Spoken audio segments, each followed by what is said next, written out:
go. It's not. It's on.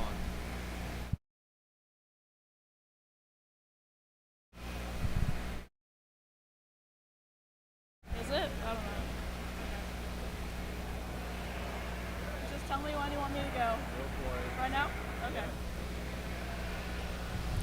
Hi everyone. My name is Leah Herring and I'm a member of the Ohio State Fair Junior Fair Board. On behalf of the entire board, we're excited to welcome you to one of the most rewarding parts of the fair. Our board is made up of youth leaders from across the state who are passionate about agriculture and committed to supporting events like this. As Junior Fair Board members, we assist with a variety of events, support youth exhibitors, and help ensure that each day runs smoothly. If you see one of us in the blue polo, feel free to stop us, say hi, or ask any questions you may have about the fair.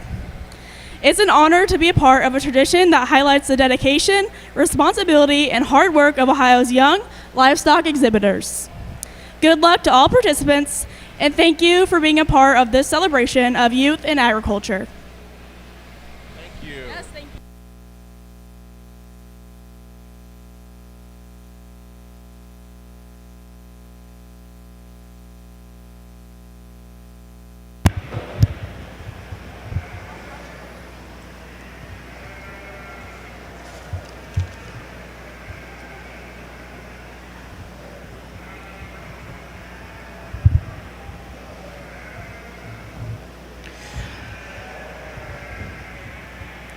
In the East Ring today, we'd like to welcome our judge, Clay Shane. Clay resides in Brookings, South Dakota. His wife, Rihanna, parents, Brian and Andrea, and brother Brody.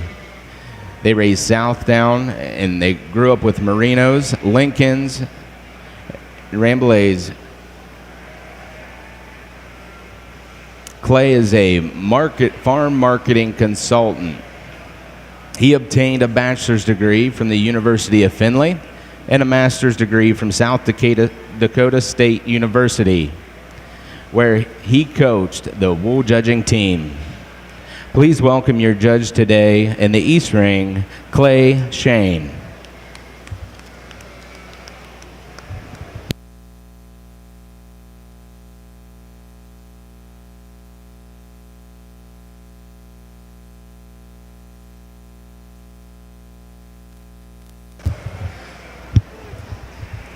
Today in the Nationwide Farm Bureau and OSIA Lead Counsel Ring, your judge today is Jeremy Bradford. Jeremy operates the sixth-generation family farm in Wellington, Ohio, with his wife and 2 children, where they raise corn and soybeans. Jeremy has raised multiple different kinds of sheep over the past 30 years, which include the framed polled Dorsets, crossbred club lambs, and most recently, Dorset club lambs. Jeremy earned an undergraduate degree in agricultural education from The Ohio State University. Jeremy is now employed as the district transition coordinator for Black River Local Schools. Please welcome your meat breeds judge today, Jeremy Bradford.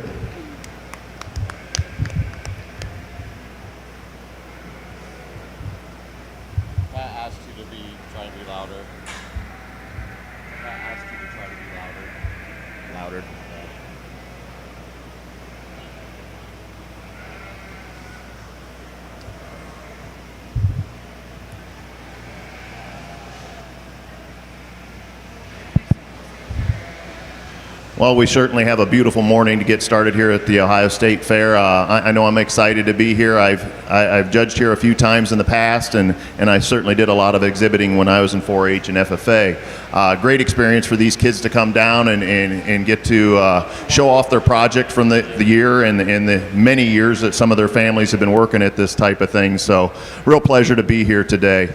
Nice class of rams to start off our Southdown show with here. We got some rams that are definitely built a lot different than one another. You know, we got our buck that I'm going to start the class with, kind of an overpowering as far as muscle shape in this guy. You get right up on him, you sure appreciate the amount of mass and width that he has down that top. Carries out extremely wide and square out over that hip.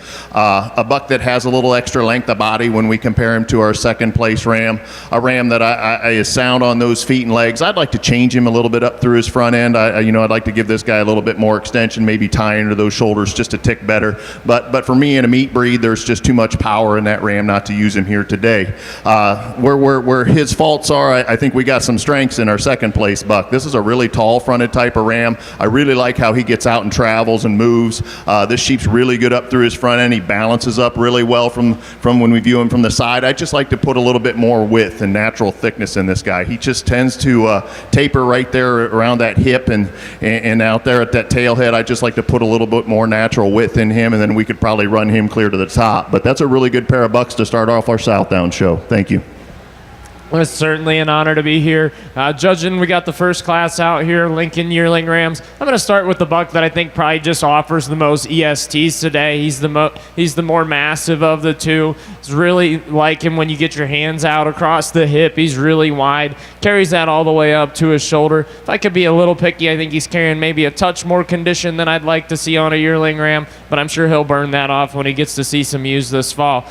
Buck that comes in second, another really solid Lincoln Ram. For me, I'd like to just maybe make this guy a little bit more stout featured. Gets a little weaker right behind the shoulder. Maybe need to blow his pins apart a little bit. But if you like one that's got a really tight locked fleece, I mean, this one will definitely throw lambs for you that'll do that. 2 quality rams in our first class.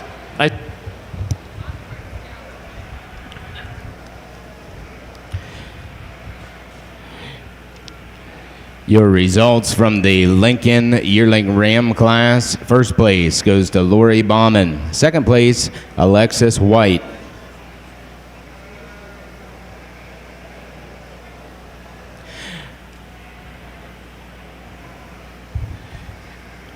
Results from your Southdown Yearling Ram class. First place goes to Caden Lake.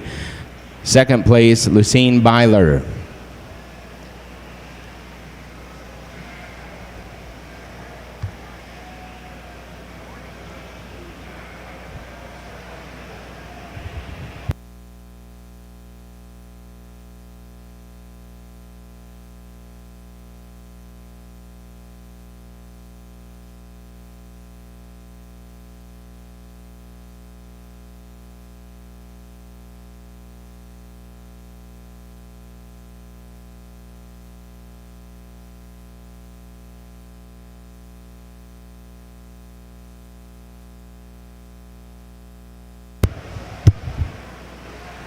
Just a single entry here in the Lincoln Fall Buck class, but one that I think certainly offers a lot of quality, one that's really neat in his design.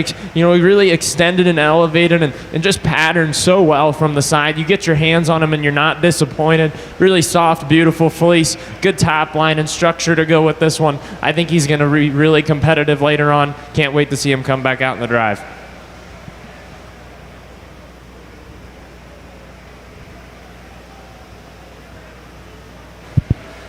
Really nice complete buck lamb here to represent the Southdown breed. I think a ram that you certainly have to appreciate him for his elevation up through his front, an extremely high shouldered ram that's super level down his top, level out through that hip, a lamb that percentages very well when we get our hands on him as far as hind saddle. That's just a really good made type of complete buck out there to represent the breed.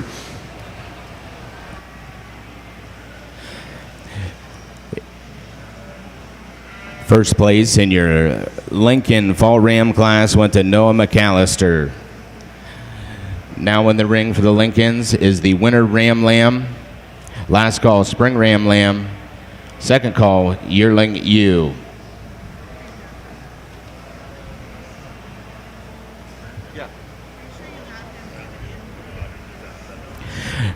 Now entering the nationwide ring would be the Southdown Winter Ram Lamb.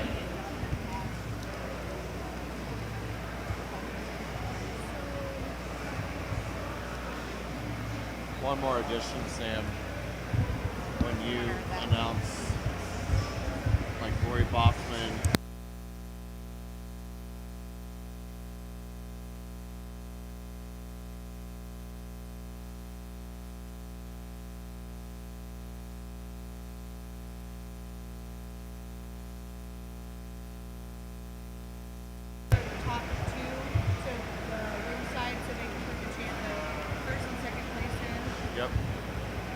Please, please, please do not lose. Yeah, I'll pass it right there. Like, big deal. No.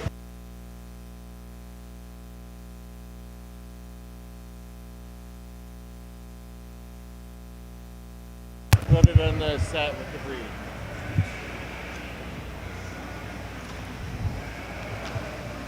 So, Kaylee Opliger. There's no N in there. Your first place Southtown Fall Ram Lamb goes to Kaylee Opliger on Opliger 22160.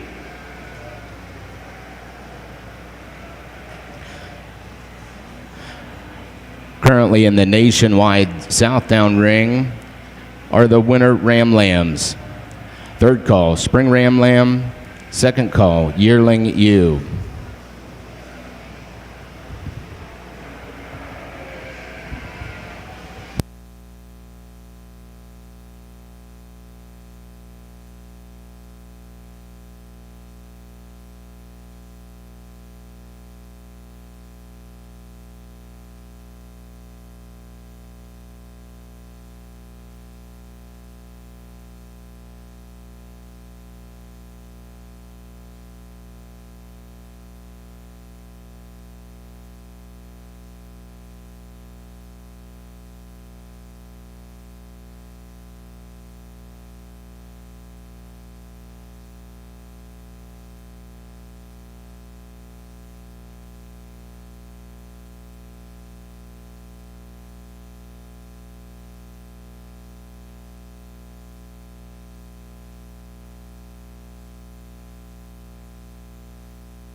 Well, these bucks are certainly acting youthful in the ring. I think we got a little bit of personality on them.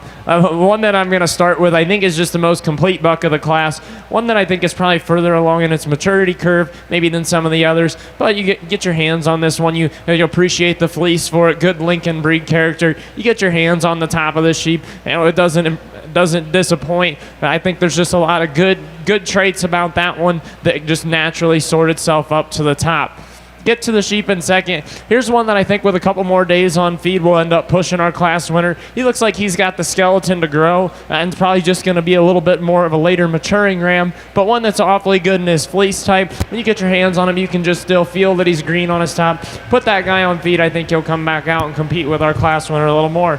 Get down here into a Buckland lamb in third. One that you really appreciate the tightness and density of the locks of his fleece. For me, I just need to straighten him up a little bit in his top line. He likes to roll off in that hip ever so slightly and consequently break right behind the shoulder. I think if we can just bring that top line together, make him a little bit more comfortable on the move, he'll move right up and compete with the rest of the class. But that's the way I see him today. Good job, exhibitors. Your results from the Lincoln Winter Ram Lamb class. First place goes to Lori Bauman on Buckshot 2501. Second place, Alyssa Carpenter, 1004. And third place, Alexis White on Campbell, 513-204. Now entering the ring for the Lincolns on the East Ring, Spring Ram Lamb. Second call, Yearling Ewes.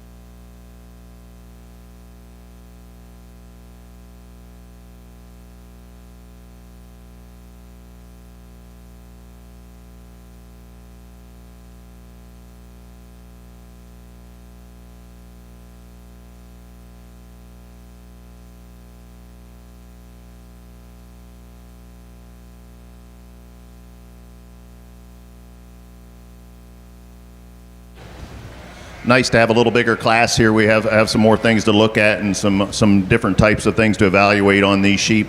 Really like these top few bucks in here. I think the ram that we start with is a really complete type of ram as far as his balance when we view him from the side. He's a ram that's tall up through his front end. He's a ram that I guess where he excels in this class is just that overall width. I mean, you see how much wider this guy sets his feet down.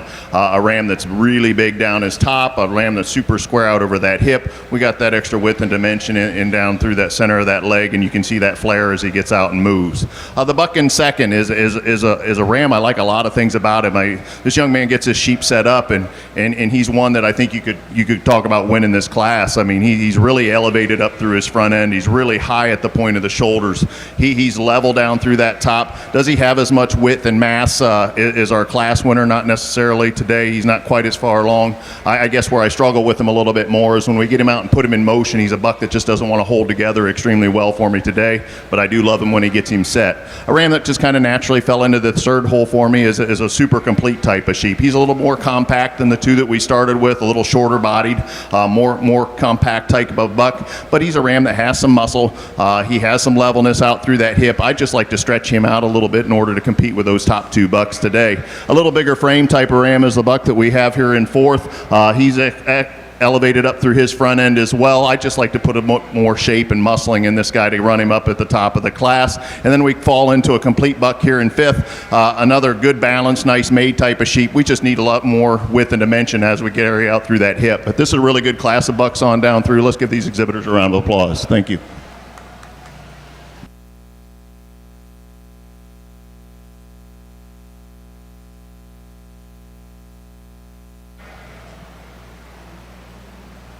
Certainly a lot of differences in these two buck lambs here. I'm going to start with one that I think is just a little bit more youthful. He's a little green in terms of his maturity curve, which is not a bad thing in this February class. One that I think if I could change him just a little bit, I'd like to tighten that lock structure up just a hair on him. He gets a little straight for me, but maybe when you get your hands on this one, you really like what you find. This guy's incredibly long, hind saddled. You know, when you put your hands on that shoulder, you find evidence that he's going to be natural, put some natural muscularity and just all general skeletal quality. We get here to one in second, one that I think really handles massive today. I think one that's definitely further along in terms of his maturity curve. I think he's going to be more moderate of a sheep. One that you can certainly appreciate the denseness and the lock structure of those fleeces. For me, I just need to tie a spine together just a little bit straighter. Maybe change a couple of little structural things on him, but one that I think certainly has a lot of quality. Your results from the Southdown Winter Ram Lamb class. First place, Caden Lake with Lake 25 007 ET. Second place, Ephraim Fowler with Fowler 2501. Third place, Jordan Ramsey on Fowler 2504. Fourth place, Isabella Byler with Hillcrest 2404. Fifth place is Kylie Oplinger with Oplinger 2178. Sixth place, James McCartney with NSLS 25019. Seventh place, Carson Schaffner 10862. So the Opliger that you asked about, that's Kaylee. Like Kaylie. I only know that because she's one of my students. Or was one of my students. Results from the Lincoln Spring Ram Lamb class. First place, Lori Bauman with Buckshot 2520. Second place, Alexis White with Campbell 516-210. For a second session, if you have any exhibit stuff, I might build myself a spreadsheet with half of the bottom.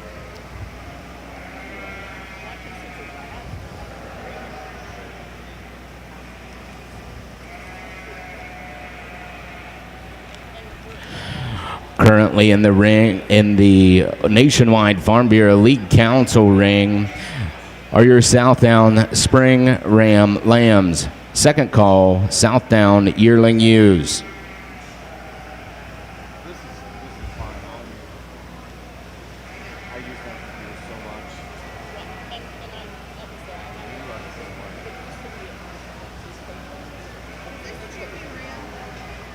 This is over there, yes. Currently in the East Ring, they're showing for the champion Lincoln Ram. Last call, Lincoln Yearling Ewes. Here are your sheep and the champion.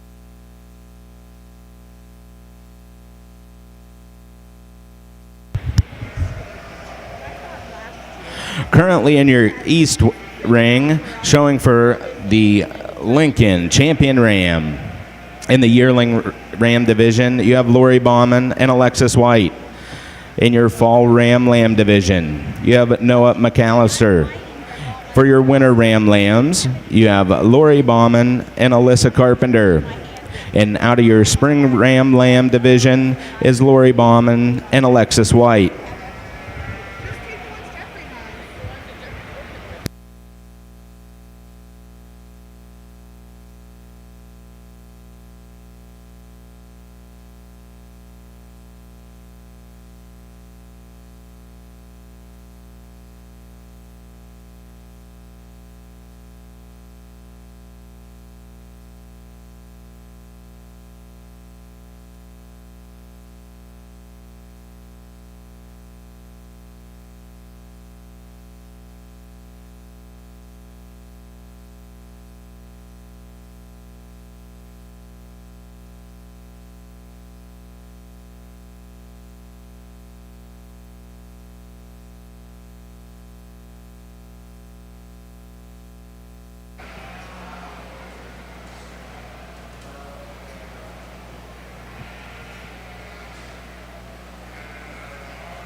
Well, folks, the Lincoln breed has certainly been well represented by the set of rams that we've seen come out here today. I think in my mind there's three sheep that are kind of in the hunt for this. We've got our yearling buck that's just massive, has a lot to offer. You really love that aspect about him. For me, I could change him up just a little bit on his rear wheels. That's being really critical of one that I think offers a lot of quality to the breed. Our fall buck, one that came out as a single entry in class, that just really great Lincoln breed character, nice jet black nose, the Lincoln head that you like to see, beautiful fleece. One that is probably not the most massive when you get your hands on him, but I think he's really structurally correct all the way back. One that moves around really good. And then we got our winter buck lamb that I think is still green, but one that I think definitely looks like he could grow and be something special. For me today, I think that those three are very competitive. I think that fall buck that came out in the class by himself just is exceptional and kind of rises above the rest. He'll be your champion. We'll follow him up with the January buck lamb for reserve.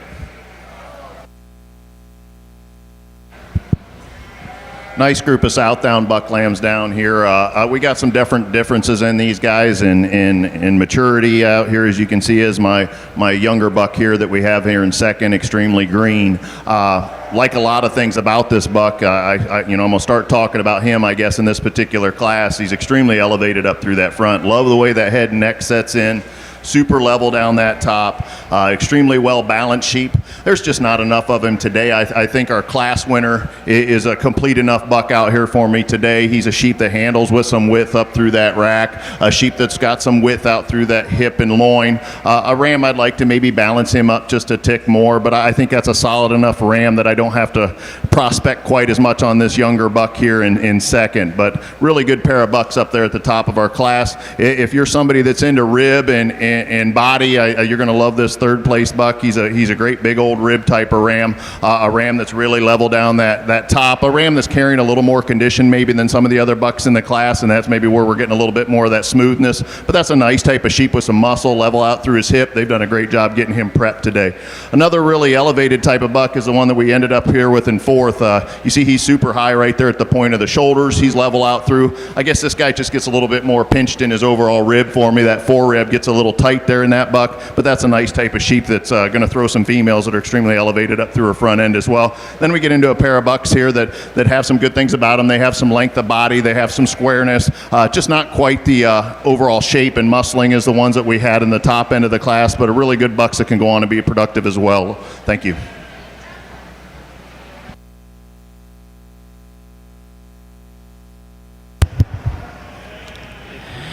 Results from your East Ring. Your Lincoln Ram champion goes to Noah McAllister with his fall Ram lamb. And your reserve champion Ram goes to Lori Bauman out of the winter division.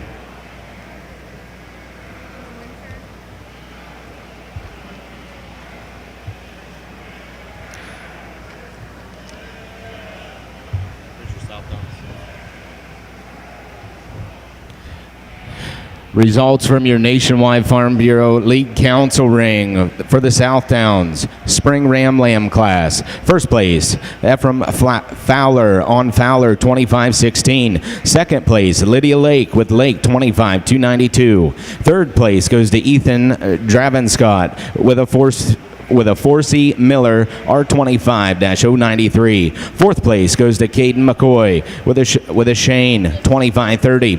Fifth place goes to Drew Carpenter NSLS 25065. And sixth place goes to Carson Schaffner on Schaffner 10-875.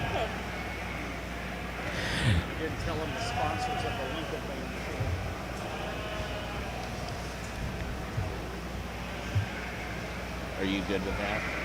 I don't think she needs them. Huh? Do you need a bag? You need this. I need this.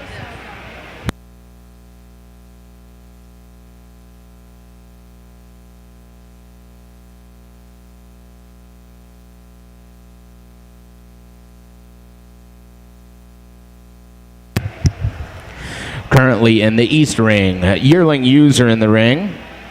Third call, Lincoln Winter Ewe Lamb. And first call, Lincoln Spring Ewe Lambs.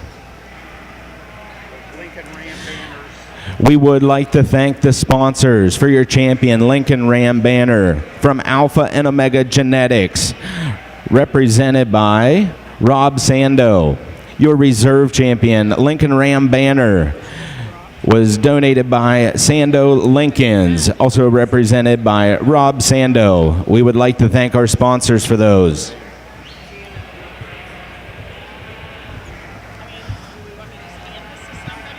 Currently showing in the Nationwide Farm Bureau League Council ring, they are showing for your champion, Southdown Ram.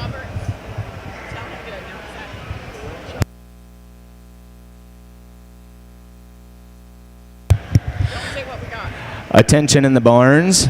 If Janet Roberts is in the barn, please come up to the announcer podium.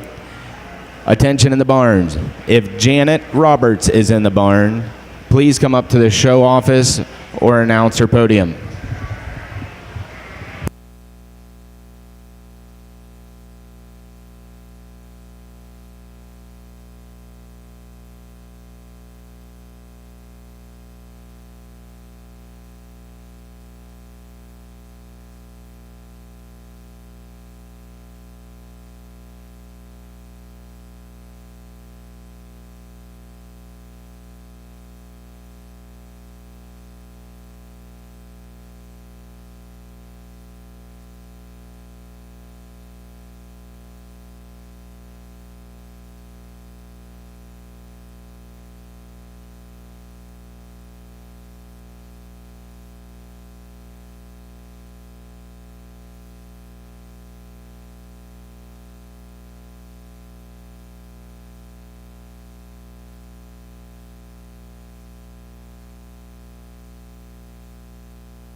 Well, folks, we're going to start the class of Lincoln yearling ewes off with one that I think is just really high-powered, going to be really hard to get around. This ewe obviously has a skeletal size advantage on the rest, but that's not why she's here. I think she's the most structurally sound of the class. When you get your hands on her, she's just really long. Really appreciate the length that this one brings and still maintains balance with enough size and power to her. I think that she's got a nice Lincoln head on her, one that I think is just a very, very logical place for us to start start the class. Where it gets a little bit tighter for me is back here between 2 and 3. I think the ewe that comes to us in second is just a little bit fresher in terms of her appearance today. She doesn't have quite as much condition as the one that comes next to her.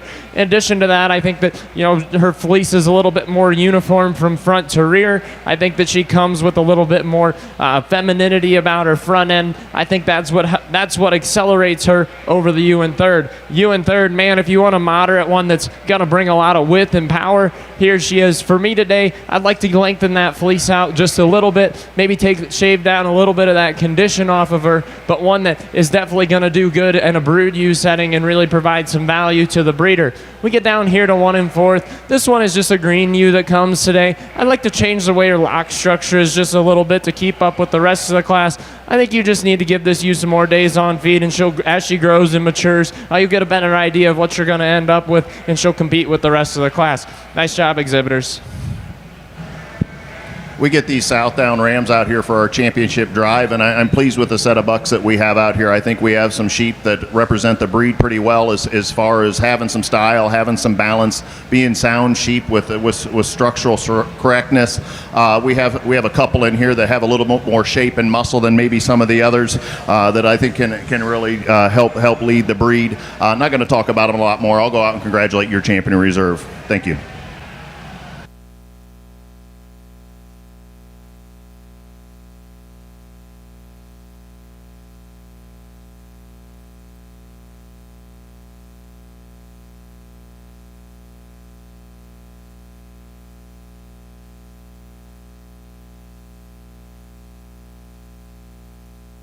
Reserve champion Rams occasionally. Actually, yes. Champion and reserve champion Rams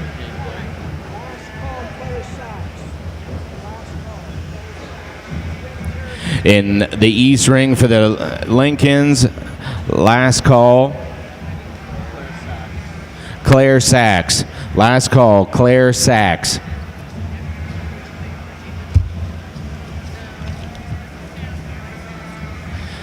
Results from the junior breeding Lincoln in the East Ring. Yearling ewe, first place, Lori Bauman with buckshot 2408. Second place goes to Alyssa Carpenter, buckshot 2415. Third place goes to Alexis White, Campbell 196. And fourth place, Alexis White on Anderson 2404. In the East Ring for the Lincolns, third call, Spring Ewe Lambs.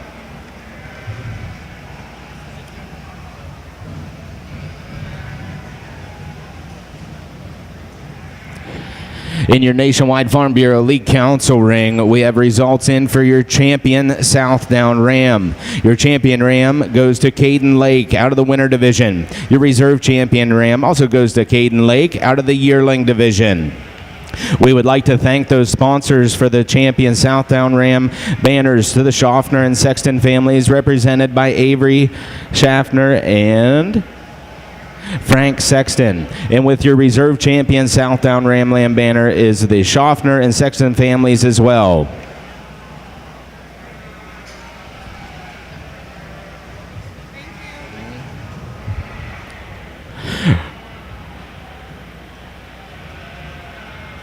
Currently entering the Nationwide Farm Bureau League Council ring is your Southdown Yearling ewe class.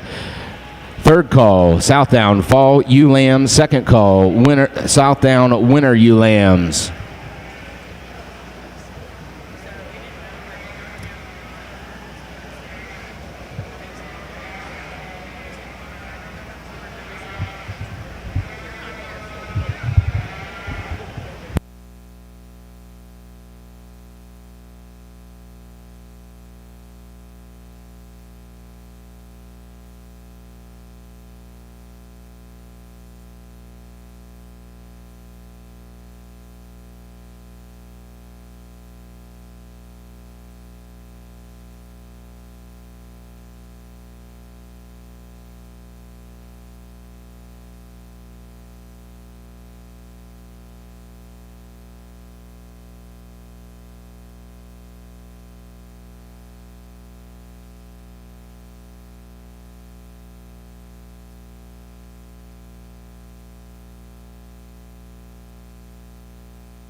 this Lincoln ULAM class, we got one that I think just kind of brings itself to the top of the class pretty handily for me. One that you get your hands on her, you really like the length of body that she brings to the table. You get your hands across her rack and back across her hind saddle. She carries a tremendous amount of width, tremendous length of body. She's really extended throughout her front end. I think just a really logical place for me to start. One that comes here in second is one that's got a nice tight lock structure. You really appreciate that about her. If I could change this you ever so slightly, I'd like to take that break out right from behind her shoulder. If we could get her top line to lay in just a little bit more level, I think she'd keep up with our class winner. She also just loses the battle in terms of width of pin, the one that comes in front of her, but one that's certainly nice, bright white fleece, and these young exhibitors do a great job of getting her presented.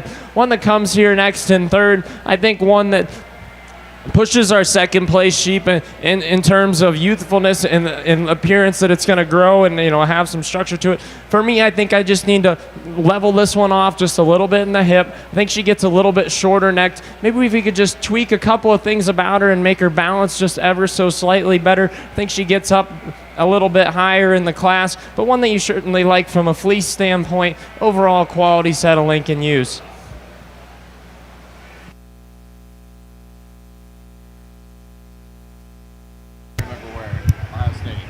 Your results in the East Ring for your Lincoln Winter ULAM class. First place, Lori Bauman with Buckshot 2506. Second place, Claire Sachs with Alpha Omega 2501. And third place, Alexis White with Campbell 501-202.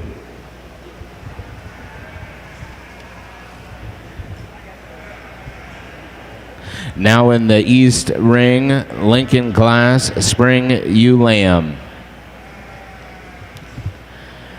Third call, Lincoln, Spring ULAM. First call, first and second place class winners.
Helping in the ring today, we have the Ohio Lamb and Wool Ambassador, Avery Schaffner. She is a sophomore at Ohio State University, majoring in elementary education.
I'm judging spring lambs at this stage of the game. I'm just looking for the pieces that aren't going to go away, that are correct, that as they grow. I think that the skeleton on this one that starts is just built right. I think she's got a really nice fleece on her. She's incredibly green today, but I think there's a lot of potential for this one to grow into something something great down the road.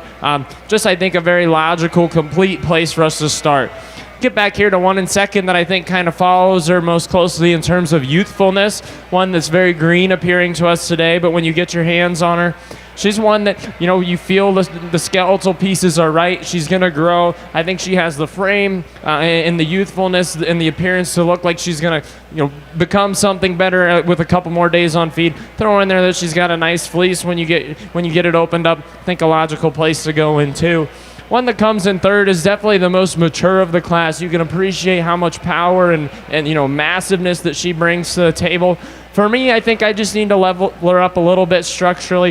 When you get her on the move, I know she's fighting you, so it's not helping the issue at all, but she likes to come up in that loin just a little bit and drop that tail head. I think if we could just level her out a little bit and keep her a little bit more sound appearing on the move, I think she can move right up the class, but for that reason, she's got to stay in third for me today.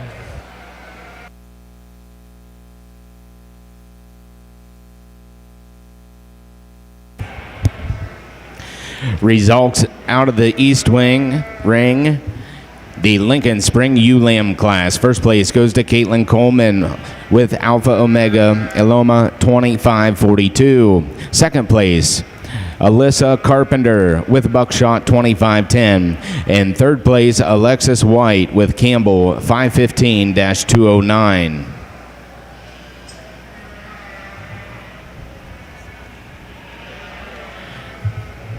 Currently in the ring for the Lincolns Spring ULAMs.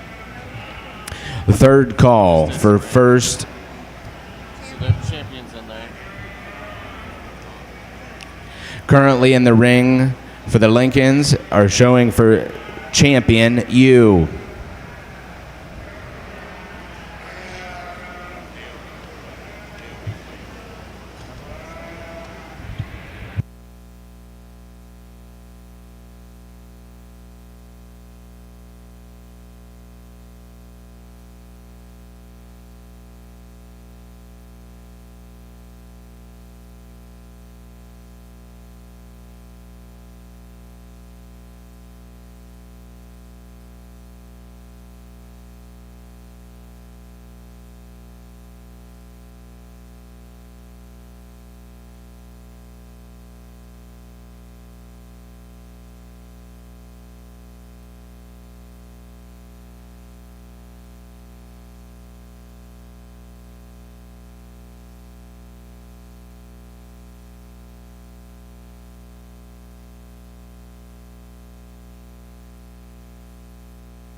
Currently showing for champion Lincoln U would be Lori Bauman and Alyssa Carpenter with out of the yearling U division. Lori Bauman and Claire Sachs with winter U lambs. And Caitlin Coleman and Alyssa Carpenter with spring U lambs. Your sponsors for your Champion Reserve Lincoln U banners, champion banner by Alpha and Omega Genetics, represented by Tina McAllister. Your Reserve Champion Lincoln U banner is donated by Sando Lincolns, represented by Rob Sando.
Certainly an excellent set of Lincoln ewes that really are going to compete wherever you take them in the country. For me, I think it's pretty obvious that there's two out here that are competing today. In my mind, it's the yearling ewe and the spring ewe lamb. The yearling ewe is just big ewe that I really appreciate her structure. She's skeletally correct. As far as having rib shape, she's got it. I think that this sheep is just very complete and a great representation of the breed and what I'd want a Lincoln yearling ewe to look like. We get to and consider this spring ewe lamb, and man, that's one that's just got potential written all over her. She's so youthful. She's skeletally correct. I mean, she's extremely flexible off both ends. I think that either one of these ewes is going to make a great champion.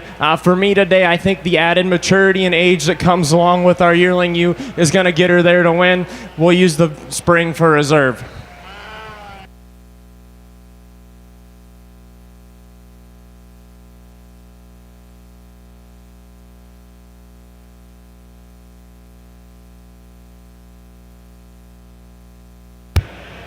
Reserve is Caitlin Coleman. Right? Reserve is Caitlin Coleman. Yeah. So Lori Boffman, Caitlin Coleman. Your champion Lincoln ewe goes to Lori Boffman, and your reserve champion Lincoln ewe goes to Caitlin Coleman.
Really good group of ewes. Sorry it took me a little longer to get through these, a little bigger class. And then when we get to this top end, we got a lot of differences in these three sheep. I mean, there's just a tremendous amount of difference in these three ewes that are at the top of our class.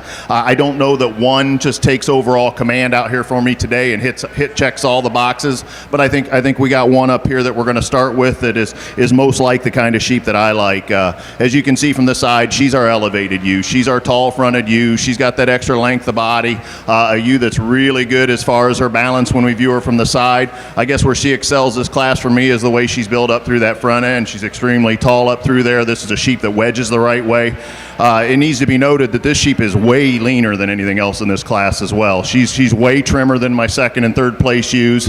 Do I wish I could change her when she gets out on the move, maybe change her out over her hip there a little bit. She tails off right there in that tail set just a tick maybe in comparison to our second place ewe, but that's getting critical of a really good made, really extended type of female up there to win our class.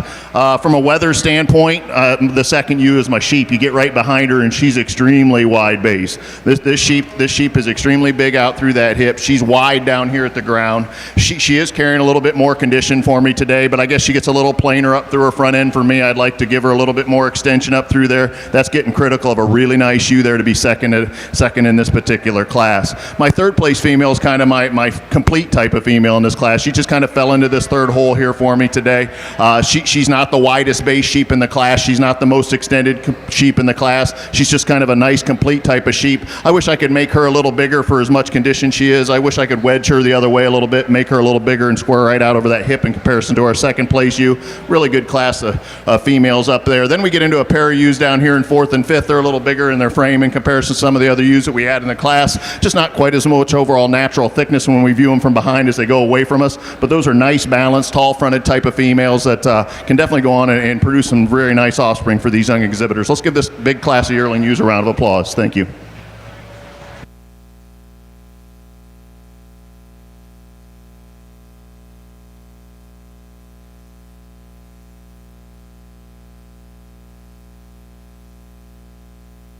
the Columbias. Yeah. Attention in the barns. At this time in the East Ring, the wool breeds will be entering the Columbias. The Columbia breed will be next in the East Ring. Results from the Nationwide Farm Bureau League Council Ring for your Southdown Junior Yearling U class. First place goes to Ephraim Fowler on Fowler 2434. Second place goes to Braden Wolf Junior show Southdown. That's just 'cause with Bunny Sowers E24 13 ET. Third place goes to Caden Lake with Lake 24 317. Fourth place goes to Caden McCoy with Shane 24 23. Fifth place goes to Violet Shoemaker with Shane 24 29. Sixth place Colby Jordan 0181. Seventh place, Abby Isler, Shane, 24-11. Eighth place, Ephraim Fowler with Fowler, 24-24. Ninth place, Ethan Dravenscott with Dravenscott, 24-02G. And 10th place, Colt McCoy with Shane, 24-30. So that Ethan is Dravenstock. Not Draven.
Currently in the East Ring, we're starting the Junior Breeding Columbia show. Currently in the ring is the Yearling Ram. Third call, Fall Ram Lamb. First call, Winter Ram Lamb. Single entry buck out here, but one that I think brings a lot of quality to the Columbia breed. Super tall, super long, extremely flexible when he gets out on the move. You really like all those things about him. He's got the foundation for what looks like a very strong Columbia fleece to grow in. I think just overall quality is one to start off with today.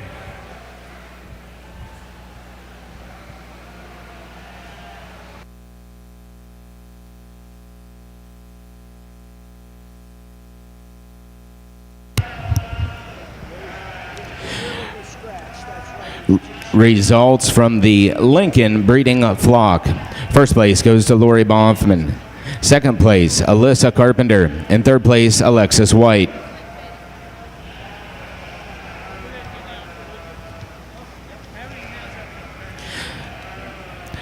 In your first place, Columbia Fall Ram Lamb goes to Courtney Copeland.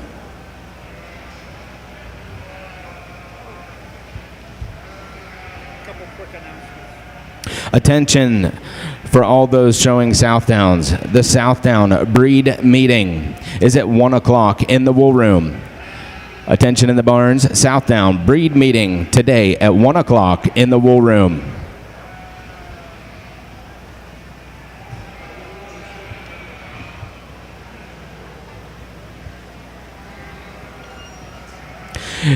Results from your Columbia Winter Ram Lamb class. First place goes to Courtney Copeland. Another really strong representative of the Columbia breed out here. Open up, you got a nice bright white fleece. It gets a little bit variable at times, but I don't think anything that's outside of acceptable for the breed. One that comes with just good structural quality. You get your hands on him, he's nice and level, extremely long. Overall, really quality one to start off with.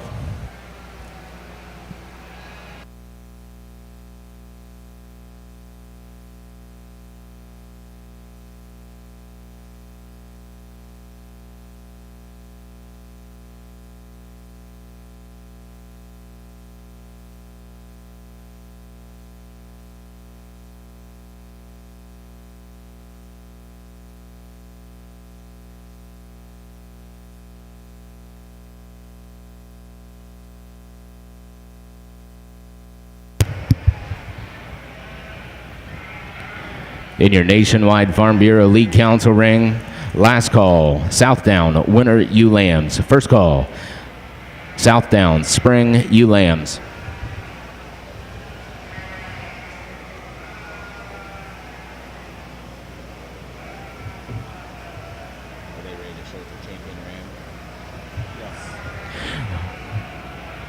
Currently on their way into the East ring, showing for champion Columbia Ram.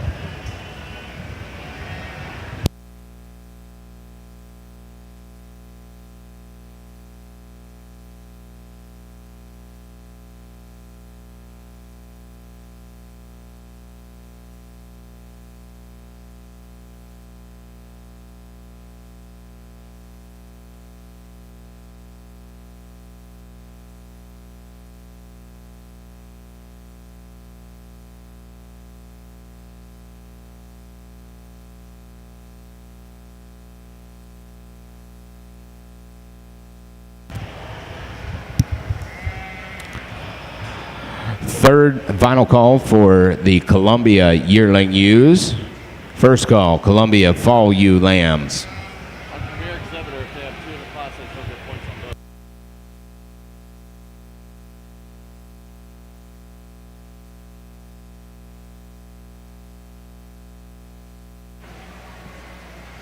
Definitely some differences in terms of maturity between this pair, but I think there's quality to be found in both of them. Our class winners just got the most to him today. He's just obviously a little bit more further along on the growth curve, but man, he's got a really soft fleece that's really uniform in terms of micron from front to rear. Love that about him. Dead level in his structure. When he gets out and go, you just like to, that's one you like to watch motor. I think a pretty logical place for us to start. Young man brings us a really youthful looking ram lamb here in second. I think one that is definitely going to do better with more days on feed. I think he's just probably loses the battle in terms of days of age here, but one that definitely has a nice soft Columbia fleece to him. Very extended and elevated. One that has the skeleton to grow. It just isn't quite there today. 2 quality buck lambs out here. Nice class of ewe lambs down here on the Southdown end. I think we got a sheep that's super complete to start our class off with. This ewe lamb is just really, really built well up through that front end. I love the way that neck sets into the shoulders. She's extremely balanced when we view her from flank to flank. Love the extra elevation in that chest floor. A sheep that comes back and handles wide the whole way back through. That's where she excels a little bit over our second place female. I think she's a little bigger right out here, little square right out there through that hip. That's a really nice sheep to win our class. Love the athleticism in this second place ewe. A little different kind as far as maybe some of the other sheep that we've seen. Definitely a little more on the weather end of things, and she does that pretty well. I mean, this is a ewe that handles really good down that top. She's probably quite a bit younger than the rest in here. In order to get her up at the top of this class, so I'd just need to make her a little bigger right out here, a little wider and square out in that hip, and then I probably could have run her the whole way to the top. Big old broody type of ewe is what we have here in third. Just a rugged, big rib type of ewe. She's stout at the ground. Ewe that just gets a little plainer in her overall look in comparison to the 2 that we had on the top of class as far as having that style and design, but that's a really nice brood ewe type of ewe there in third. Love the extension on the sheep that we have here in fourth. A sheep that's really tall up through that front end as well. A sheep that handles straight down that top. She just runs out of power in compared to the 3 that we had on the top of the class. We look at her as we get down through the center of that leg and she gets just a little narrower built, but that's a nice type of sheep there in fourth as well. And then our 5th place ewe lamb is a really complete type of sheep. I just like to bring her up out of that front end a little bit more in order to compete with those animals at the top. Good class of ewe lambs the whole way through. Let's give these exhibitors a round of applause as well. Thank you.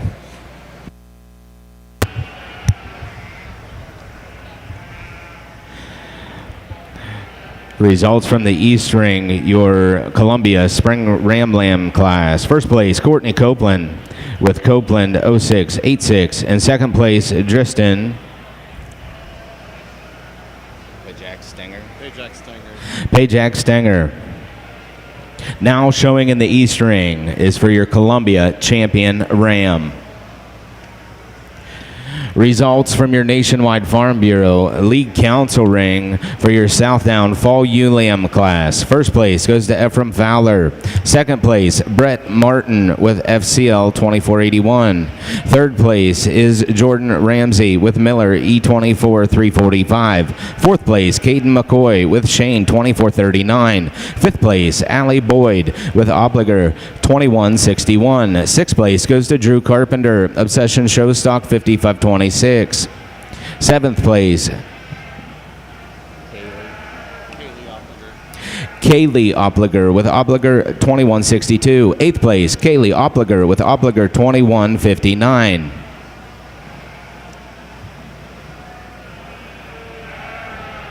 Now in the South Downs, the winner ULAM class is in the ring. Third call, South Down Spring ULAMs.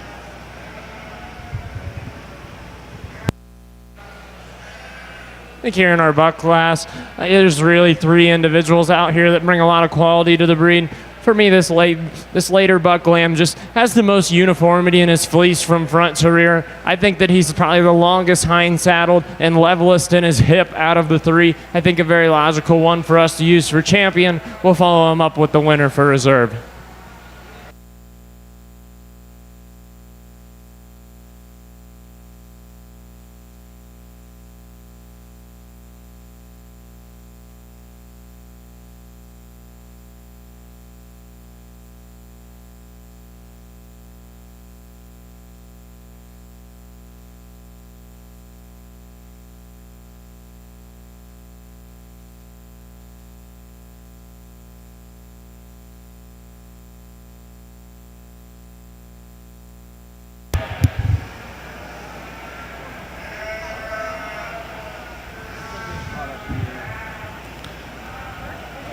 Your champion Columbia Ram banner was donated by Copeland Family Sheep Farm, and they are represented by Avery Schaffner, the Ohio Lamb and Wool Ambassador. Your reserve champion Columbia Ram banner, donated by the Ohio Columbia Association, represented by Pam Bussinger. Your champion Columbia Ram goes to Courtney Copeland out of the Spring Division. And your reserve champion Ram goes to Courtney Copeland with her Winter Division.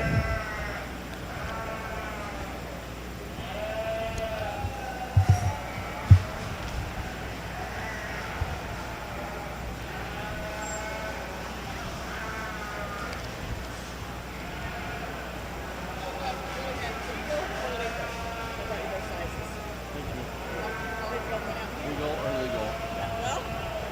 I know. Is that helping you? There's some extras of the free sheet.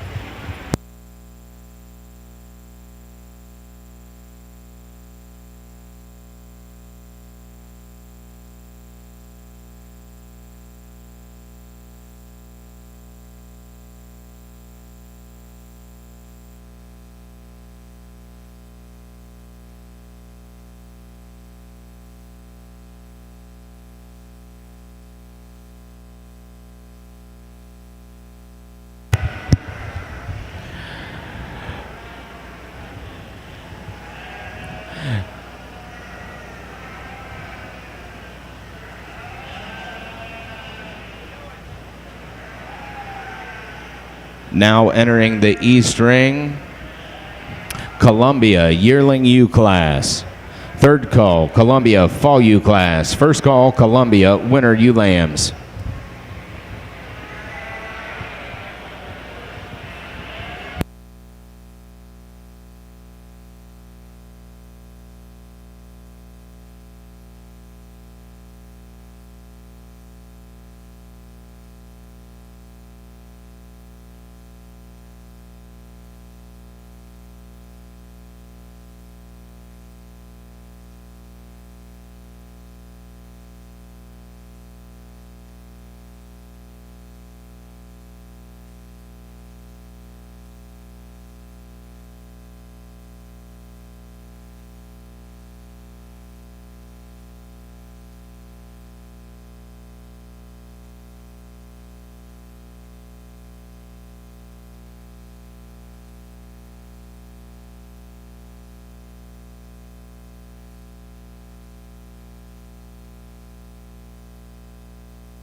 We would like to thank the sponsors of the Ohio State Fair Sheep Barn Promotion Auction, also known as the Ohio State Fair Banner Auction.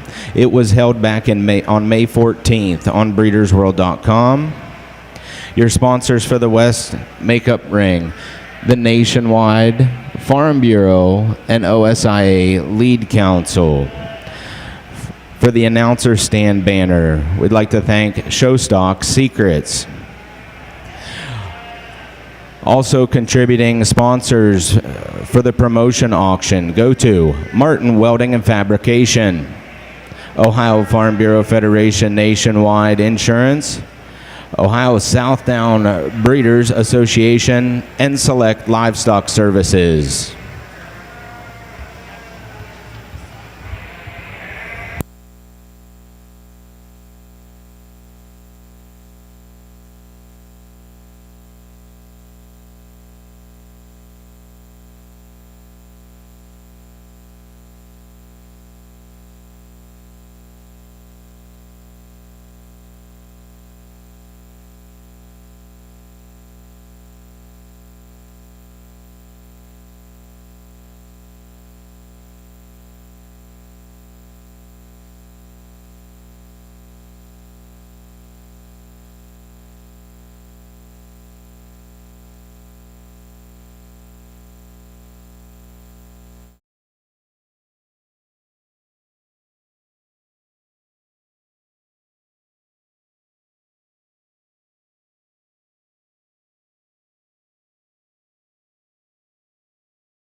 for the first time for the live streaming is ringsidelive.com. They will be live streaming during the 3 days of the shows here at the Ohio State Fair Breeding Sheep Junior Shows. If you want to view the shows online, it is ringsidelive.com. We'd like to thank the sponsors that help make that happen: the Ohio Southdown Association, Ohio Hampshire Association, Ohio Dorset Association, Hilltop Showstock, ALAM Livestock, 4C Southdowns, Fowler Southdowns, Diamond S Southdowns, Alpha and Omega Genetics, Ohio Suffolk Association, Ohio Katahdin Breeders Association, Martin Welding and Fabrication, Martin Livestock, Marilyn and Greg Fogel and Family, Dorset's and Daylilies, Nichols Sheep Farm, Wolf Brothers, Rivenoak Livestock, Hershey, Cropland LLC, Patterson Fruit Farm and Root Horned, Dorset's, T.H. Wallace Farms, Ohio Cordell Association, Doug Kirkpatrick, Backwoods Farms, and Buckshot Farms.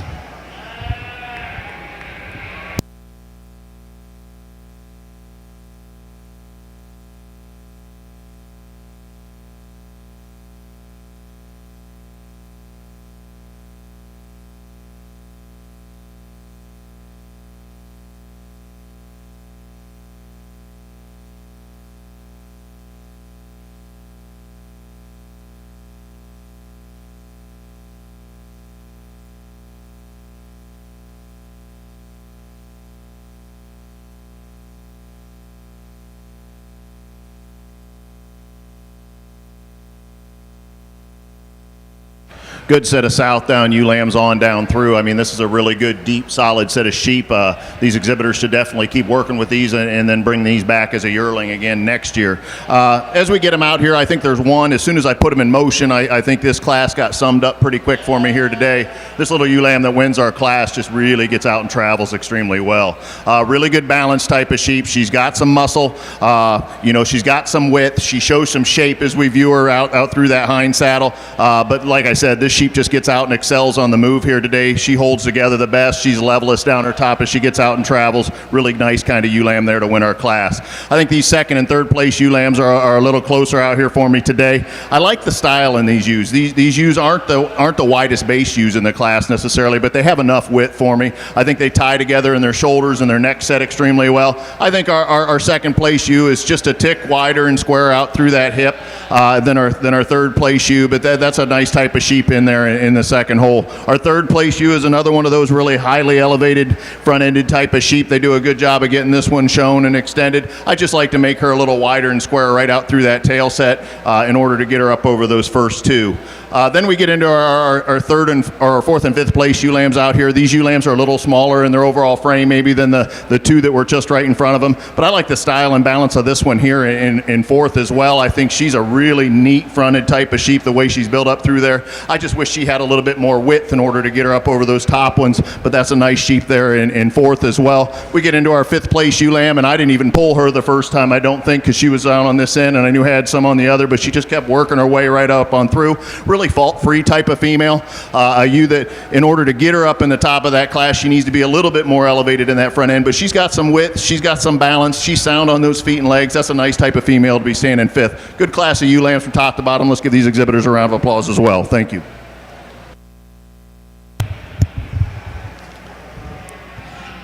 In the Nationwide Farm Bureau ring with your Southdown winter ewe lamb class results.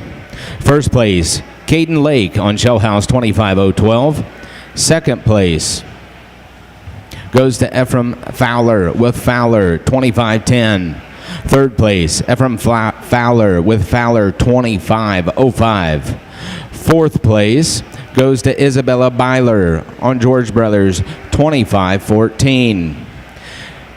Fifth place goes to Lydia Lake on Lake 25256. In sixth place, Derek Coleman with WSF 25019. Seventh place, Bella House with Fowler 2509. Eighth place is Emma Henson with Fowler 2513. Ninth place goes to Avery Mahas with 4C E25-058. And 10th place, Caden McCoy with Shane 2519. Now entering the ring for the South Downs is the Spring ULAM class. Following this class, we'll be showing for the champion Southdown U.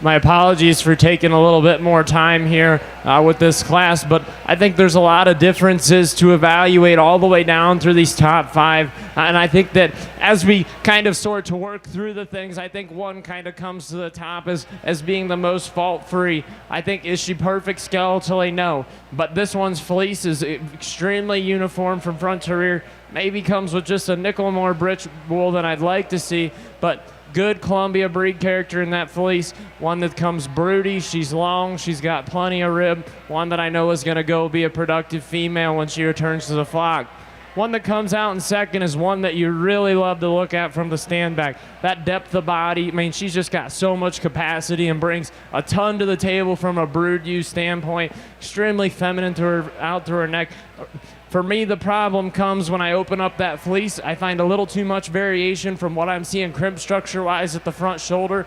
As I move across the side, that belly wool line likes to creep up just a little bit higher than our class winner. I think if we can improve the uniformity of this fleece and just lengthen out that staple and knock out a little bit of that belly wool, I think she walks away with this class pretty handily. But for me today, I got to see those few changes made. One that comes in third is a really excellent female that I think maybe just is a little bit shorter than the two in front of her. You want to talk about good character on a Columbia fleece. Take a look at this one. Nice long white staple, very uniform in terms of its crimp. One that really offers a lot of good from that standpoint. I think she's a little more youthful than the two ahead of her. I think with some more days on feed, she certainly could push up and become a contender for the class. The sheep that when you're standing back looking at the top 5, wondering why it's there is the one in fourth. That's a really broody type of a female. It just comes with so much rib shape, so much maternal body. I think that one is going to make a really good brood ewe for these folks. Comes with so much mass and power. For me, when I open up the fleece on this one, I see a lot bolder of a crimp structure than I'd like to see for the Columbia breed. For that reason, she falls down here into fourth. One down here in 5 that I think comes with a lot of quality from a fleece standpoint.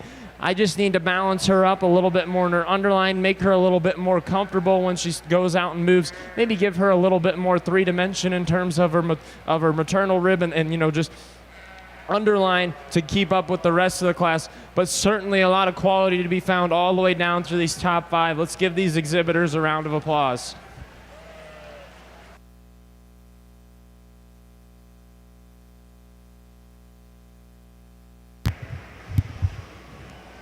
Your results from the East Ring for your Columbia yearling ewes. First place goes to Courtney Copeland on Brant 4461. Second place, Eli Cobb with Cobb G 2155. Third place, Ella Kistler with Seaford W310. Fourth place goes to Courtney Copeland with Copeland 0519. Sixth place is Monroe Groves with Grove WCY CO776. Seventh place goes to Diston Pajak Stanger.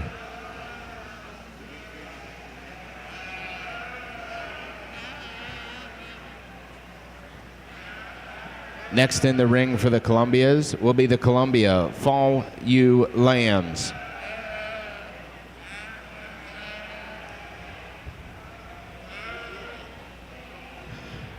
Third call for the Columbia Winter Ewe Lambs. First call, Columbia Spring Ewe Lambs.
certainly a lot of quality top to bottom here in this class. For me, I'm going to start out with the ewe that comes with the length of staple advantage. When you set this ewe into motion, she just moves around the ring so comfortably. That top line lays in. Love the way she uses all four corners. She's very feminine. Whether or not she's going to be the tallest shouldered sheep out here when she gets to be a yearling is still yet to be unknown, but I really do appreciate the fleece on this one from a uniformity. It's, nice blocky white fleece staple structure that we'd like to see in a Columbia ewe. And again, just that staple length today, I think, adds enough value to get her to the top of the class. It's a little bit of a give and take here for me in 2 and 3. 2, definitely the more moderate ewe that looks like she's going to have a little more depth of body to her, at least standing in the ring today. For me, when I open up the fleece on this one, I'm going to give her the benefit of the doubt and say that her fleece is still looking a little lammy. We still see a little more boldness in terms of that crimp structure than we like to see for a Columbia. Or distinctness, I would say, is probably the better word than bold, as far as her crimp structure. But structurally, I think she excels over the next one. I think today at this maturity stage, she just balances well and still has enough femininity and youthfulness up through her front end. One that you absolutely love the fleece on for the Columbia breed type is the one that comes here in 3. You open it up, it's a nice bright white fleece. This is what I like to see when I look at a Columbia fleece. For me today, I think she just doesn't quite balance up as nicely. I think she's at a spot in her growth curve where she's really starting to get tall, but she hasn't quite started to add those maternal traits, dropping that top line yet. I think with more days on feed, she's going to balance up and make one really good yearling ewe for you. Young ladies bring out a ewe lamb here that's just a really, really soft fleece. You love that about it. When you get your hands on it, open it up, it's bright white. For me, I think I just need to balance her up a little bit structurally to keep up with the rest of the class, maybe level her up on her hip a little bit, and give her just a little bit more stoutness, but one that certainly, if you're looking for a nice, soft, beautiful fleece, you'll find it here in 4. Quality top to bottom. Let's congratulate these exhibitors as they leave the ring.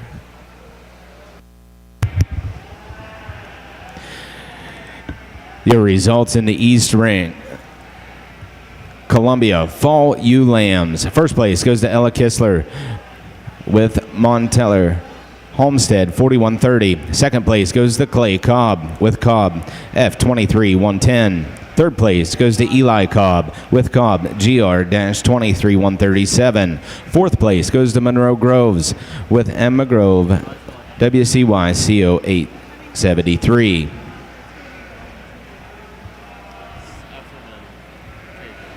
Good class of spring ewe lambs in here for the Southdown breed. There's something that everybody can like in here. We got a whole bunch of different kinds and types in this class. I think these top 2 females, to me, came to the top as soon as they came in the ring. I think these are ewes that for a lot of similar reasons and some differences here. We got a real youthful ewe lamb to start our class off with. She's different. She's extremely fresh out here today, extremely elevated up through that front end, a really good ribbed ewe. Ties into that neck set extremely well. She's big in that rack shape. She comes out wide and level out over that hip. She's super flat and super wide right here. I guess this is where I like her, the flatness and the squareness of that hip. She gets out and travels. She moves out extremely well. Good substance of bone. Really nice type of ewe lamb to start our class off with. The reason I struggled and it took me a little bit longer is because this is a really good one here in second as well. Just a bigger version maybe of the one that we just saw. She's handling a little more condition than our class winner here. She's a little bit farther along as far as age, I believe, than our class winner. But this is another sheep that's built extremely well. Really good balance. Extremely well balanced from flank to flank. She ties into that head and neck as well. She's probably not quite as wide and square right out here over that hip. That's where that little ewe lamb's going to get her here today. She's just a little more width right up there at that upper hip, but that's a really good sheep there in second place as well. A ewe lamb that just kind of fell into the third hole for me. She just kept coming up and up as we moved through the class. She's just kind of a complete type of sheep. Not as stout maybe as the ones that we had on the top of the class, but a really nice, well-balanced type of ewe lamb. Not quite the same look as the ones that we had up here. I guess where she kind of falls off for me as we get down into that stifle and that lower leg. We're just not seeing quite as much expression as we did in our class winner. A more rugged maid type of ewe lamb, but she has too much shape. I could not keep her up in this class as our ewe lamb that we had here in fourth. Ton of power in this one. I mean, you get right behind her and she just kept climbing right up through. She's probably the biggest in the squares down that, or as far as much overall width. When we get right behind her, we like the extra width down low. A ewe that just gets a little plainer up through her front end for me, but no way I wasn't getting this one with that kind of power up in the top 5. And then we finish off with another one that's a little bit different in her kind. This is probably our elevated, our pretty older style Southdown type of female here. A really good maid type of ewe, really good balanced, really level down that top. But when you get right behind her and you get right up on top her, just not as much shape as the ones that we had in the top end of this class. Really nice class of Southdown ewe lambs from top to bottom. Let's give these exhibitors a round of applause. Thank you.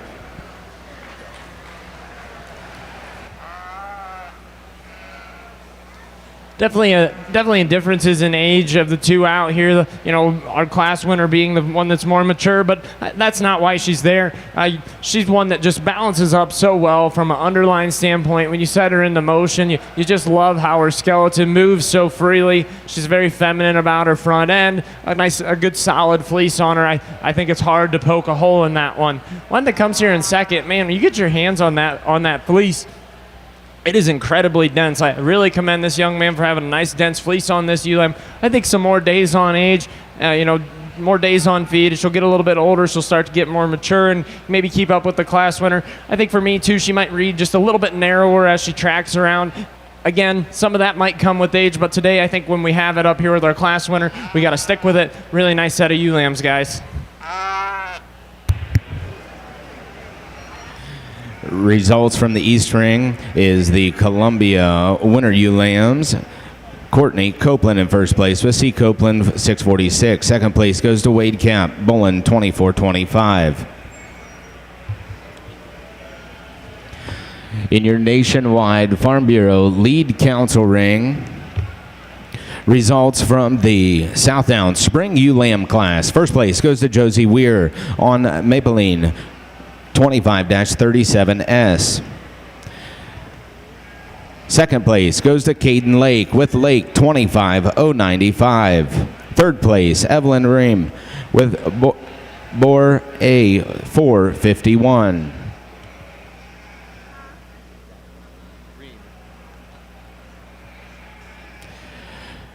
Fourth place goes to Reed Coleman with price 25021. Fifth place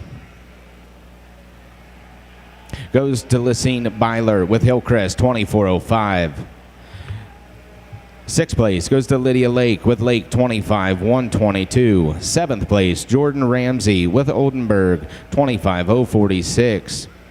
And eighth place goes to Drew Carpenter, Oldenburg 25021.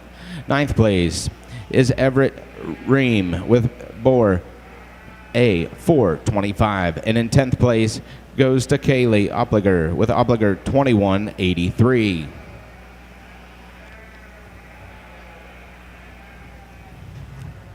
Now showing in the Nationwide Farm Bureau ring, we're showing for the Southdown Champion ewe. Currently in the ring with yearling ewes is Ephraim Fowler and Braden Wolf. With fall ewe lambs, Ephraim Fowler and Brett Martin. Winter ewe lambs, you have Caden Lake and Ephraim Fowler. And in the spring ewe lamb is Josie Weir and Caden Lake.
Well, let's put your hands together for these Southdown breeders out here. I think they brought us a really nice set of sheep here today.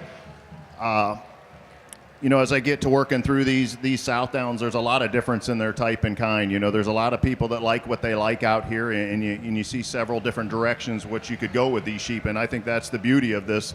That's the beauty of raising sheep. We all get to be the general manager of our pro team, and we get to go ahead and focus on the areas that we like and get those type of sheep out here, and we get to exhibit them and then go ahead and compete with the others and see how we stack up, and I think we have a really nice set out here. We got some different types and kinds, you know, even in our pairs. You know, I don't know that you can definitely go through and say that you know, some of these classes were not as extremely as consistent as I'd like to see, because we had some key qualities in some of these sheep that I think needed to be brought to the top where they excel in different areas. There's a pair of them out here I think that suit me extremely well as far as what I like to see in a female. I like to see our female that are sound. I like to see our females that are extended up through that front end. We get into the Southdown breed here, we definitely need to have that muscle and shape and thickness with those out here as well. I think we have a complete set. You know, they have some differences in the way they're built and differences in their kind, but we have a really complete set of females out here. I'm not going to talk a whole lot more. I'm going to go out and get your champion and reserve champion Southdown females. Let's give these 8 exhibitors one more round of applause, and we'll go out and get your champion and reserve. Thank you.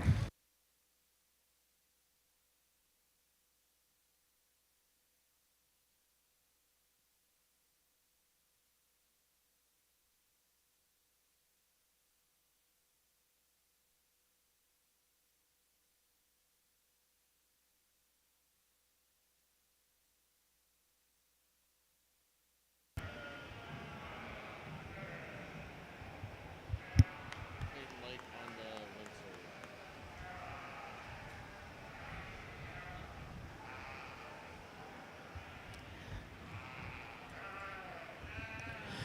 Your champion, Southdown U, goes to Ephraim Fowler with the Fall U Lamb. Your champion, Southdown U banner is donated by Fowler Southdowns and is represented by Martha Fowler. Your reserve champion, Southdown U, goes to Caden Lake with the Winter U Lamb. And the reserve champion, Southdown U banner, donated by the Schaffner and Sexton families, represented by Avery Schaffner and Frank Sexton. 7 sheep. 106. 1, 2, 3, 4, 5 sheep. So I usually would just highlight that pin on there, and then we'll just save that. Because it does work easy. I'm sorry, I wasn't thinking that this time. Oh gosh, no. Next in the nationwide Farm Bureau League Council ring, we'll be showing for the Southdown flock. I use Google Sheets so much. Oh, I'm sorry. No, this is fine.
Folks, this pair of ewe lambs that comes up to the top of the class here are both elite in terms of their quality. I think there's some similarities and some differences that we'll work our way through. The class winner for me, she comes with a little bit more length to staple today. Is she going to be the more moderate of the two ewes? Yes, but I think that she still balances very nicely for her frame size. You open up that fleece and she's got a foundation for really beautiful Columbia fleece to grow in, very soft to the touch.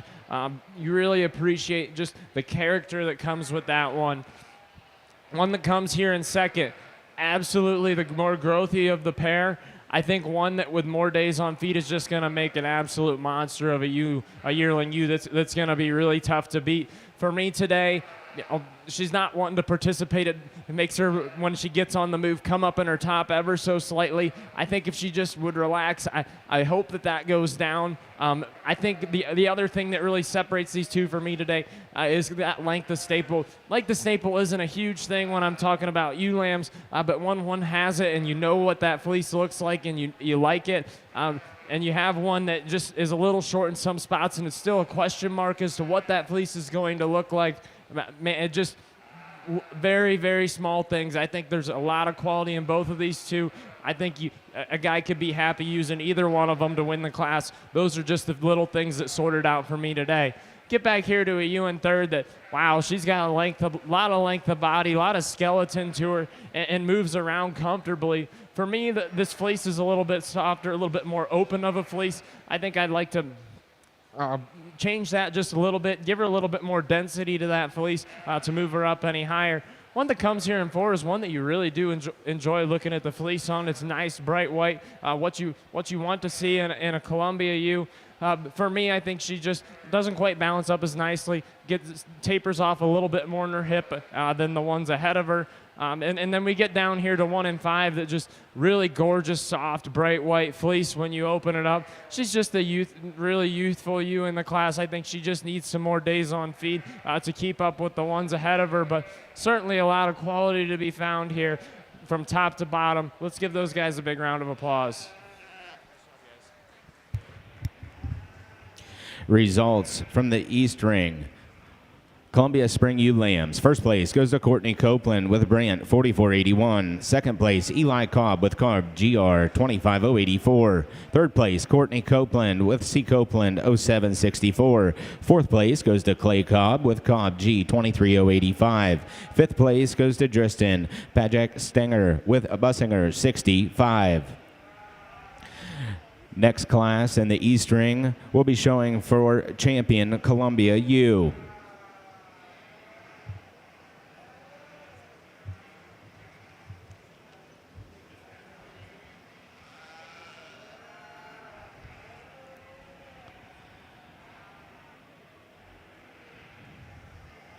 Showing for champion Columbia ewe out of the yearling class, Courtney Copeland and Eli Cobb.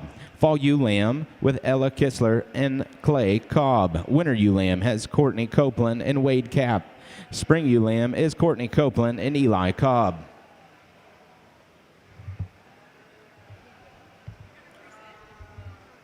All right, Dale Davis is going to present.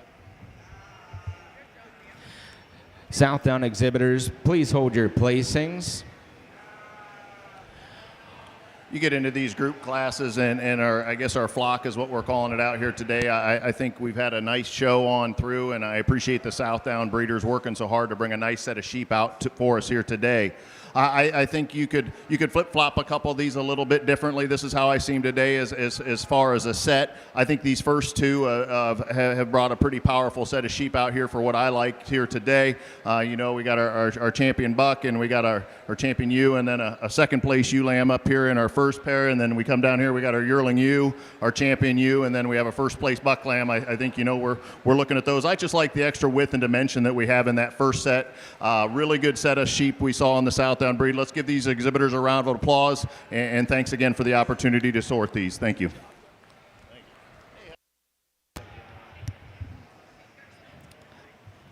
At this time in the Nationwide Farm Bureau League Council Ring, it is time for the Premier Exhibitor Award. This year's Southdown Premier Exhibitor Award goes to Ephraim Fowler. The Premier Exhibitor Award is presented to you by Old Glory Farms, Dale and Kathy Davis. Yeah, he's got him right here. Yep. Yeah. Results from the Southdown Flock class. First place goes to Caden Lake. Second place, Ephraim Fowler. Third place, Lydia Lake. Fourth place, Jordan Ramsey. Fifth place, Caden McCoy. Sixth place, Kaylee Opliger. And seventh place, Drew Carpenter. Eighth place, James McCartney.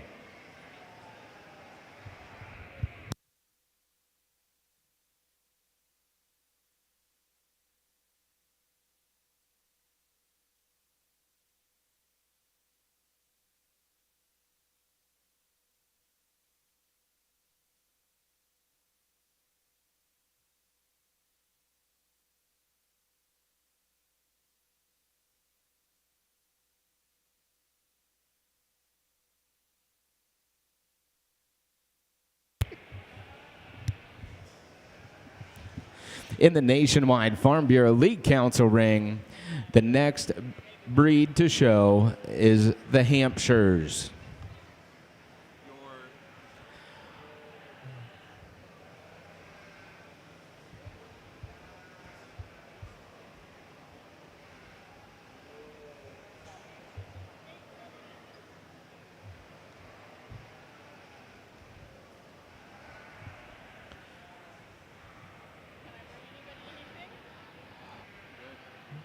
This is the final call for the junior breeding Hampshire yearling ram class. First call, Hampshire fall ram lambs.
A reminder in the barn to all Southdown breeders, the Southdown meeting is going to be in the wool room at 1 p.m. today. In the wool room at 1 p.m.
Nice set of slick-sheared bucks here to start off our Hampshire show. I think the ram that we have out here definitely fits the type and kind that I like. A sheep that's extremely well balanced from the side, a sheep that gets out and travels extremely well. And then this ram, the bonus of this guy is you get right up on him and there's a ton of shape up in that rack. It carries out wide and level out through that hip. Just a real eye-appealing ram that has a substantial amount of muscle in him. If you're somebody that just wants them powerful and rugged and just big rib, that's your buck here in second. This guy is extremely wide base. A lot of power, a lot of shape in this ram. A ram that comes out and has a tremendous amount of thickness right there when you get right behind him. I just like to clean this guy up through his front end just a little bit, maybe make him a little neater and a neater look up through that front end and stouten him up on that bone in comparison to our class winner. But that ram has a lot of good in a lot of different breeding programs. Then we get into a pair of bucks up here that don't have as much style and design as the buck that won the class, and they're not quite as wide a based as the ram that we had there in second, but they're rams that are extremely functional. These rams have some thickness, they have some soundness. They're rams that do balance up relatively well from the side. We just like to make them a little neater in their overall look, or give them a little bit more shape in order to get up over those top couple bucks. But a nice set of Hampshire rams. Let's give these exhibitors a round of applause as well. Thank you.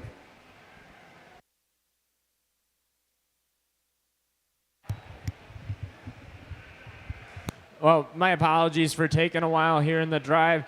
I think there's 4 ewes out here that just hit me really hard when they came out in class. Starting with the pair of yearling ewes, I think there's just a ton of quality that represents the Columbia breed so well. Females that, when you have ewe lambs, you just, you hope that they grow and they get to be at the point of maturity where they come to the ring looking like these yearling ewes. I think those two are really, really good. This fall ewe lamb is another one that's really exceptional. When you get this one into motion, I don't think there's one that moves better. She motors around the ring extremely well. I think that her fleece is really beautiful and uniform from front to rear.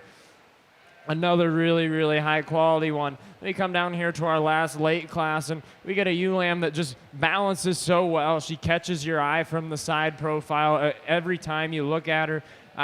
Obviously, being a ewe lamb, she comes a little bit shorter fleece than the ones ahead of her. But man, what you see there is one that's going to really grow up and be a really quality female for these breeders. For me today, I think, given all of what we have, I think that pair of yearling ewes is really good and really tough to get around. We're going to stick with those for your champion and your reserve. Congratulations, exhibitors.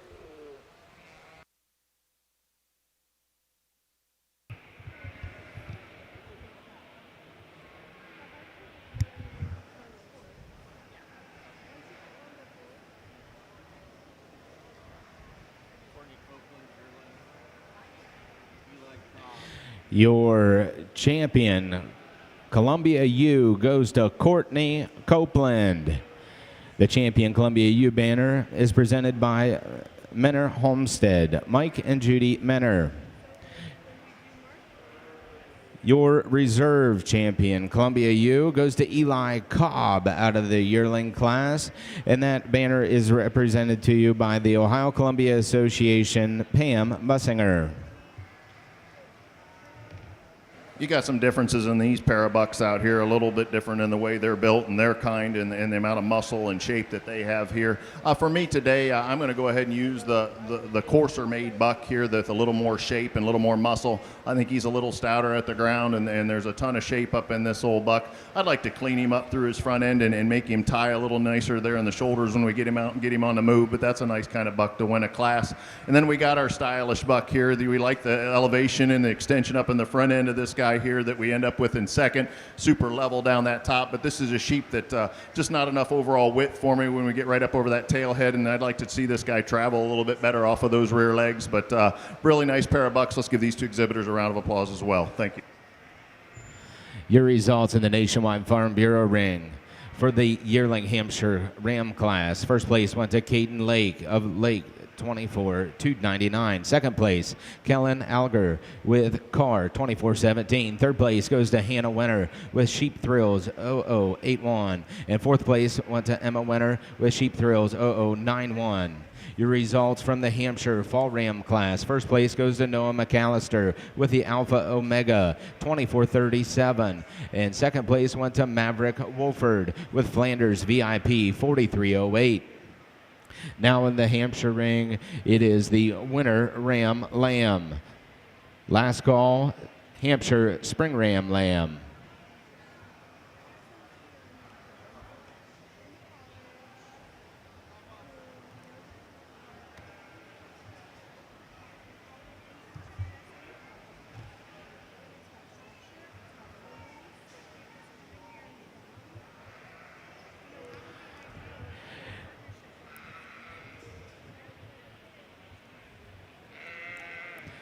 In the East ring, we need all Columbia flock exhibitors in the ring.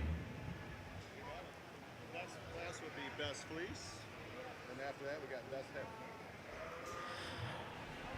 It's a shame there's not a little more competition in this class. This is a really nice, well-built type of buck lamb here. A ram that's level down his top. He gets really square and wide out over that hip. A ram that balances up really well from the side. I like the extra extension that he has up through his front end. I think it'll be interesting when we get him back out here against the bucks that we've already seen and see how he competes with them. But that's a nice type of buck lamb that could have handled quite a bit more competition. Thank you.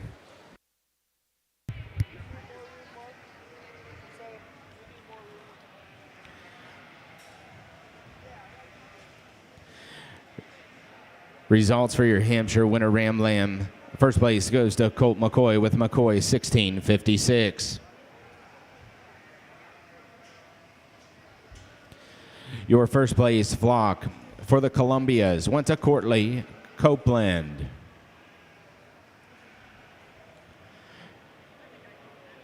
Currently showing for the Columbias is for best fleece. Next class will be for the best headed.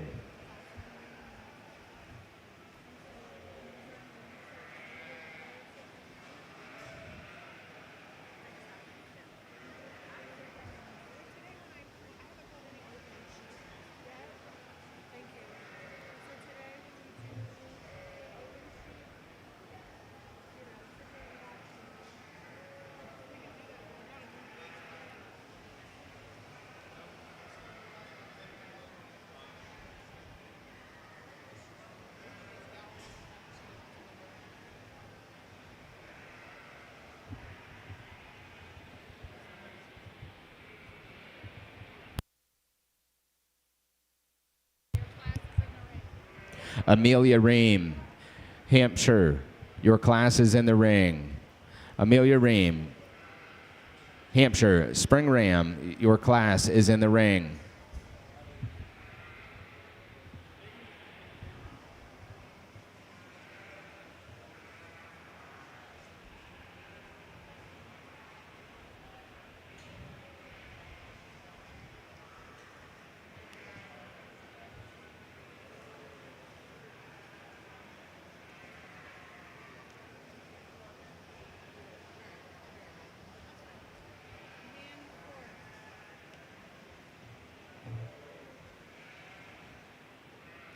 In the Nationwide and Farm Bureau ring, currently in the ring is the Hampshire Spring Ram Lambs.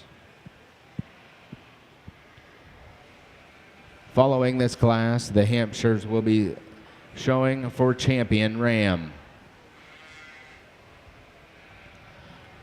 First call, Hampshire Yearling Ewes.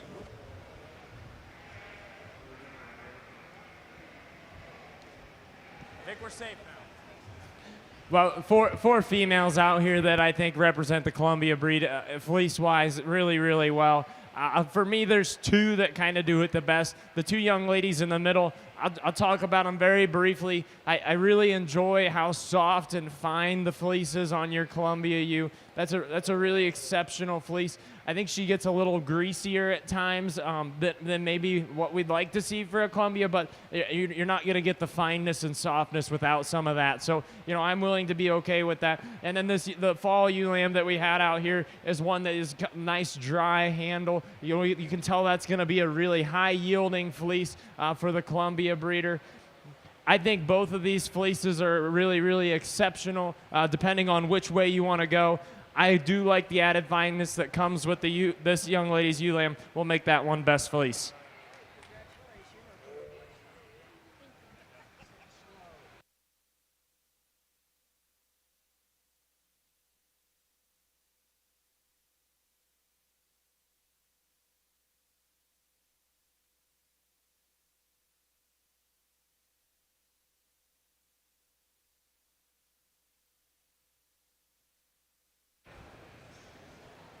I think this second place buck would probably much rather be observed in the pasture or maybe in the pen. Definitely doesn't want to be out here today, so we're not going to take a whole lot more time and put him through that. Our first place buck is a nice sheep. This ram handles really good down that top. He's level and square out through that hip. Ram with some extension up through that front end and has some stoutness on those feet and legs. Nice type of buck to start our class off with. Our second place buck is much greener and later maturing than our first place buck out here. When you get your hands right on him, he does have some shape and does have some muscle. Just difficult to evaluate him in his present state out here and his cooperation that he's probably given this young lady. But a nice pair of bucks. Let's give these exhibitors a round of applause as well. Thank you.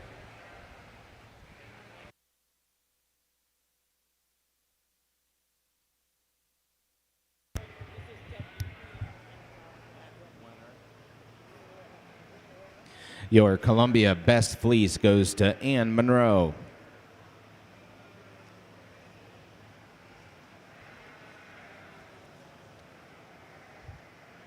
Now showing in the East Ring, Columbia Best Headed.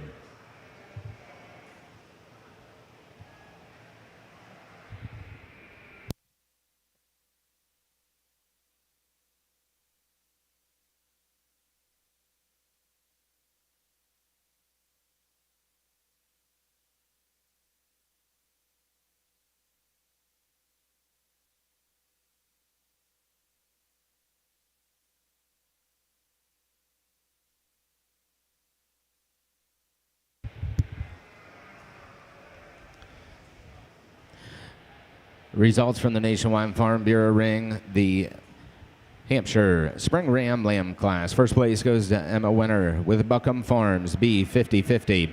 In second place, Amelia Ream with High Top, 511.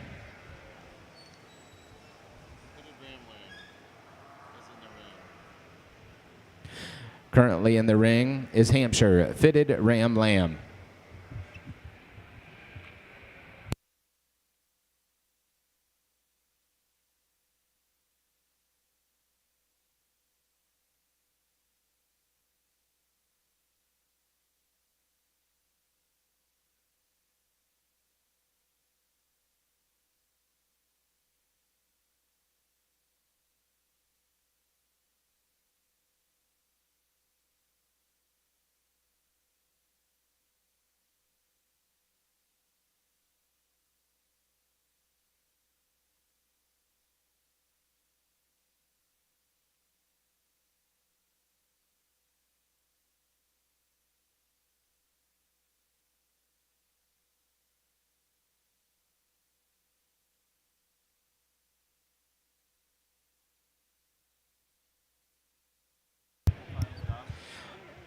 In the East Ring, the Columbia breed is ready to present the Premier Exhibitor Award.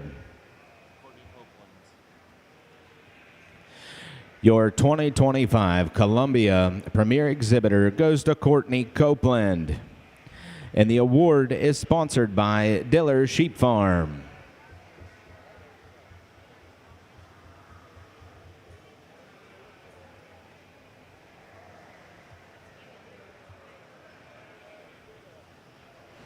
We get into these fitted Hampshires and we get into some sheep that are a little different in their kind. I think both these rams are presented extremely well. They've put quite a bit of time in getting these sheep fitted and getting them looking as they do out here. I like the extra stoutness in this first place buck lamb here. I think he's a little stouter at the ground, a sheep that what you see as far as fleece length is pretty much the same down that top, a lamb that's level down that top. He's a little square. I guess where he excels in this class for me today is just his overall balance from flank to flank. I like him up through his front end a little better than we get into our second place buck. We sure have to appreciate him for his growth, but a sheep that just doesn't want to kind of balance up quite as well from flank to flank. He gets a little deeper down through that chest floor. Like to maybe change the way this guy travels off those rear legs when we get him out on the move.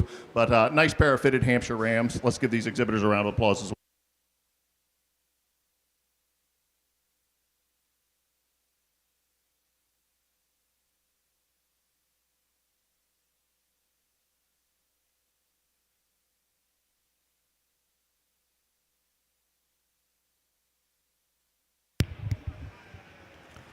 In the East Ring, out of the Columbia show, the best headed went to Clay Cobb.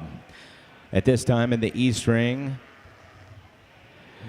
we'll be now starting the Corriedale show.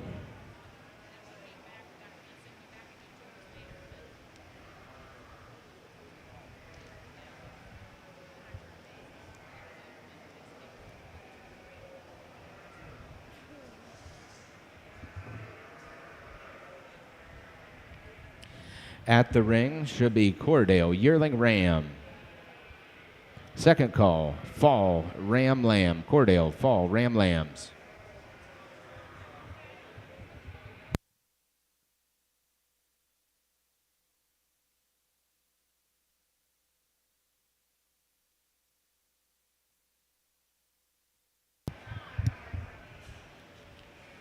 Results from the Nationwide Farm Bureau ring for the Hampshire Fitted Ram Lambs. First place goes to Foster King with Foster King 2503, and second place goes to Foster King with Double Bar D. And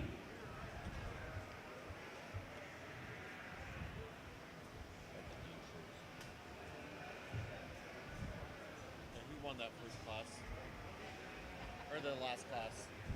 Who won the last class?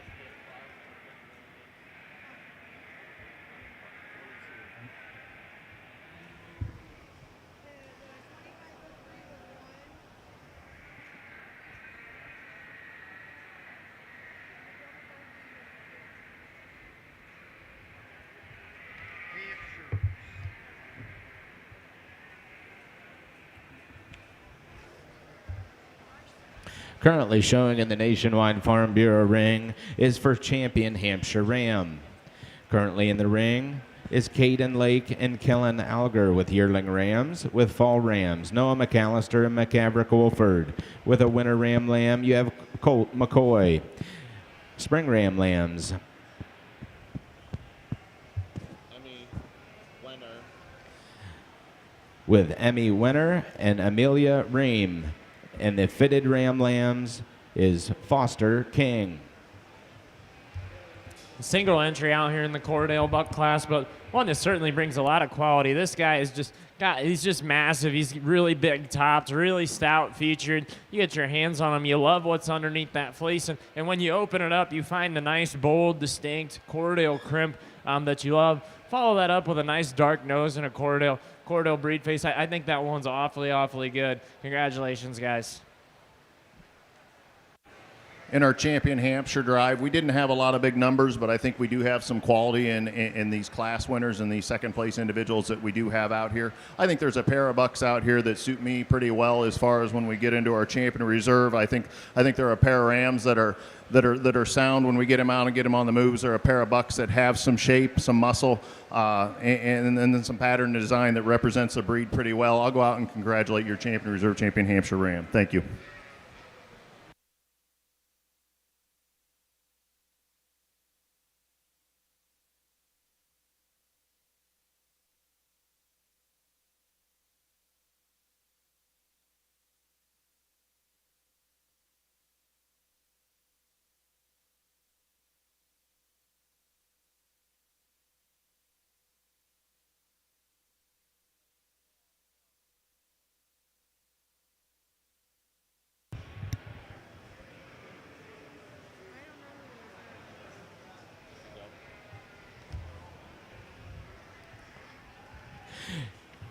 Your Champion Hampshire Ram goes to Caden Lake with the yearling ram. That banner is represented to you by Copeland Family Sheep Farm. The champion banner is presented by Wagner HD Breeding Sheep. Ben Wagner. Your reserve champion, Hampshire Ram, goes to Colt McCoy out of the winter class. And that banner is presented to you by Corner Livestock Company, Adam Wagner and Kensley Tackett.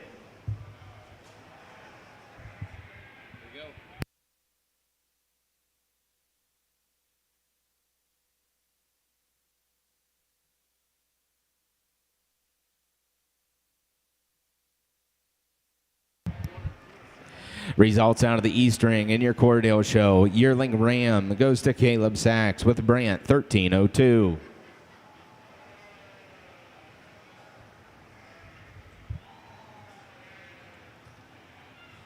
Currently in the East Ring, you have Fall Ram Lambs. Third call, winner Ram Lambs for the Cordell show.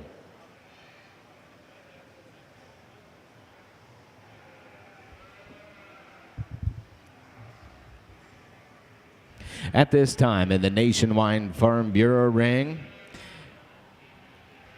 last call for the Hampshire Yearling Ewes. Hampshire Yearling Ewes, make your way to the ring at this time. Third call, Fall Ewe Lambs.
certainly a lot of quality to be found in both of these individuals up here at the top. I'm going to start off with the buck lamb that just comes more bold about his crimp. Man, he really has that Cordell breed character to his lock when you get it opened up. And man, the other area that this guy strives, he just has a ton of length of body. His hind saddle is so long. When you get your hands on him, it may appear that, certainly he might not have quite as much barrel in his rib cage as the one that comes in second, but one that I think just from a fleece standpoint and, is a structural correctness standpoint, one that motors around really well. I think one that's going to keep on growing and be a really, really, really good mature buck. We get here to one in second, and it's, man, he is a really stout feature. You get your hands on his rib. He's big and barrel ribbed, bold.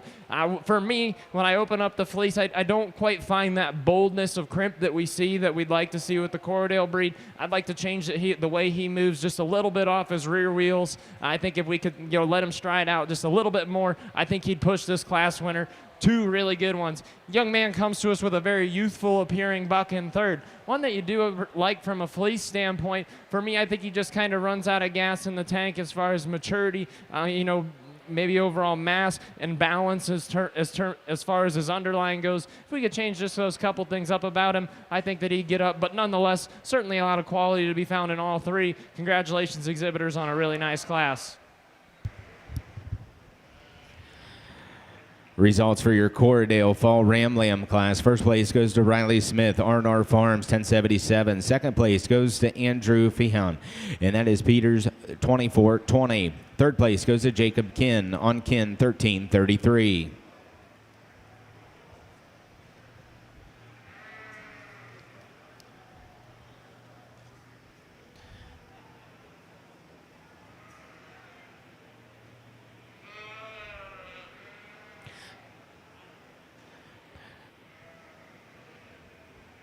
Now entering the East Ring for the Cordells are the winner Ram Lambs.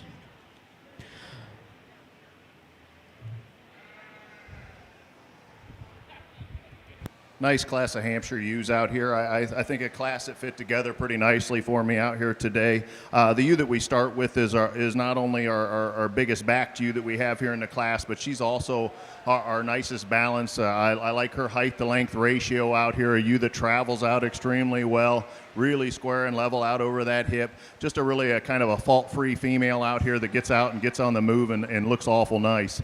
We get into these second and third. I think that's where you're looking at our placings a little closer. I love it when I get behind this second place female. She is really wide. This ewe is really wide and square out over that hip. She's great big up in that rack. She's a big bold rib type of ewe. A ewe that handles really good down that top. And a ewe that once we have all that power and that muscle, I think she balances up every bit as good as our second or third place ewe that we have here in the class. Taller at the higher point of the shoulder here is our ewe that we had in third. I think she's really good and level down that top as well. But a ewe that just gets a little deeper for me, maybe doesn't balance up quite as well. She doesn't have quite as much width down low as the two that we started with, but that's getting critical of a really nice ewe there in third as well. More of a trendier type of Hampshire ewe, more on the weather end of things, is the ewe that we had here in fourth. Balances up real well from the side, a ewe that's level down her top. She just doesn't have quite as much overall to her as the three that we had on the top of the class as far as the boldness and stoutness of those bigger framed ewes. And then we round out with a really, really heavy muscle type of ewe, a ewe that has that shape as we evaluate her, a ewe that's just not quite as stout at the ground as the ones that we had above her, a ewe that we'd like to maybe go ahead and give her a little neater look up through her front end, but that's a nice type of sheep as well. Good class of Hampshire ewes all through. Thank you.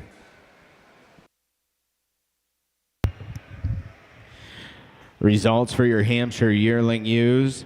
First place goes to Noah McAllister, Westlake, 2465. Second place goes to Kellen Alger with on car 2420. Third place goes to Isabella Paragowitz on Westlake 2494. Fourth place goes to Colt McCoy with 920 2024. In fifth place goes to Hannah Winter on Sheep Thrills 0078. In sixth place goes to Hannah Winter, Buckham Farms B 4261. In seventh place goes to Emma Winter, and that is Sheep Thrills 0090. And in eighth place goes to Eva Lammers on Buckham Farms B 4227.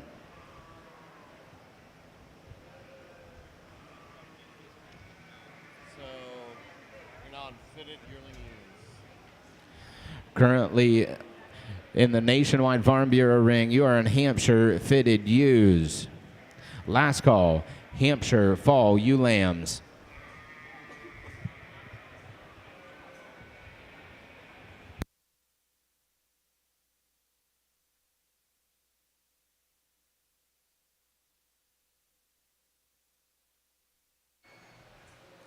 Well, folks, a lot of quality to be found in different places on the two of these buck lambs. You know, standing back on the side of the ring, you know, you certainly notice that, you know, our second place buck might come a little bit better balanced with a little bit more muscle to him. But this class winner, I think, is a little bit more youthful. And when you open up the fleece on this one, all you got to do is say, wow. I mean, that is just a Cordale fleece through and through if you want to see one. Extremely uniform from front to rear. A great, bold, distinct crimp. Just absolutely love the fleece on that one. I think he balances up well enough. Sure, we'd like to add some more structure into him, but it's clear that the pedigree on this one has been selected to make the fleece the way that one is. And, you know, you kind of have the trade-offs of these things. One here in second, man, if you're just looking for structure and build to add in as a ram to breed, here he is. This sheep is really stout featured. He balances, is really structurally correct. Love that about him. I get my hands on his fleece. He's just a little bit more open to his fleece, not quite as dense. And we start to lose that Cordale breed character as far as crimp design goes. But, I mean, depending on which way your flock needs to go and what you need to add, I think you got two really good pieces out here that you could add in either way. Congratulations, guys, on a nice set of buck lambs.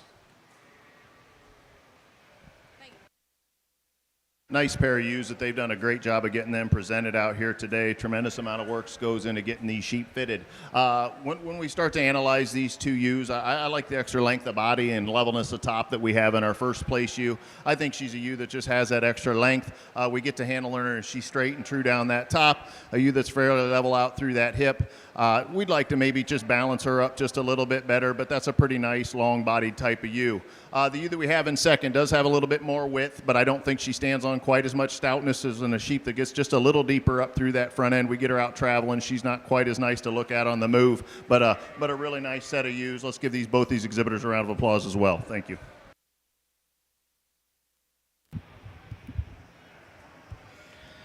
Results for your Cordale winter Ram Lamb class. First place goes to Carter Hybert Schons. First place goes to Carter Hyberthausen with Hybe 962. Second place goes to Camden Hyberthausen with BA 0099.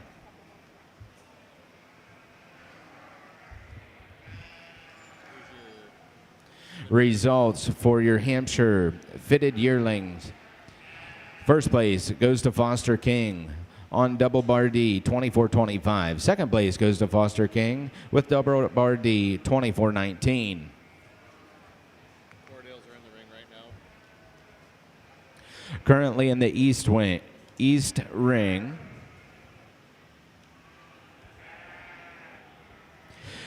They're showing for champion Cordale Ram. With the yearling ram is Caleb Sachs. Fall ram lambs, Riley Smith and Andrew Fehan. Winter ram lambs are Carter Hyberthausen, and second place is Camden Hyberthausen. This is Feehan.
Nice pair of ewe lambs in here to represent the fall division of our Hampshire ewes. I like the extra power in this first place ewe. I think extra rib. You can see her from the side. She's got that extra shape down low and down through the center of that leg. Really level type of hipped ewe out here. That's a nice type of female to start our class off with. The real shame in this class is that there's not a whole bunch more, because this is a really good ewe lamb here in second as well. A ewe lamb that balances up extremely well. She's really cool up through that front end. A ewe that's square and level out over that hip. There's just not as much of her as that ewe that we started our class with, but really nice pair of Hampshire ewe lambs out here. Thank you. Folks, we got a really tremendous set of Cordell rams out here. I think that there's two really high quality. Well, we got three high quality ones up here in the front, but two really come to mind for me when we're discussing champion and reserve. And the fall buck and the yearling ram are both ones that I think do a lot correct for the breed, both that I think are appropriate in terms of their fleece and their crimped structure and their balance to their skeleton. I think that these both will do a lot of good for these guys when they go home into their breeding, to their flocks, and get them out on some ewes this fall. For me, I think that the added mass and the added power, of that yearling buck is enough to keep him for champion. That dude's just a workhorse and an absolute unit of a Cordell ram. I think a really nice one to win. Then we'll come back here for the fall for reserve.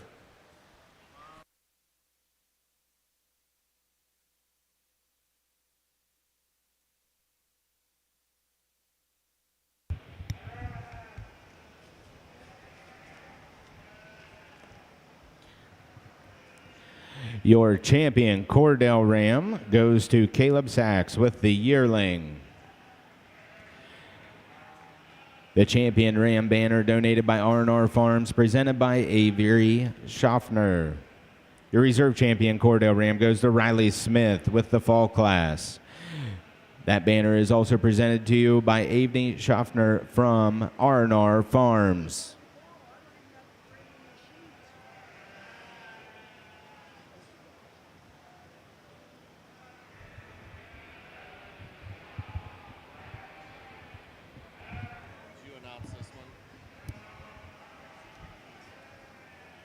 Results from the Hampshire Fall Ewe Lamb class. First place goes to Brett Martin with a Schroyer OH 8163. And second place goes to Abby Wagner with a Wagner HD 0186.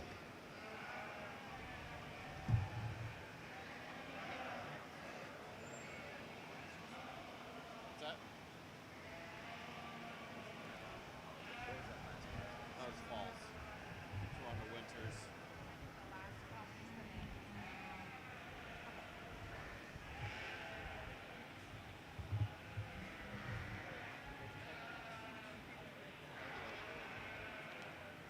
Fill up my water.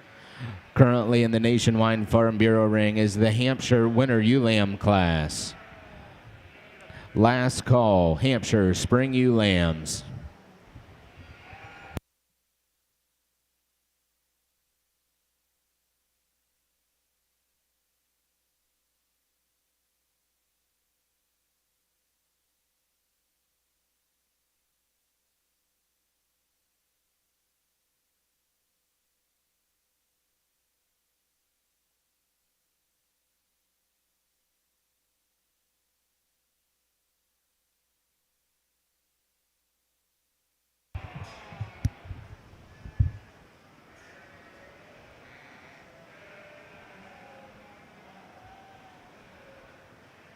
Currently in the ring on the east side are Cordell yearling ewes. Last call, Cordell Fall Ewe Lambs.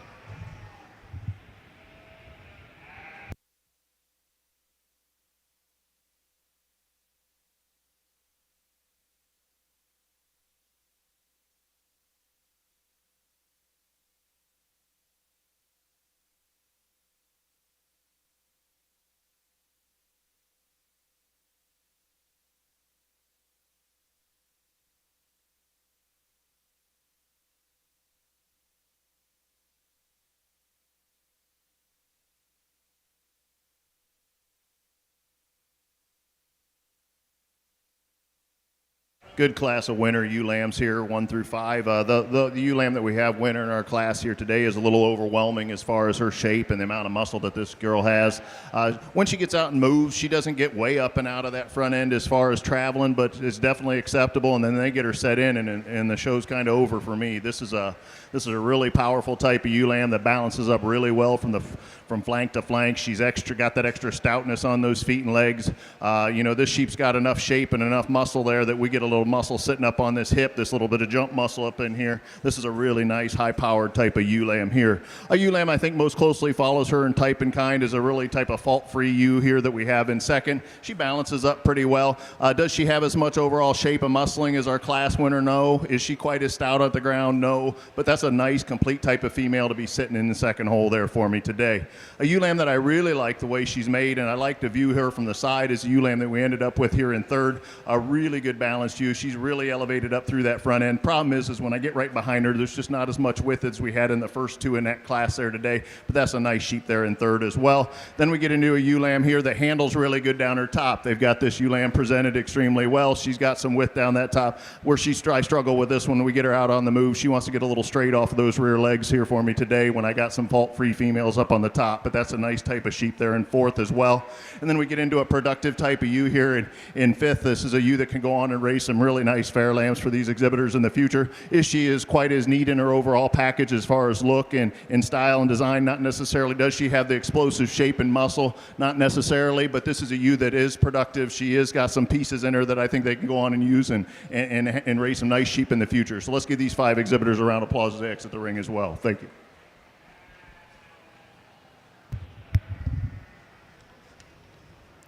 Results from your Hampshire Winter Ewe Lamb class. First place goes to Alexis White with a Schroyer, 85.98. Second place goes to Isabella Paragowitz with a Westlake, 25.15. Third place goes to Noah McAllister on Westlake, 25.43. Fourth place goes to Noah McAllister on Westlake, 25.05. And fifth place goes to Hannah Wenner on Sheep Thrills, 0094.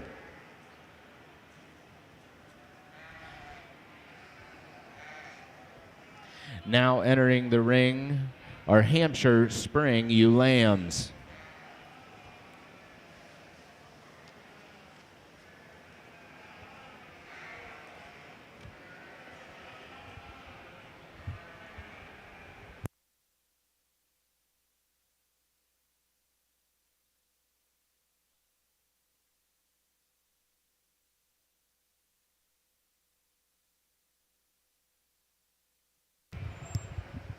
Attention in the barns, Michaela Howdenshield, your class is in the ring. Michaela Howdenshield, your class is in the ring.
really excellent set of Cordell yearling ewes out here. I think the one that wins the class does so really handily for me. She's the most structurally sound female out here that moves around. She's got a ton of body, plenty of rib. When you get your hands on her and you open up that fleece, it's just beautiful from front to rear, extremely consistent. I think you can throw any EST term at that ewe that you want to, and she's going to be the one today for the class. Get back here to 1 and 2. That it's a 2 and 3. I think the discussion gets a little bit closer. I'm going to go with one that I think uses her back legs just a little bit more comfortably when she gets out and moves. That's one that balances up really nicely from an underline standpoint. She's definitely got plenty of rib to her. You open up the fleece on this one, is just bright white, gorgeous Corriedale fleece. Really, really exceptional fleece on that ewe. Nice one to come in second. Get down here to third. One that, again, comes with the same type of really pretty Cordell fleece. Extremely bright white when you open it up. For me, the problem area becomes the back wheels on this one. She wants to dump that tail head down a little bit and get a little bit too straight for me on her back legs when she gets out and moves. I think if we could change up that rear wheel design just a little bit, she'd keep up with the ones ahead of her. But a ton of quality to be found, and will definitely be a very productive ewe for these guys. We get back here to 1 and 4. That's definitely coming with some more condition than the ones ahead of her. I don't think she's excessive in terms of her condition, but she's just not quite as fresh as the ones we see in front of her. And the ones ahead of her, too, are just a little bit more uniform in terms of their fleece. I think this one has a lot of good things to offer, but when you're in a class of really elite fleeced ewes, you got to be uniform from front to rear, and those are the things that separate out for me today. We get back here to 1 and 5 that I really appreciate the fleece on compared to the ones that stand below it. Yeah, there's some structural things we'd like to change up about this one, but as far as one that's going to produce a big, heavy, high-yielding fleece for the Corriedale breed and has good Corriedale breed character, I think it's a logical slide into 5. Congratulations, exhibitors, on a really nice set of yearling ewes.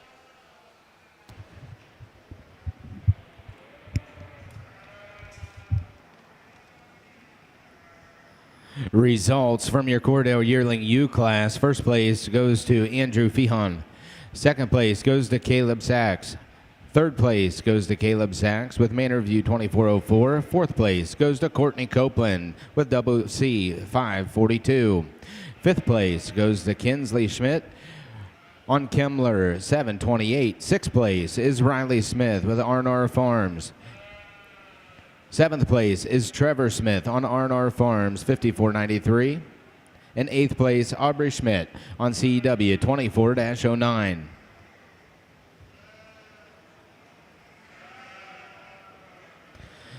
Next in the ring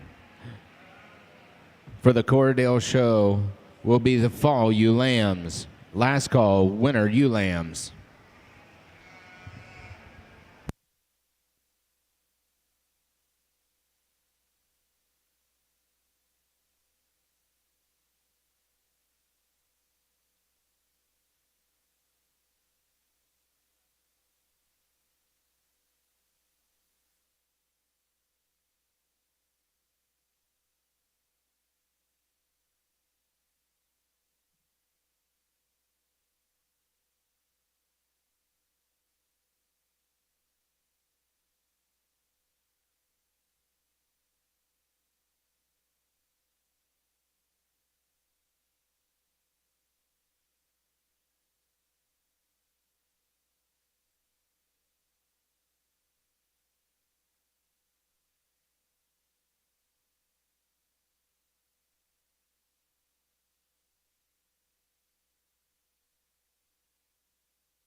We have a lot of nice ewe lambs out here, but this is probably one of the more difficult classes I've had to sort out here today.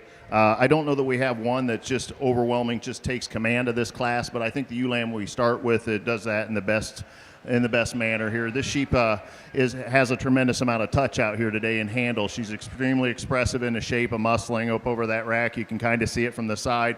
A lot of width and depth when we view her back through the center of that leg. A ewe lamb that travels out a little bit better than our second place female here, but that's a nice type of ewe to start our class off with. Love the rib, the volume in this second place ewe. She is a big rib type of ewe. ton of volume in this ewe. She's a little bigger framed in this particular class. You get right behind her, you like the added width that she has the whole way through. But a ewe that we get her out and traveling, and she just gets a little too low in that front end and a little plain for me out there when we get her out on the move. You get her set here. She's the one I want to start with, but when I get them out and get them on the move, I just can't run her at the top today. A nice type of ewe that we have here in third out here today. This is a pretty good handling ewe as well. She's a ewe that just gets a little I guess a little plainer through her front end in comparison to the one we started with out here today. A ewe that doesn't balance up when we put her in motion. I think a ewe that gets a little higher right there back on the hip when we get her out and moving, but that's a nice type of female there as well. Like the style and design of the ewe that we got in here in fourth, a ewe that's made, oh, here we go, we'll do it right. A ewe that's made really well, but a ewe that just doesn't have the width and dimension of the ones that we had on the top of the class to get up in there today, but that's a nice type of sheep there as well. And then a really complete type of female is the one that we have here in fifth. I think she rose to the top of this class and just coming right on up. A ewe that has some shape, has some muscling, just maybe not quite as extended up through that front end. I'd like to change the way that neck sets into the shoulder a little bit, but that's a really nice type of sheep as well. Good set of Hampshire ewe lambs on down through. Thank you.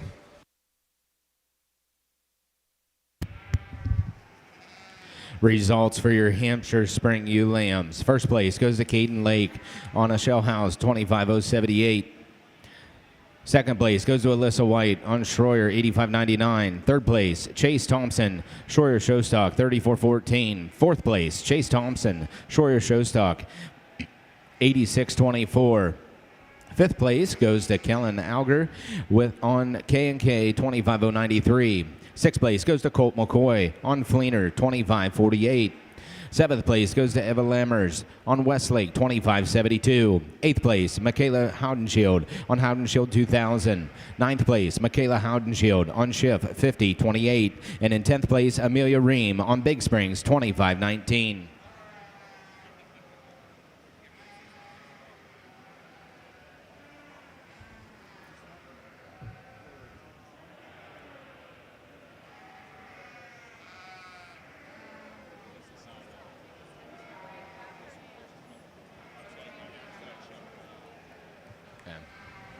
Attention in the barn. In the Nationwide Farm Bureau League Council ring, following the Hampshire show, there will be a 10-minute break. There will be a 10-minute break following the Hampshire show. Thank you. Well, there was certainly three very different sheep out here in this fall class. The one that I'm going to start with, the bones are good here is all I can say. Structurally, this one is the most sound. She's got plenty of width, and she just sets up and moves around the ring really well.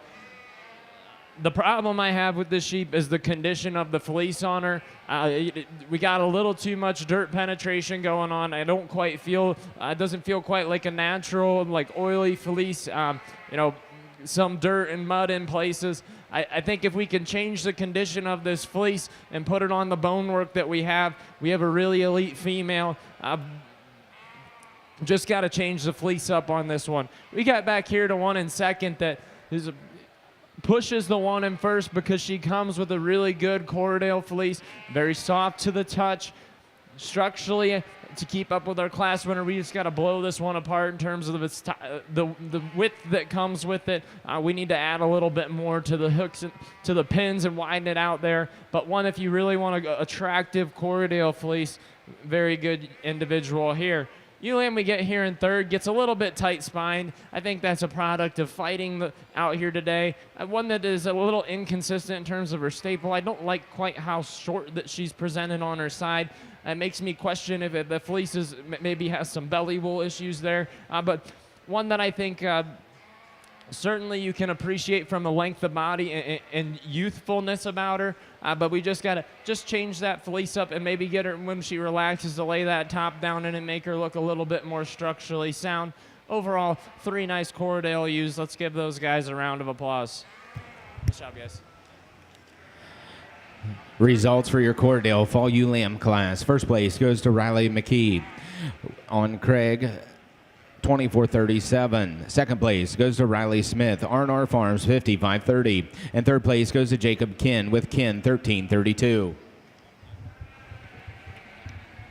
Nice set of Hampshire fitted ewes here. The ewe that we start with, I think, is our most complete individual in the class.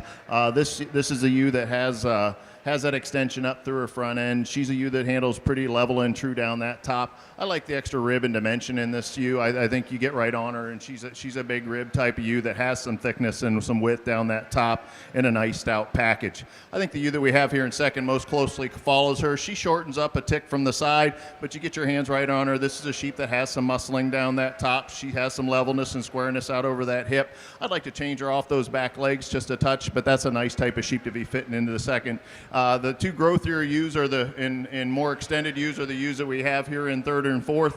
The ewe that we have here in third has some rib, has some stoutness as far as the bone size on the ground there, but a ewe that I'd like to change her in her overall balance. Then we run into our fourth place ewe as a ewe that's just not quite as stout as maybe some of the other sheep that we had in the class, but they've done a nice job getting her presented, and she's a straight and true down that top. So nice set of Hampshire ewes. Let's give these four exhibitors a round of applause.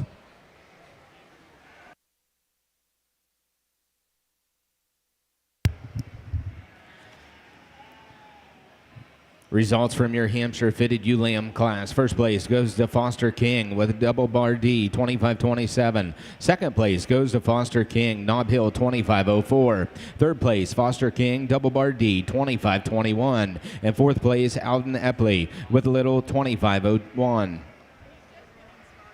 Oh, okay. His grandma and grandpa had sheep, and the girl, his mom sheep.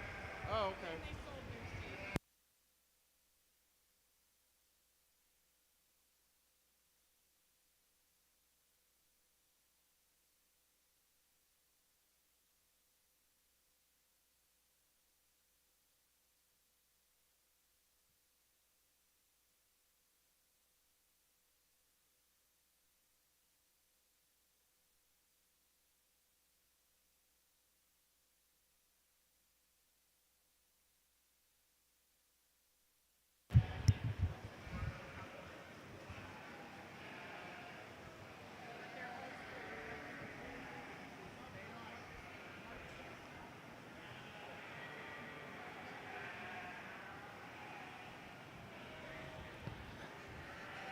Now entering the Nationwide Farm Bureau League Council ring is the champion ewe drive.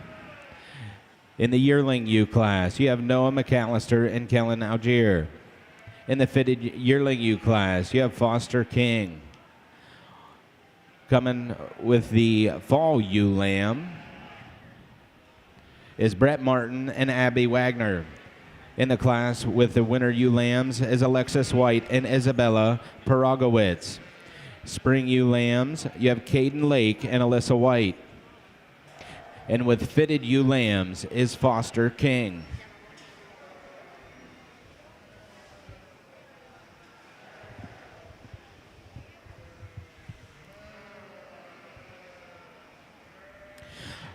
Currently in the East Ring, you have the Corriedale Winter Ewe Lamb class in the ring. Lascar, Corriedale Spring Ewe Lamb class.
Let's put your hands together for these Hampshire exhibitors out here. I think they brought us a nice set of Hampshire females out here today.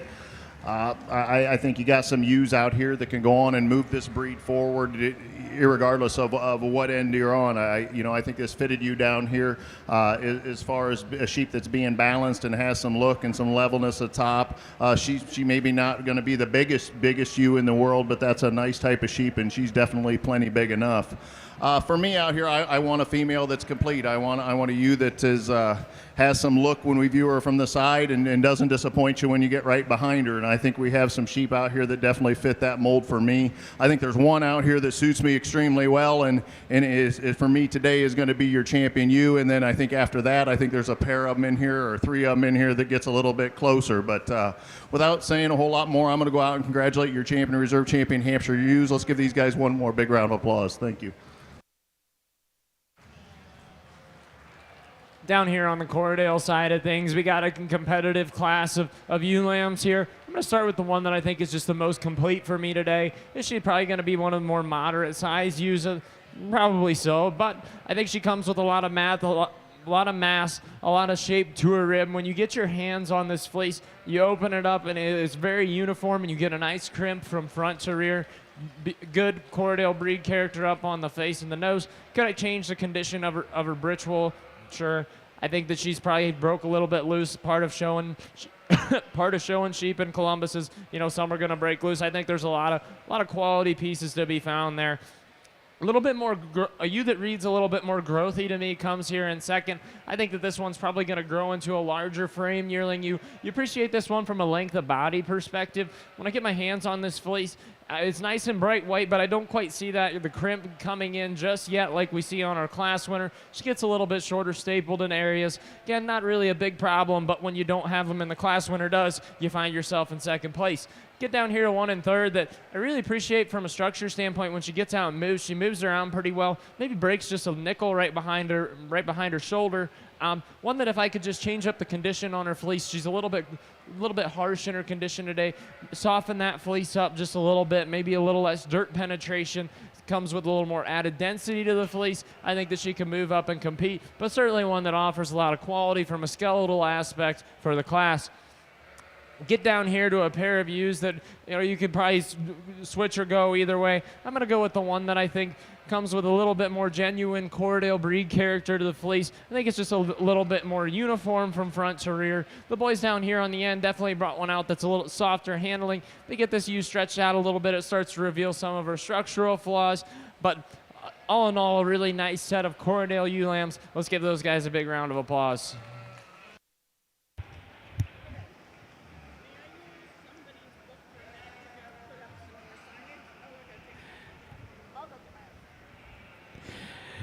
Your champion Hampshire ewe goes to Noah McAllister out of the yearling class.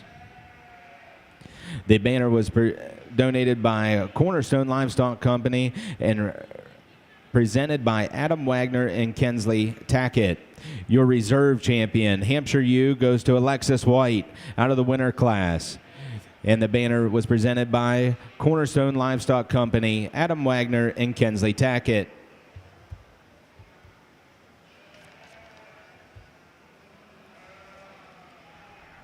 Results from your Cordale Winter ewe lamb class. First place, Andrew Fehan on Peters, 2501. Second place goes to Camden Hubertshine on Hybe, 961. Third place, Addie French on Kemmler, 746. Fourth place goes to Jacob Kinn on ORF, 2575. Fifth place goes to Trevor Smith on Smith, 2500.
kind of a tough group of the groups to sort out here, and you can look at this a couple different ways, whether you're looking at the one individual that you might like the best, and if that's the case, she's in our second group. That's our champion U. She'd be my favorite individual. Or are you looking at how these match up and pair up as a set? I think I like the width and dimension of this first set. I don't think we necessarily had any class winners in there, but this is a pretty darn good complete set of sheep out here. We got our second place yearling buck. We got a yearling or a ewe that was a pair of ewes that were up in their classes as well. Just a nice complete set of sheep that I think win this group thing for me today. We get into our second group here, and like I said, we got our yearling ewe in there that carries the weight, but there's a couple on either side of her that I might not, as far as being complete sheep, they're not as complete as I'd like to see, but that yearling ewe is awful good standing in the middle there. Then we run into our third pair, and I think these are sheep that ran towards the top all day long as well. We got a reserve champion buck in there that held his own as all. Really nice set, but they're just not, they don't stand out, I guess, as necessarily in one area or the other, but it's just a really good complete set. Our fitted set of sheep, they did a lot of work to get these ready, and I think they did a great job of getting these sheep presented today. A nice group of sheep there as well. And then we run into an extremely productive group down here in fifth that they've done a good job of getting those sheep down here and getting them presented as well. Let's give all these Hampshire breeders a round of applause as they exit the ring. Thank you. Your results for your Hampshire flock. First place goes to Kellen Alger. Second place goes to Noah McAllister. Third place, Colt McCoy. Fourth place, Foster King. And fifth place, Hannah Wenner. At this time in the Nationwide Farm Bureau League Council ring, we are taking a 10-minute break. Following the 10-minute break, Oxfords will be in the ring.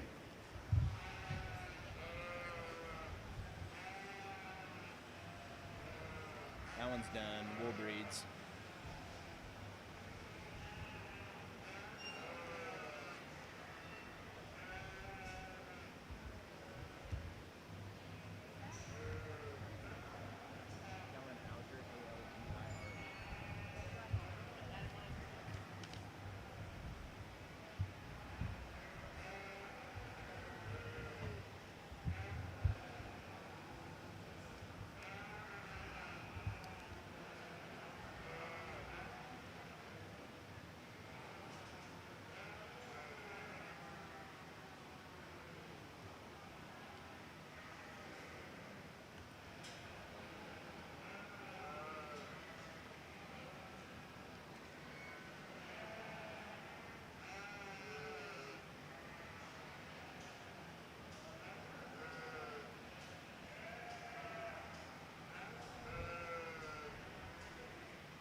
I'm sad I'm not under 4-H age because a popsicle sounds really nice right now. But we're going to start out with a ewe that I think is just the most complete for the class. One that just a very appropriate fleece for a Cordale ewe. Offers lots of extension, balances up really nicely, comes in with plenty of width. Just a great place for us to start. The one that I think has really good potential to grow into an exceptional yearling ewe is the one here in second. She's definitely further behind on her maturity curve than some of the other ones that we see in the class.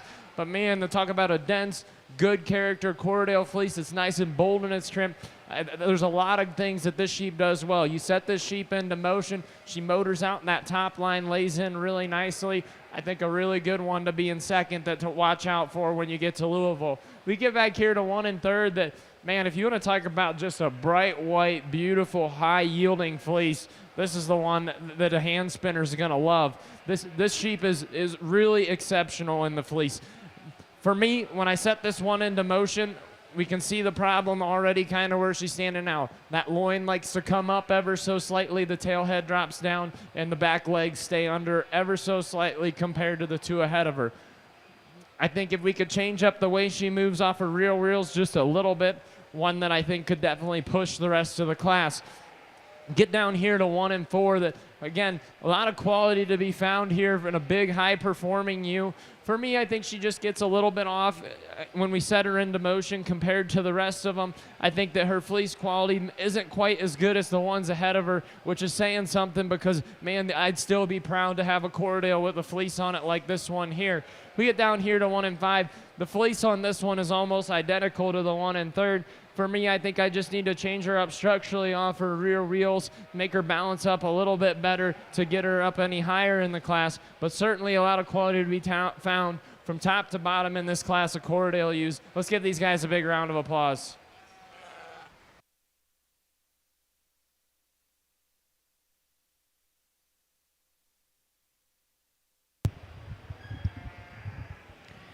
Your results from your Cordale Spring Ewe Lamb class. First place goes to Andrew Feehan, on Peters 2504. Second place goes to Carter Hyberhausen on BAH 0100. Third place goes to Caleb Sachs on Manor View 2520. Fourth place, Courtney Copeland on Double C 0678. Fifth place, Caleb Sachs on Manor View 2515. Sixth place goes to Riley McKee on BWH 4129. Seventh place, Jacob Kin on Kin 1359. And eighth place, Addie French on FC 2682.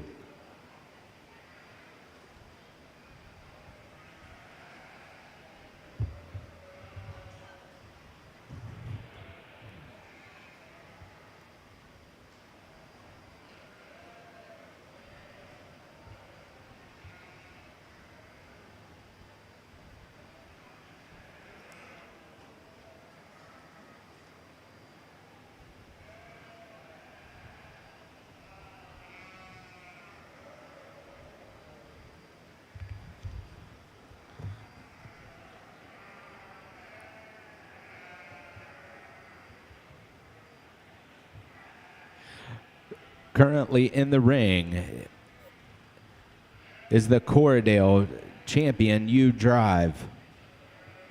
With the yearling ewes, you have Andrew Feehan and Caleb Sachs. Fall ewe lambs, Riley McKee and Riley Smith. Winter ewe lambs, Andrew Feehan and Camden Hyberhausen. And spring ewe lambs, Andrew Feehan and Carter Hyberhausen.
Well, the water runs deep here in the Cordell U show. There's just a ton of quality to be found out here in these individuals that are lined up. I think that there's one out here that just excels the rest, and then there it gets a little bit tighter. For me, if you haven't heard it already, the thing that I really, really appreciate about the Cordell sheet is the fleece type. Having that super high yielding with that big, bold crimp is just something I love. And when you can do that and pair it up on a really good structured one, you've got something really special that's really hard to make. That being said, I think there's 3 females out here that do that exceptionally well. I'll go shake the hands of the 2 that I like the best.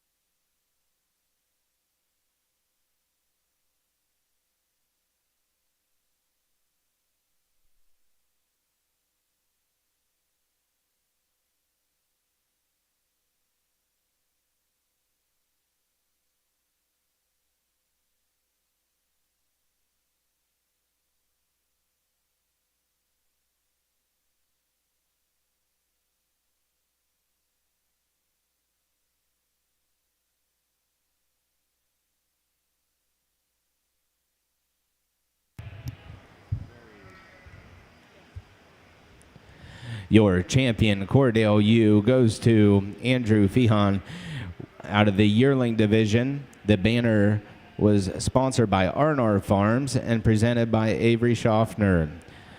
The Ohio Lamb and Wool.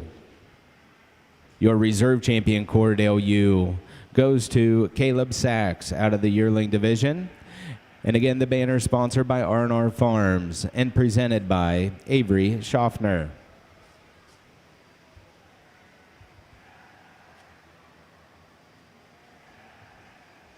Thank you. I'm gonna run this in, then I need to start on my In the Nationwide Farm Bureau and League Council ring at this time, the Oxford Show has been underway. Currently in the ring is the yearling Ram class.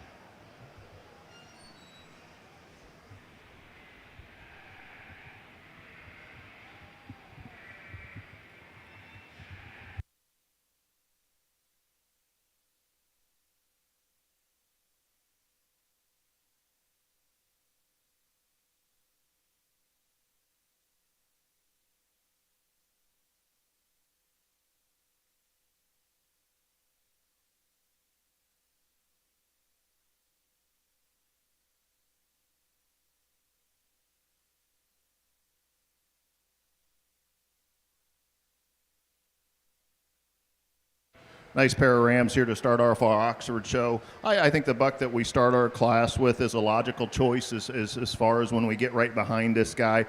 Tremendous amount of width in this buck. What I really like him is I like the squareness out through his hip. Granted, he's fitted in comparison to our 6-sheared buck that we have in second, but I think we got a lot more width and squareness out in that hip shape.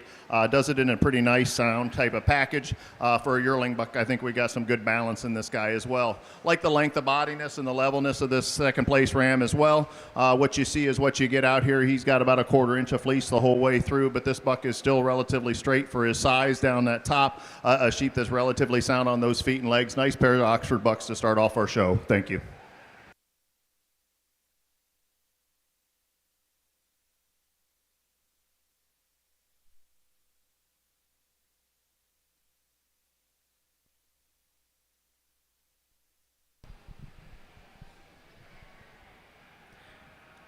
Results from your Oxford Yearling Ram class. First place, Brooklyn Vondenheuvel with 1434. And second place, Paisley Sproul with RFO 2406.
Results for your Cordale Flock class.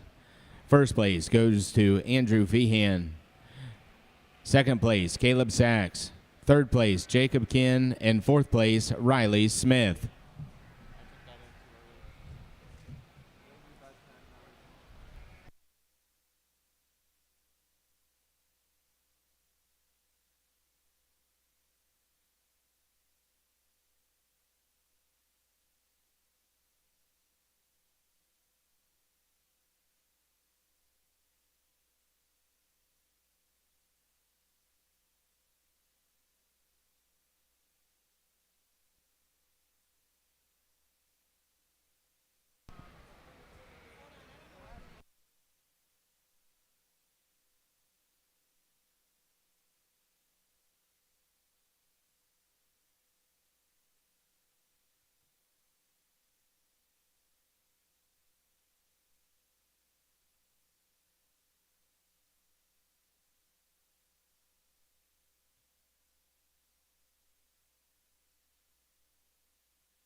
Currently in the Nationwide Farm Bureau ring, Oxford Fall Ram Lambs are in the ring. Last call, Oxford, winner, Ram Lambs.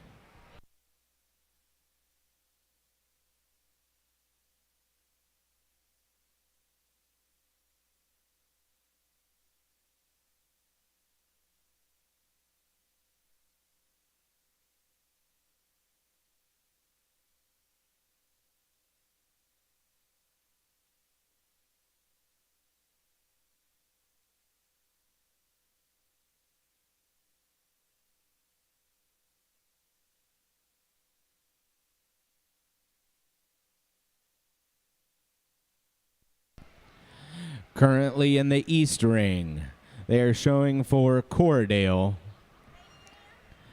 Best Fleece.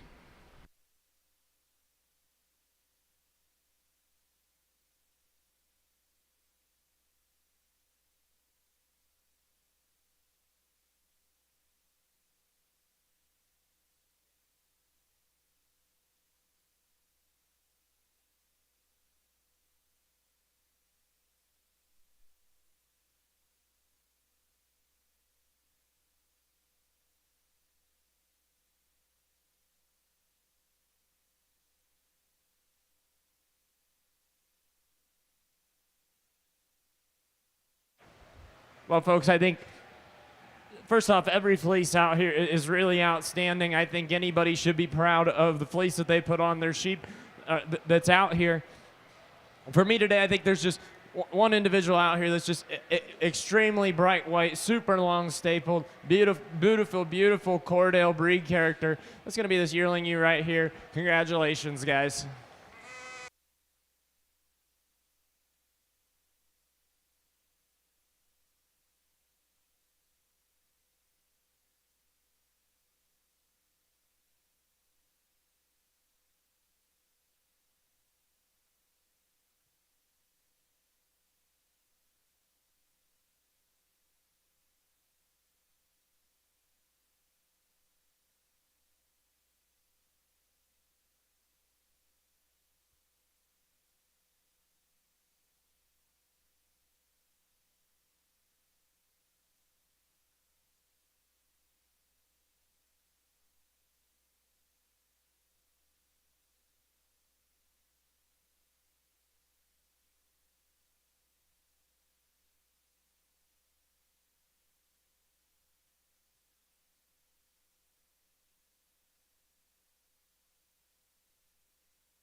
Definitely, probably the hardest class I've had to sort so far today. I don't know that there's one out here that checks every single box, but I think there's one out here that represents a meat breed extremely well, and that's going to be our class winner out here.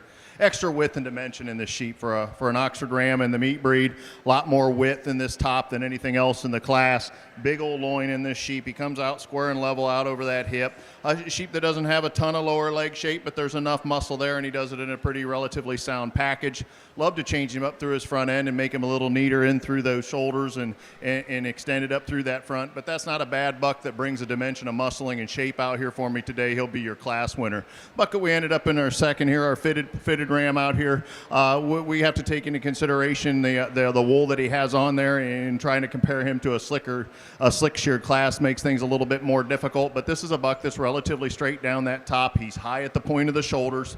He is relatively square out through that hip. I just like to change him in a couple spots. You know, I'd like to make him just a tick square out and high, bring his tail set up just a little bit. He could blend a little neater in his shoulders, but that's a relatively sound fitted buck there in second. The buck I needed to move again was our ram that we ended up here in third. I like this guy up through his front end. I think we have extra extension up there. He's high at the shoulders there. He's a buck that balances up pretty well, but we get him out on the move. He gets a little different on those rear legs. Not quite as smooth out of those as I'd like to see. And a buck that if I'm going to use him, I need a little bit more shape. The buck that we ended up here with in fourth is a ram that's extremely long top. There's just not enough width in this guy in order to get him up over the bucks that we had on the top of the class. Very similar in our other fitted ram here. I'd just like to give this guy a little more rib, a little more natural thickness, and then we could move him on up as well. Nice class of Oxford Rams to start off our show here. Thank you. Results for your Oxford Winter Ram Lamb class. First place goes to Abigail Cottrell on Triple J Farms. Second place goes to Isabella Foley with Cedar Lane Farm 25-38. Third place goes to Dwight Harchu with Harchu Livestock 25051. Fourth place goes to Abigail Cottrell with Triple J Farms 1006. And fifth place goes to Brooklyn Vondenheuvel with Misty Meadows 1471. Currently in the ring, Oxford Spring Ram Lambs.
Attention in the barns.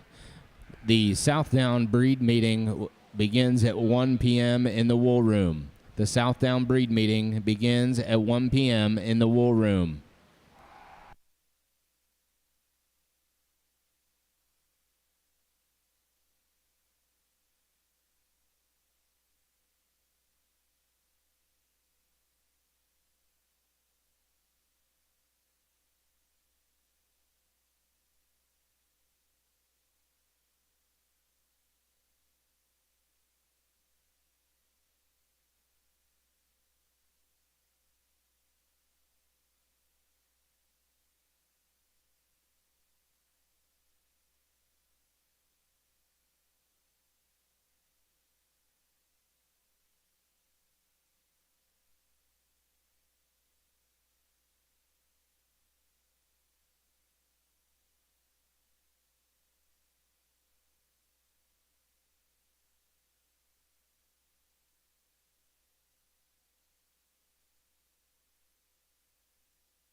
We got a ram in this class that I think on conformation standpoint excels in here. You can see him from the side whether he's got wool on or not.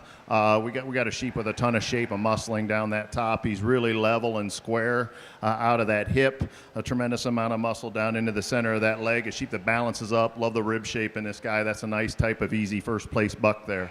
We get into these next pair. I'm going to give up a little rib shape in order to get the levelness and the balance is what I'm looking at between these two bucks. I think I'd like to put a little more rib into this second place ram, but I like how straight and long and level he is down his top. Sheep that balances up flank to flank. I think we get him out and get him on the move. He holds together a little better than our third place ram. We got in our third place ram, we got a little more rib shape, a little more stoutness of bone, but a sheep that just doesn't tie together when we get him out and get him traveling, as well as our buck that we ended up there within second. And then we fall into a buck here in fourth, a production type of sheep, a ram that has some muscle. He's relatively straight down his top, just doesn't bring the extras to as far as the show ring as the other three above him. But nice class of Oxford bucks. Thank you.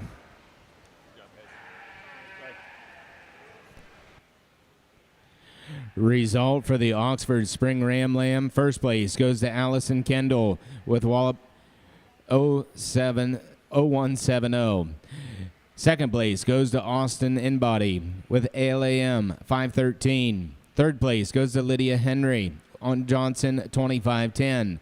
In fourth place is Molly Watson with KGA 2513.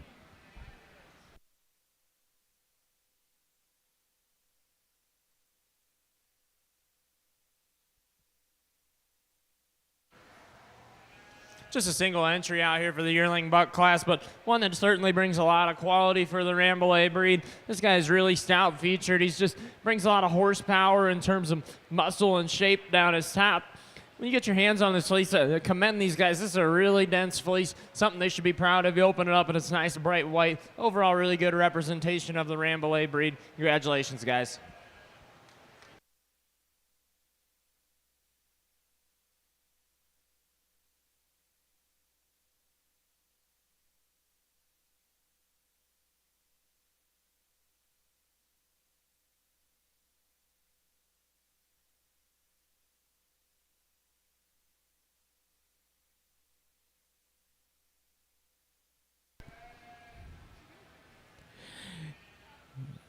Your Rambouillet yearling ram went to Ross Dockery with Valley View 0981. Next in the ring is the Rambouillet Fall Ram Lamb. Last call, Rambouillet Winter Ram Lamb class.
In the Oxford Ram Champion Drive at the yearling Rams, we have Brooklyn Vondenheuvel and Paisley Sproul. With the Winter Ram Lambs is Abigail Cottrell and Isabella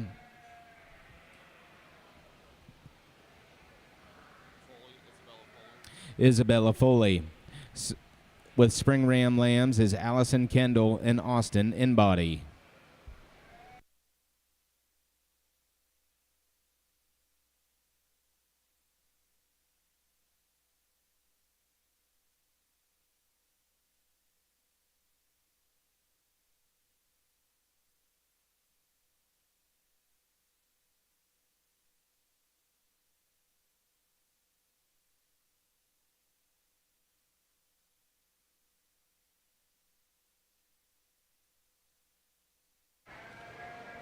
Without a doubt, you got a breed here that's going in a couple different directions as well. I think it gets close out here between a couple of them. There's one out here that suits me really well. Whether you're going to go with your slick sheared sheep over here, I think you got a really good balanced type of ram. He's really level out through that hip. A sheep that when you get him out and get him traveling, he sure doesn't disappoint you. The sheep holds together and comes up out of that front end really nicely. And then you got a yearling buck over here as well. If you're going to do the fitted thing, they get a lot of these sheep so big. And you get this much frame and size in them that, they're going to lose some substance, they're going to lose some width, they're going to lose some rib. This guy doesn't. I mean, he's a big old rib type of sheep. I was really surprised with the leanness on this ram when you get your hands right on him. They don't have him overly fat. A sheep that when you get the ram this type of size and scale, a lot of times we don't keep that hip and that dock set up quite as nicely as it is, but I think that holds together extremely well there. He stands on a good stout bone. I'd like to change him through his front and maybe clean him up through that front end just a little bit, but that's getting critical of a really big sheep. So, like I said, I think we got a couple different directions you could go with these out here. There's one that suits me really well. Let's give these 6 exhibitors a round of applause, and I'll go out and get your champion Oxford Ram. Thank you. It's 1 o'clock, so anyone under 4-H age that wants to join us in the wool room at the kids zone will have book reading and popsicles. Head on over to the kids zone. Two certain differences in terms of types and kind here in the Rambouillet class. I opted to use the polled buck to win. I think that he comes with a little bit more length of body, definitely comes with a little bit longer staple today. He comes with a little bit of added fineness. Now, if I could change him, we'd like to take away some of that extra skin on the neck, tighten up his hide a little bit. Wouldn't argue with you about that. But I think one that just offers a lot of good from a fineness of grade standpoint and just from a structural perspective. Hornbuck here in second. I really commend this one for being progressive in terms of having a nice tight hide on him. Not something you always find in the Rambouillet breed. Ultimately, for me, he gets a little steeper out of his hip, doesn't quite lay in his top line just as comfortably as the one ahead of him, but one that's certainly a powerful buck that comes with a higher yielding fleece than what we find in the one ahead of it. 2 high-quality rams. You use either one of them based off the direction you want to take your flock. Congratulations, exhibitors.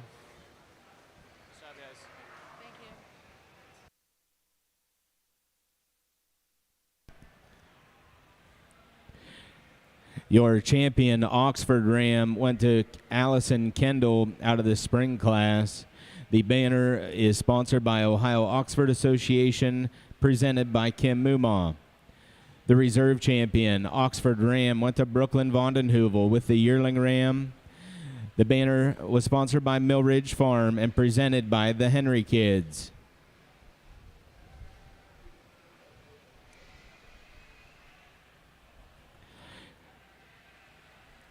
In the Rambouillet show, the fall ram class results.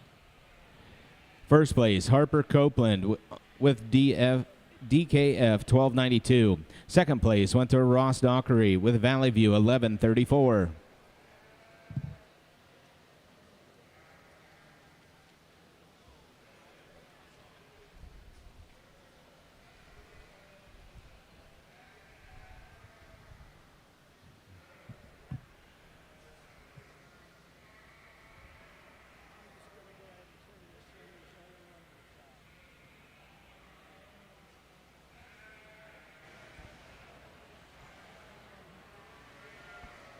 Just a single entry Rambouillet ram out here, but one that certainly brings a lot of quality from a balance and structural standpoint. Really like to look at this one from the stand back. He ties in really nicely with his head and neck coming right out of the top of his shoulder.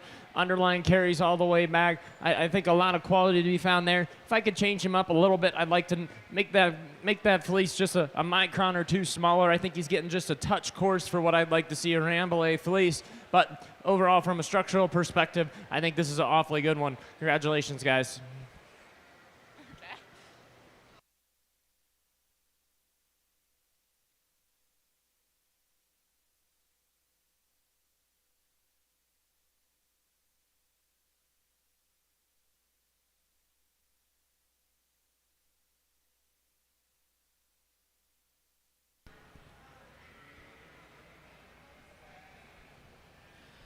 At this time in the Nationwide Farm Bureau ring, in the ring currently is the Oxford Yearling Fitted Ewes.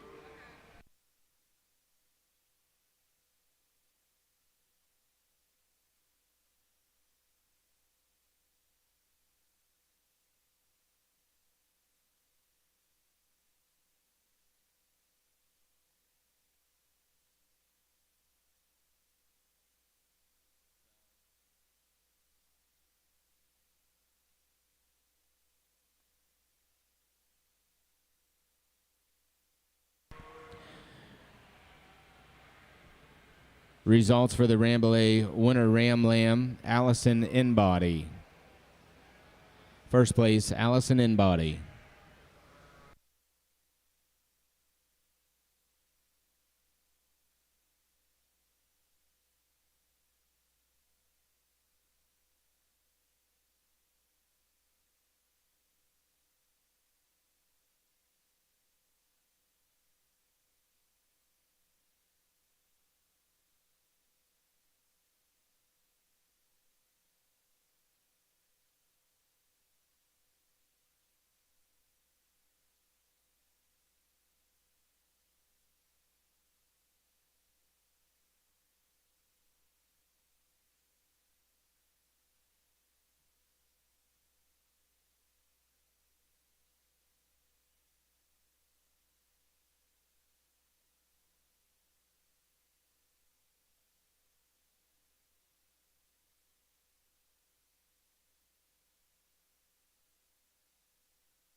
Four nice fitted yearling ewes out here. I think we have a ewe that wins the class, does so fairly handedly for me here today.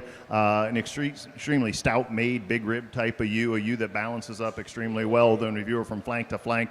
I like getting back on the hip of this ewe. I think she gives us a different look on their hip design in comparison to what else we have in the class. A little extra width the whole way through on that one. Super tall fronted ewe here in second. We sure have to appreciate her for that. But when we get her out on the side, she wants to shorten up a little bit for us flank to flank. I go to handle her right there in that loin, and she gets a little shorter in her whole hind saddle, but we certainly have to appreciate for the extra extension that she has up through her front. A really level topped ewe is a ewe that we have here in third. She's straight and true down that top, but a ewe that just doesn't want to balance up when I view her from the side, a ewe that gets a little deeper down through that chest, a little more cut in that flank. Then we round our class off with a nice productive type of ewe, a ewe that just doesn't have the size, the scale, and the width of the ones that we had on the top, but that's a nice type of productive type of ewe for these young exhibitors as well. Let's give them a round of applause as they exit the ring. Thank you. We got two bucks out here that I think are pretty representative of the two directions of the Rambouillet breed. Do we lean on tradition and fineness of fiber, or are we looking more towards production-minded with compromising a little bit of that micron and getting some more added stoutness and muscularity to them? For me today, I think there's enough structural correctness to be found in the finer micronic buck to get him up to the top for me today. I really appreciate the added fineness and bright whiteness and softness of the fleece of the one that comes in first. Sure, would we like to add more power in him? Absolutely, but I think that's being pretty critical of one that does a good job of being a good traditional Rambouillet fleece. One in second. Young man, if you're looking to go home and put a ram in that's going to go to work and put out some lambs that are muscular, there you go. This guy's really stout featured. He's going to put some more width in your lambs than what we see in the one ahead of him. Along with that comes just a little bit coarser of a micronic fleece. At the end of the day, lamb is really what's driving the value of production sheep and not so much wool. So absolutely nothing wrong with a type of sheep like this. For me today, I like the added fineness that comes with the class winner, but two very useful rams that are out here in this class today.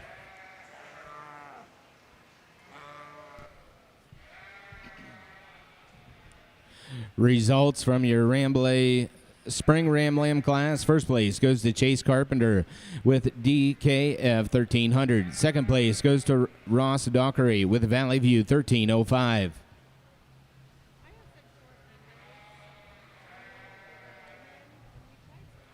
Your results from the Oxford Fitted Yearling Ewes. First place goes to Brooklyn Vondenheuvel with W05 2410. Second place goes to Brooklyn Vondenheuvel with Vondenheuvel 2410. Third place goes to Isabella Foley with Cedar Lane Farm 2410. And fourth place, Dwight Harchu with Delilah.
Currently in the East Ring, showing in the Rambouillet Ram Champion Drive with the Yearling Ram, Ross Dockery. Fall Ram Lambs, Harper Copeland and Ross Dockery. Winter Ram Lamb, Addison Embody. Spring Ram Lamb, Chase Carpenter and Ross Dockery.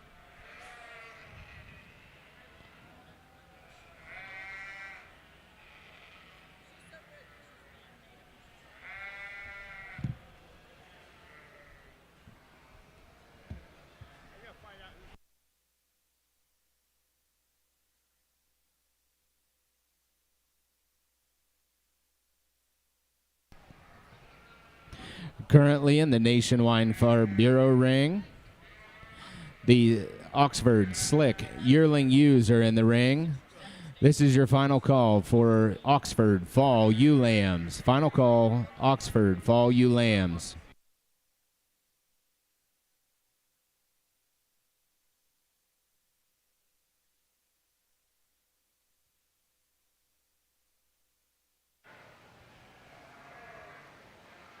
Well, folks, there's certainly a lot of quality to be found out here in the Rambouillet Ram Show. I think there's a lineup of bucks out here that could do a lot of good for a lot of people as far as putting them back into a production setting.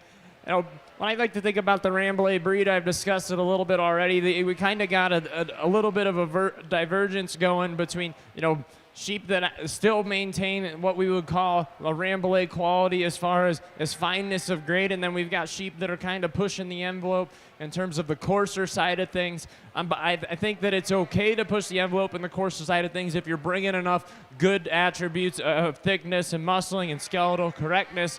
That being said, I think, you know, each one of these bucks falls a little bit differently on that spectrum for me today.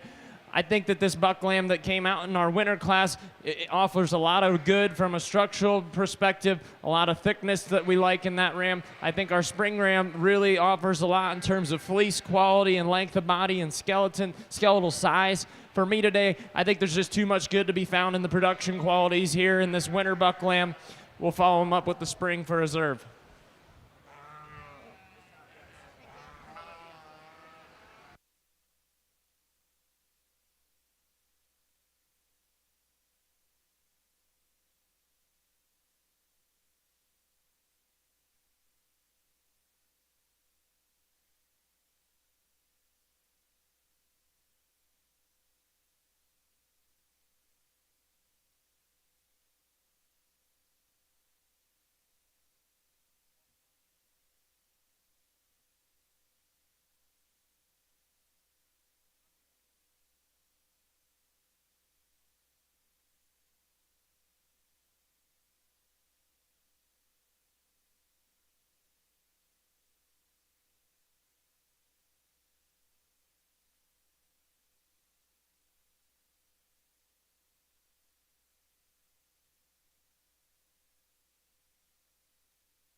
really nice set of yearling ewes the whole way through. You can see that there's different things that each of these breeders like, and they're a little bit different in their type and kind. For me, I like the soundness of this first place ewe. I think she's our complete female in the class, a sheep with a big old rib, a sheep that handles with the most width down her top. We appreciate her for her squareness and levelness out through her hip. I wish she was a little taller through her front end, but that's a complete type of ewe lamb that travels out and gets out on the move fairly well. Just a nice type of sheep there. The ewe that we have here in second is the most closely as far as her as far as getting them out on the move. Ewe that's just carrying way more condition than I'd like to see today, but she's a ewe that's level down her top. She's square out of that top. A ewe that sets down on a good substance, a bone there, and a good stout look to her when we view her from the side and get her out on the move. Problem sheep is the big ewe that we have here in third, a ewe that is great big middled. This is a big ribbed, big middled type of ewe. Is she extremely thick? I don't. She's got some muscle, but she's not as thick as the two that we had on the top of the class. A ewe that is struggling when she gets out and moves off those rear legs. She's fighting them a little bit here today. Gets up under herself a little too much for me, but that's a nice type of big ewe. If that's what you're in for, that's definitely the one for you out here today. Then we get into a ewe here in fourth and fifth, and ewes that just don't have quite as much overall shape and muscling as the ones in the width that we had on the top of the class. I like the levelness of the top on this one. I like the extra elevation through the front there. I just would like to balance her up just a little bit more. We got a pretty decent amount of little shape in this one here in fifth, but we just like to give her a little bit more overall look as well. And then I wish I could just put some more width in this yearling ewe that we ended up with here in sixth, but a nice group of yearling ewes. Let's give these exhibitors a round of applause. Thank you.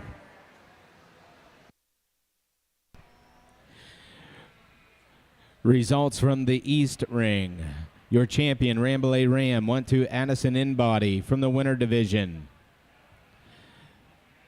The banner sponsor was Inbody Brothers Rambouillets, presented by David and Megan Inbody. Your reserve champion, Rambouillet Ram, went to Chase Carpenter from the spring class. Banner was sponsored by Broken Arrow Ranch and presented by Mark Copeland.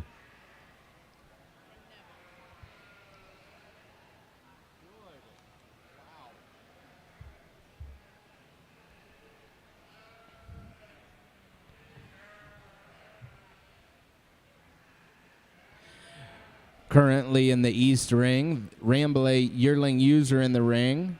Last call, Rambouillet fall ewe lambs.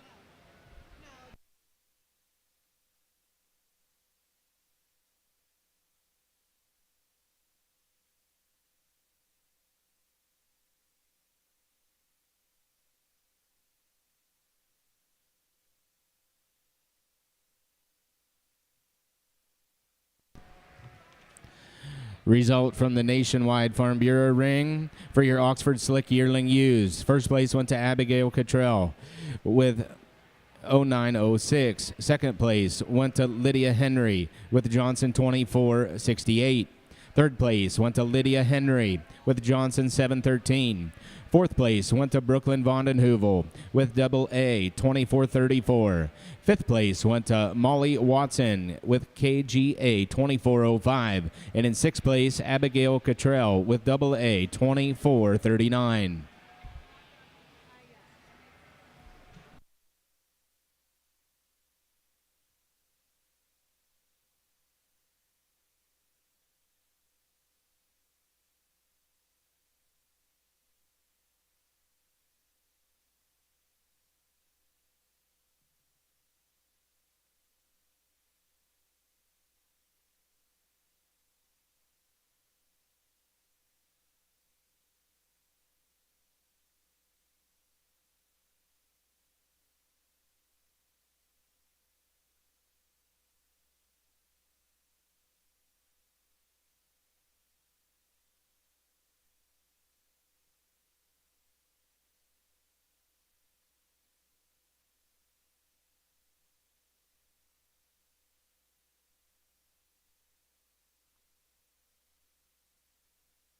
You get behind this class and stand right behind them. They sort really fast for me out here today. We got our widest base, heaviest structured ewe here up on the top end. A ewe that when they get her set, you really like the way this ewe's viewed from the side. I think she's got a good shape about her rib. She's nice and neat up through that front end. You get your hands on her. She's as straight as she looks right down that top. I'd like to see her maybe get out and move just a little bit different, but she's definitely acceptable there as well. That's a really nice type of ewe there to win our class. A ewe that I think most closely follows her is our ewe lamb that we ended up here with second. A really tall, elevated type of ewe lamb, just not the width and dimension that we had in our class winner. And then in our third place ewe lamb here, we have a ewe that we like the extension, we like the elevation. We just like to make a little more of her as well, just put a little more substance in her. But a really good set of ewe lambs there. Let's give these exhibitors a round of applause. Thanks.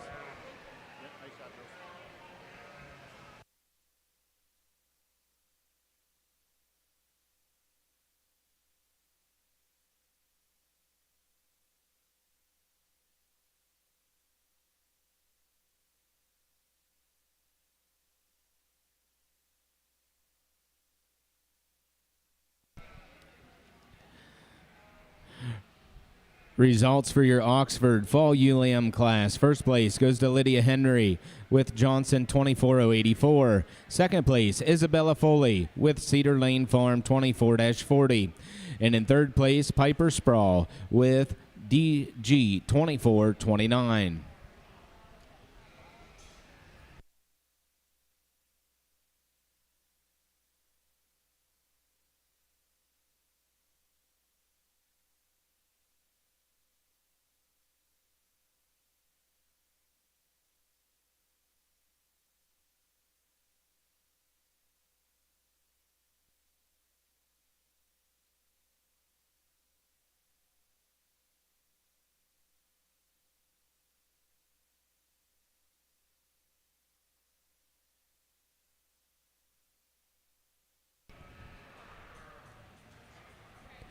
In the Nationwide Farm Bureau League Council ring today, evaluating the meat breeds, is Judge Jeremy Bradford.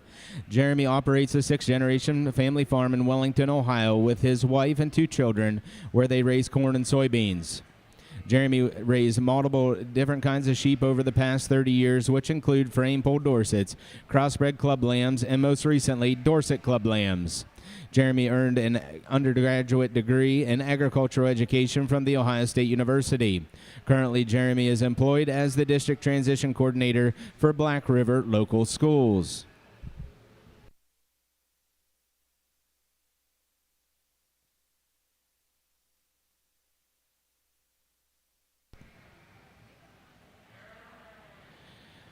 In the East Ring today, evaluating the wool breeds, is Clay Shane. Clay resides in Brookings, South Dakota, and family with wife Rihanna, parents Brian and Andrea, and brother Brody. Clay raised Southdowns and grew up with Merinos, Lincolns, and Rambouillets. Clay is currently a farm marketing consultant. Clay obtained a bachelor's degree from the University of Findlay and a master's degree from South Dakota State University, where he currently coaches the wool judging team. Nice class of ewe lambs here. I think the ewe that we start our class off with does so fairly handedly for me today. A sheep that I like the shape of this one's rib, and the rib shape is so good. She's got that extra width and dimension as we handle her down her top. A ewe that's a little stouter made than our second place ewe, a ewe that gets out and travels and holds together just a tick better. We like the elevation and the femininity of our second place ewe. We just like to stouten her up, like to give her a little more width the whole way through in order to get over our class winner. Nice pair of ewes.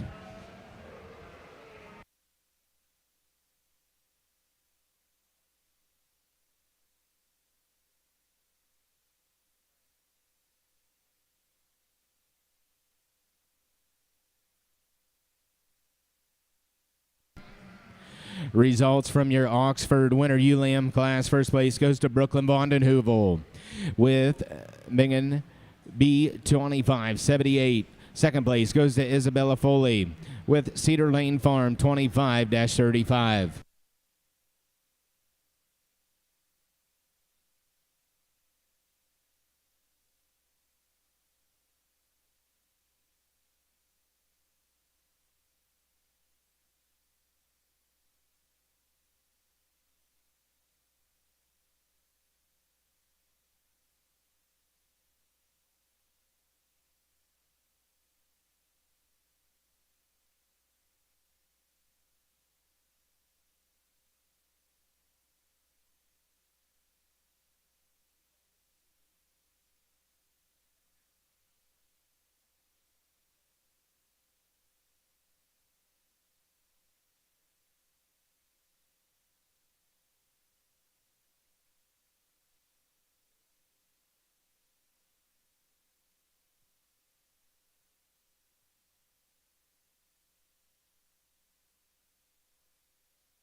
nice ewe lamb to start our class off with here, as she's definitely a combination sheep. Not only does she have that look and that femininity up through her front, but she does it in a really stout, bold type of package, really wide based when we get right over top and get behind this ewe. She's got that extra substance of bone.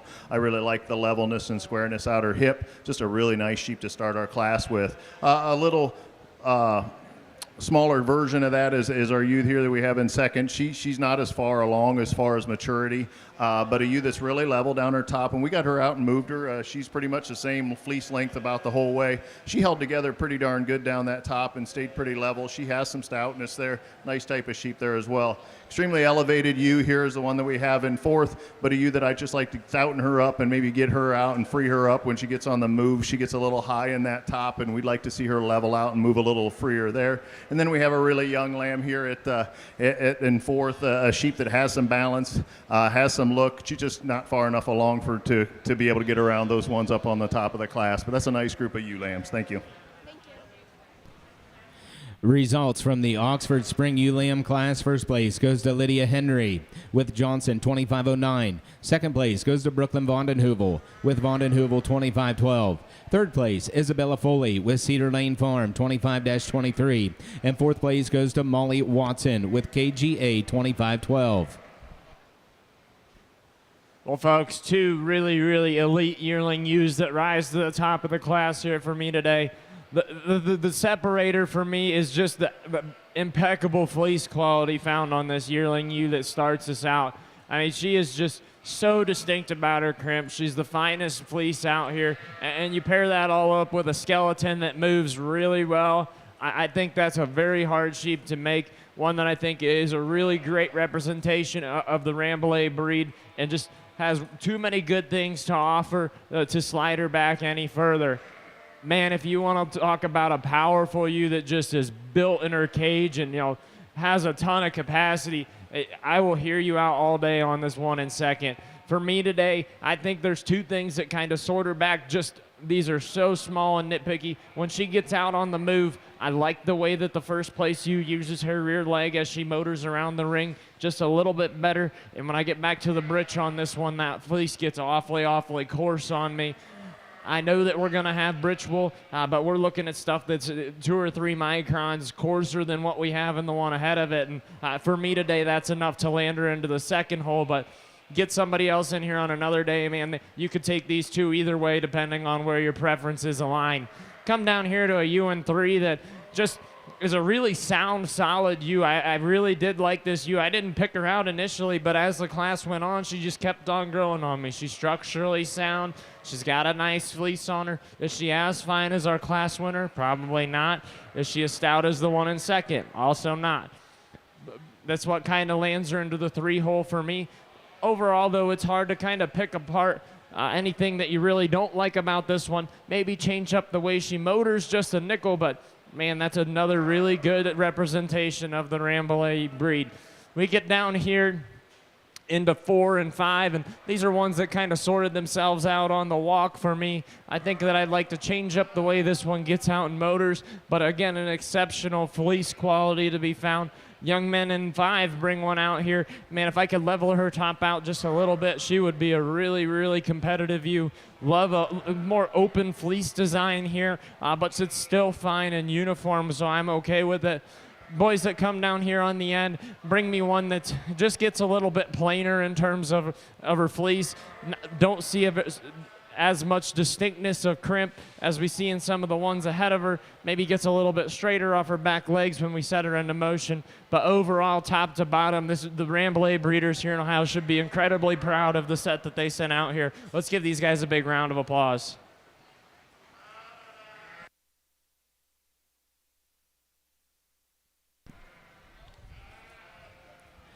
Results from your Rambouillet Yearling U class. First place goes to Chase Carpenter with Carpenter 2002. Second place goes to Allison Embody with ALAM 444. Third place goes to Harper Copeland with Embody 2889. Fourth place goes to Harper Copeland with Kirkpatrick DKF. Fifth place goes to Ross Dockery with Valley View 987. And sixth place, Chase Carpenter with Wiltz RBFF. Well, if you've kind of just plugging along and we're just watching the show, make sure you look in here because this one's a beast. This sheep is just really ripped up as far as shape and muscle, and does this in an extremely well balanced package. A ewe that's really nice the way she's built up through that front. You get your hands right on her, and when I first looked at her, I thought she was going to carry a little extra condition. Not the case. This is what you see is what you get. She's really big in that rack, carries out super wide through that loin and out into square in that hip. You can see that stifle pop when she moves around the ring. Just a really good balanced, nice made type of ewe there to win our class. Like a lot of things about the ewe that we have here in second, you know, she comes in and you think, okay, this one can maybe get it done. Really elevated up through that front. We love that extra neck extension up through there, the good balance from the side. She's just not quite as wide a base as the one that we started our class off with. The ewe that when we get her out and travel, and you can kind of see it here, she wants to tilt that hip just a tick, but that's a really good female that I think can go home and raise some really nice sheep. The young man here and here, he kind of ran into a buzzsaw with those two. I feel for you a little bit. You got a nice sheep in your own right. This ewe has some ribs. She's relatively level down that top, just not the shape of muscling and the extra extension up through the front ends of the one on the top, but that's a nice little ewe there as well.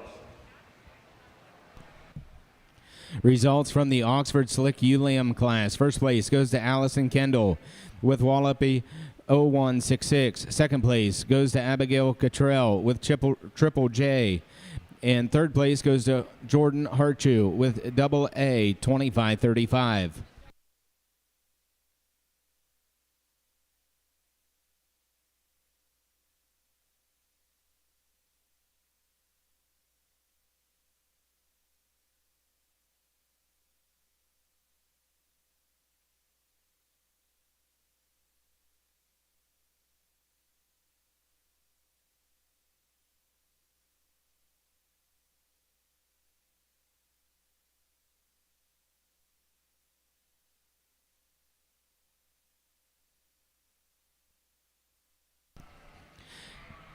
Entering the Nationwide Farm Bureau ring is the Oxford Champion Ewe Drive. With yearling ewes, we have Brooklyn Vondenheuvel. Slick yearling ewes, Abigail Cottrell and Lydia Henry. Fall ewe lambs, Lydia Henry and Isabella Foley. Winter ewe lambs, Brooklyn Vondenheuvel and Isabella Foley. Spring ewe lambs, Lydia Henry and Brooklyn Vondenheuvel. Slick ewe lambs, Allison Kendall and Abigail Cottrell.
Well, certainly two ends of the spectrum here in terms of size and growth that we get to the top of the class. I think that the Rambouillet ewe that comes up here for me and to win the class is one that's probably the most structurally sound. Do I need my Rambouillets to be this tall at the shoulder? For me, no, but it doesn't bother me that she is. I think that she has a very unique fleece in that it's open and very bold locked. but still extremely fine, which is something that's unique to find, and I commend them for having some quality to offer from that aspect. Sheep that comes in second, I'll go out there and say that this is probably the most useful commercial sheep I've seen today. I mean, if you want to talk about a Rambouillet ewe that is just fine fleece but still super powerful and just reads maternal, that's one for you. For me in the show ring, if I want to move her up any higher today, I just got to level that top out when they walk. But man, if you want to go home and just have an easy keeping ewe that's going to make lambs and make fine fleeces, that's a ewe that's going to do very well at doing that. Get down here to 1 1/3 that I think just kind of runs out of gas. She kind of finds herself in the middle of I would say no man's land between the two of these guys on the spectrum.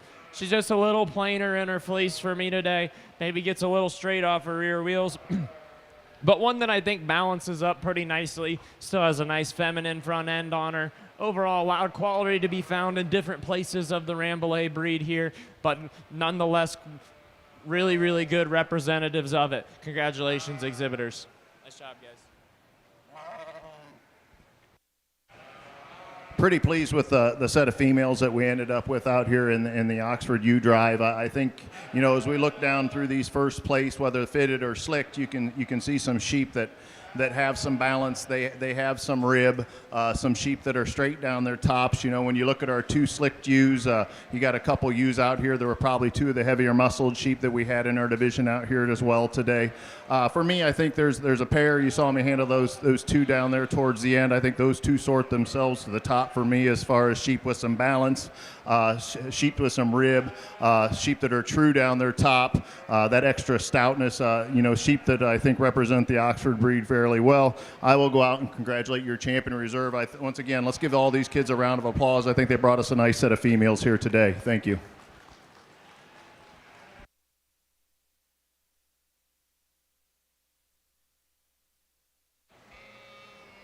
Just a single entry out here, but one that balances up really nicely. You really appreciate her from a structural standpoint. Comes with a lot of mass and a lot of rib to her. Overall, a female that'll be a really easy keeper. If I could be a little picky, I'd like to find that fleece up just a little bit, but overall, that's being pretty critical on a ewe that does a lot of things right.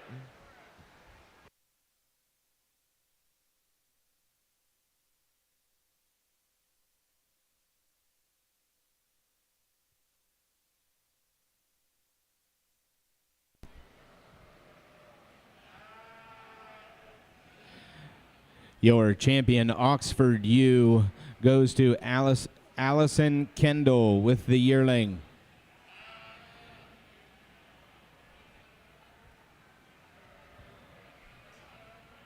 The champion ewe banner presented by Walpy Oxfords, presented by Cassie Walpy. Your reserve champion Oxford ewe went to Lydia Henry. The reserve banner, sponsored by Walpy Oxfords and presented by Cassie Walpy.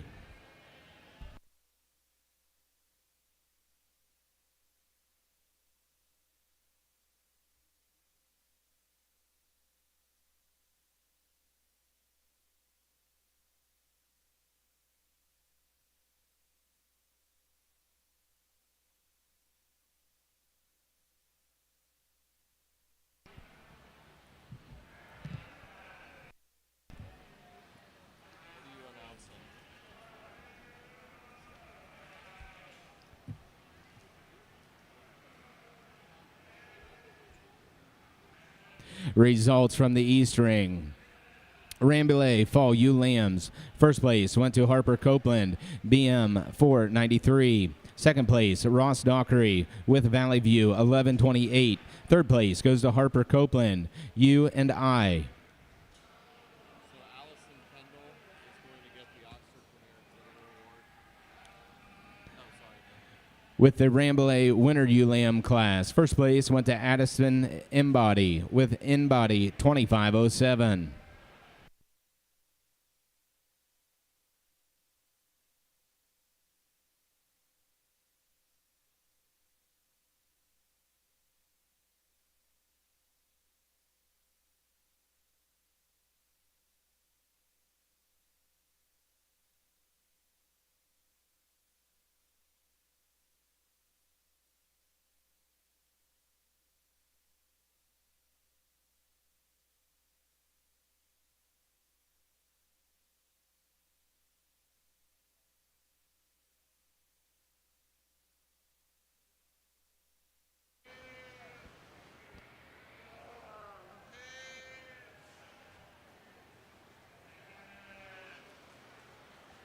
Oh, the quality to be found in these three out here. I'm going to start with the one that I think just says show you to me. She's super long bodied. She's got the skeleton and the youthfulness that she looks like she's going to grow really into a monster of a yearling ewe. When you open up the fleece on this one, you find a fleece that's really fine and really uniform from front to rear. Overall, I think it's just a logical spot for me to get started. Boys in second are probably going to get here to get tired, or maybe they like hearing about how good these sheep are going to do when they get home, and they need just sound ewes that are going to make fine fleeces and make pounds of lamb. I think that this one follows the trend very well of what they've been bringing out and has a lot of good traits to offer from that aspect. One that comes here in third, this ewe lamb is just a little green today. Nothing wrong with that. I think there's a lot of quality to be found here. I think as you put this one, some more days on feed on this one, she's going to grow. Her fleece feels and appears really fine. I think once she starts to put some more pounds on and that fleece starts to grow out, you'll really start to see the quality that you have. Overall, congratulations, 3 nice lambs in this class. Nice job, guys. As we round out our Oxford show today, we just brought the para fitted back out. For me, it gets close. We've got a couple really nice ewe lambs up here in our first set here, our reserve champion ewes stuff there in the middle, and I really like that other little fitted ewe lamb on the side. Buck lambs put together pretty well. Then I think we got our first place yearling ewe out here and our reserve champion ram. For me, I just like the completeness. These sheep are a little bit more my kind. I think they're a little bit more maybe moderate in their frame, but we have an extra width and dimension. They're a little shorter bodied than the next set, but I think when you take that shorter body, you get sheep to hold together a little better on the move right there in the shoulders. Both really nice sets of sheep. I think both these exhibitors should be commended. Really enjoyed sorting your Oxford sheep today. Let's give these two a round of applause as we finish up our show. Thank you.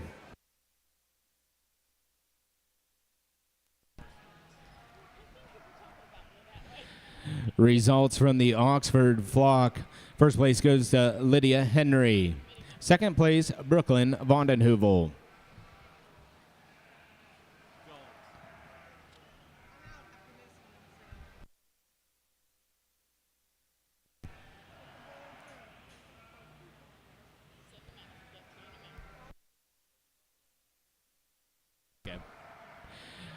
This year's 2025 Oxford Premier Exhibitor goes to Allison Kendall.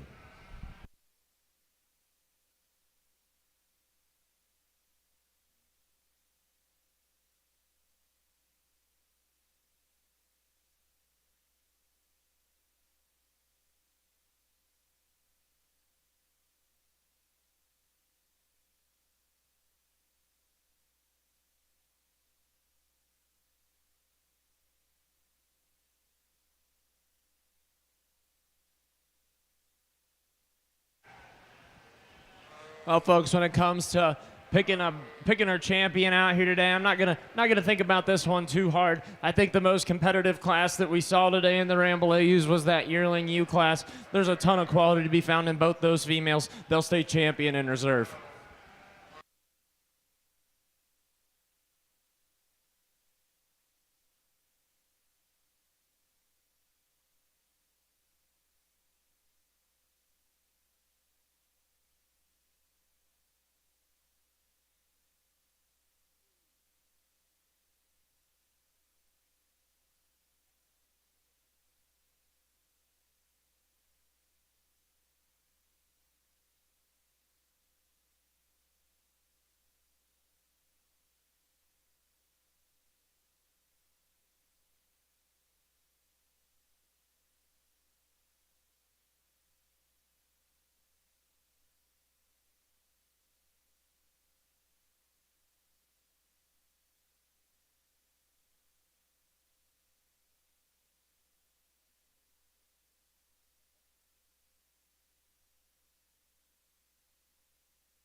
Results for your champion Rambouillet ewe goes to Chase Carpenter with the yearling. Chase Carpenter had your champion Rambouillet. Reserve champion ewe goes to a yearling shown by Addison Inbody.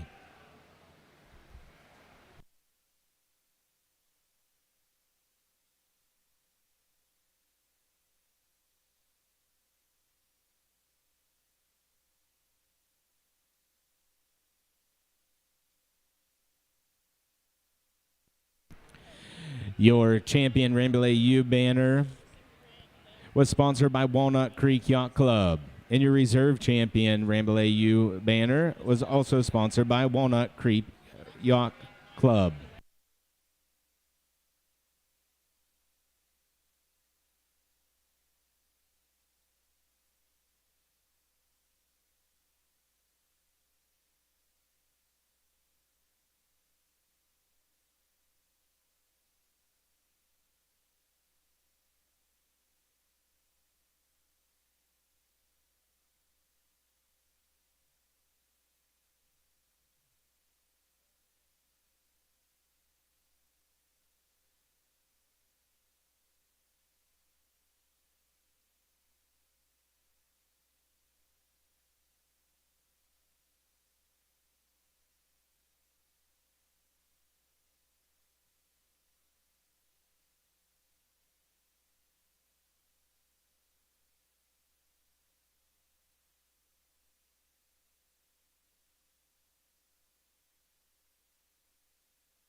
Currently in the Nationwide Farm Bureau ring, the Dorper Show has begun. The class in the ring is your yearling rams. Final call, fall ram lambs.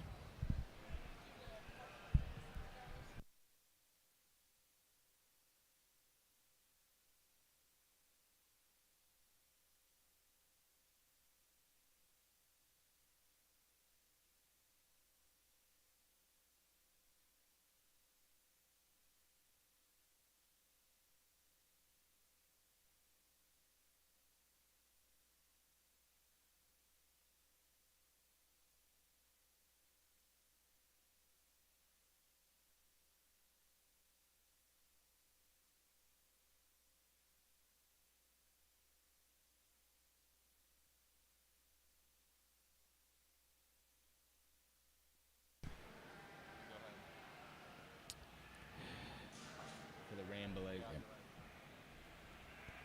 In the East Ring, for the Rambouillets, for your 2025 Premier Sheep Exhibitor goes to Chase Carpenter. And the award is sponsored by UNI Farms.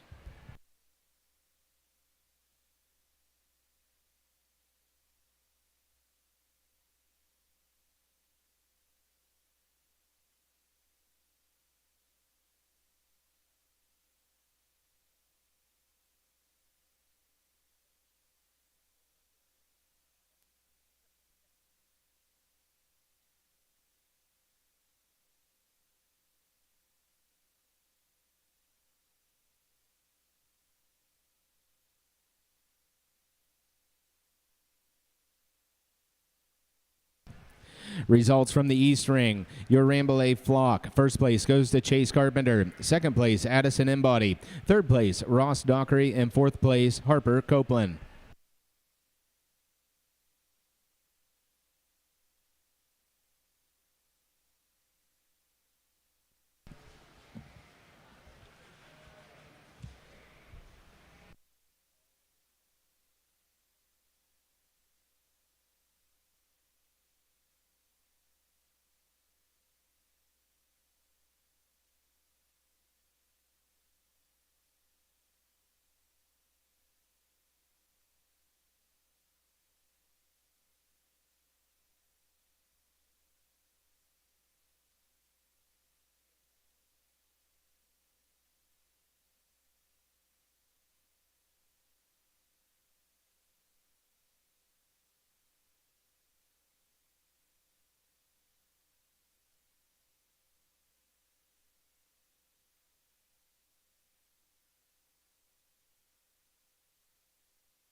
we run into these last two breeds that we have to evaluate here today, and I got to get my mind working in a little bit different direction out here. We've got 3 bucks that are built a lot different in here. I mean, all 3 of these rams are extremely different in their type and kind. I think our most complete buck is the buck I started our class off with, a buck that's a little taller at the point of the shoulder, a little leveler down that top. When you get right behind him, he's the widest base sheep that we have here in the class. Just a really powerful type of ram to start our class off with here. The buck that we have in second, you know, he's not as big as maybe the ram as far as frame of the one that we ended up with here in third, but I like him for his squareness and his levelness out through his hip. I think he's got something to offer there. A buck that I really like to handle when we handle him right up there in that rack. He's pretty level out through that hip. That's a nice type of sheep. And then our buck that we ended up here with in third, a lot of good things about this guy as well. He's balanced pretty well from flank to flank. I just like to see a more overall width. I think this guy tapers a little more right here at his tailhead than a couple of the others that we have in the class. Really nice set of bucks there from 1 to 3. Let's give these exhibitors a round of applause. Thank you.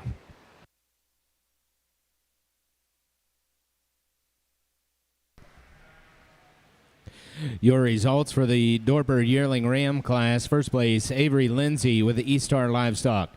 Second place, Victoria Kovacs with V Kovacs 24-12. Third place goes to Sierra Shields, near Family Dorpers.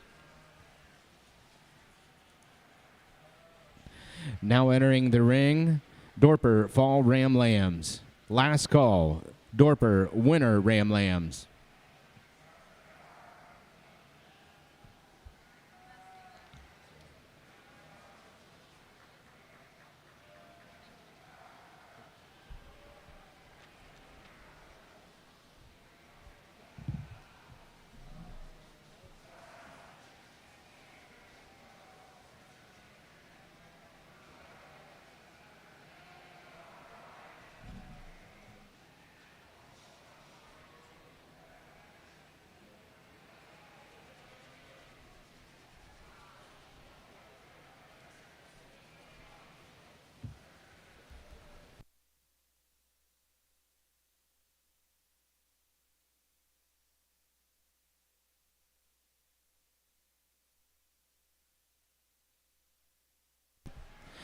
Results from the East Ring for your Rambouillet Best Fleece goes to Chase Carpenter. And your Best Headed Rambouillet went to Ross Dockery. At this time in the East Ring, we will be moving on to the Merino Show.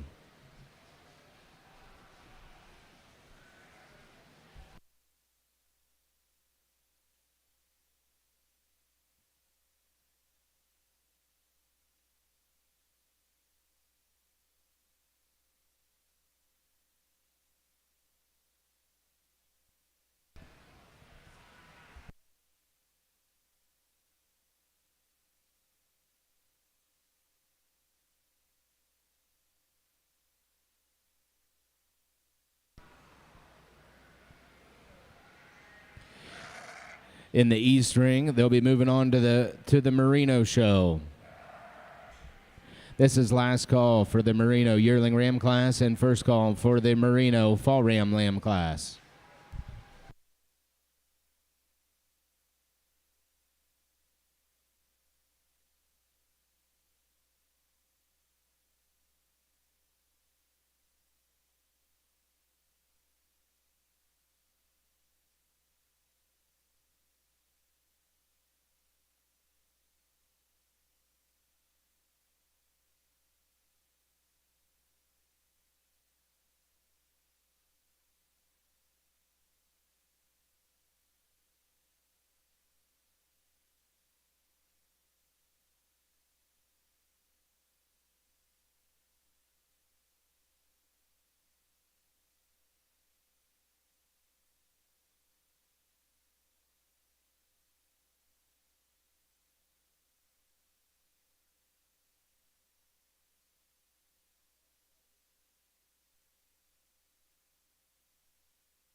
The 2025 breeding sheep shows are being broadcasted by Ringside Live. You can view them on ringsidelive.com. This is the first year being with us this year. So if you want to see the shows going on and you can't be here with us, it's ringsidelive.com.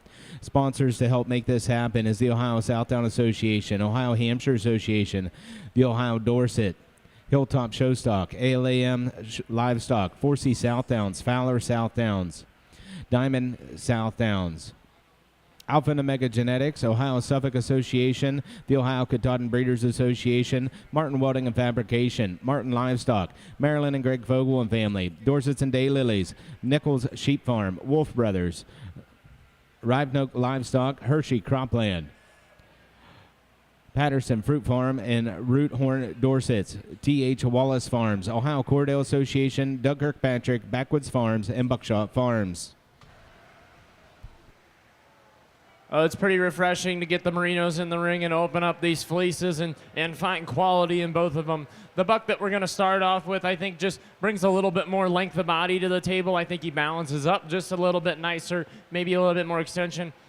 One that is just a little bit longer at a staple and very distinct about his crimp, but still super fine, bright white. I think a lot of quality to be found in that one. Hornbuck that comes in second, man, he's really good in terms of his fleece. You open it up, it's bright white. It's a little shorter staple than what I'd love to see today. I'd like to maybe balance him up structurally a little bit, but as far as just, traditional Merino breed character, I think he's got it, and he has one that just comes with a lot of quality from that aspect. Both of these guys have nice rams. Let's give them a round of applause.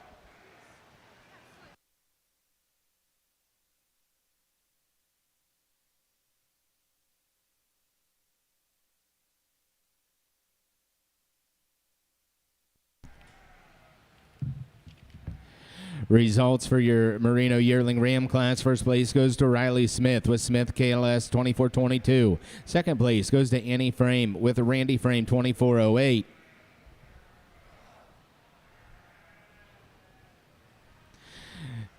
Now entering the East Ring is Fall Ram Lambs.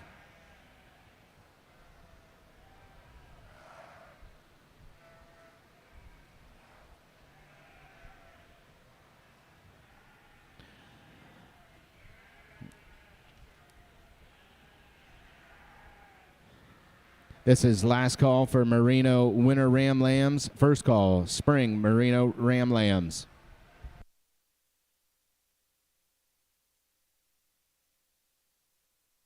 Interesting class of Dorset bucks here. I think some bucks that, you could sort these a couple different ways. This is the way I see them here today. I think our combination buck is the buck that wins our class here. I think this buck's a little better up through his front end maybe than some of the other rams in the class. I think he balances up a little better and is a little neater through that chest. A ram that comes out with a lot of width when you get right behind him. Nice kind of buck to start our class off with. Our black-headed buck is a buck I struggle with a little bit in here in this class. I think he's made really good. This buck's carrying a little extra condition in comparison to some of the other rams in the class. Just a little more condition there. I question how much actual natural shape he has. He's got a little bit of more, like I said, more overall condition. He's smooth in the way he's made. I just like to see him a little trimmer with a little more expression of muscling.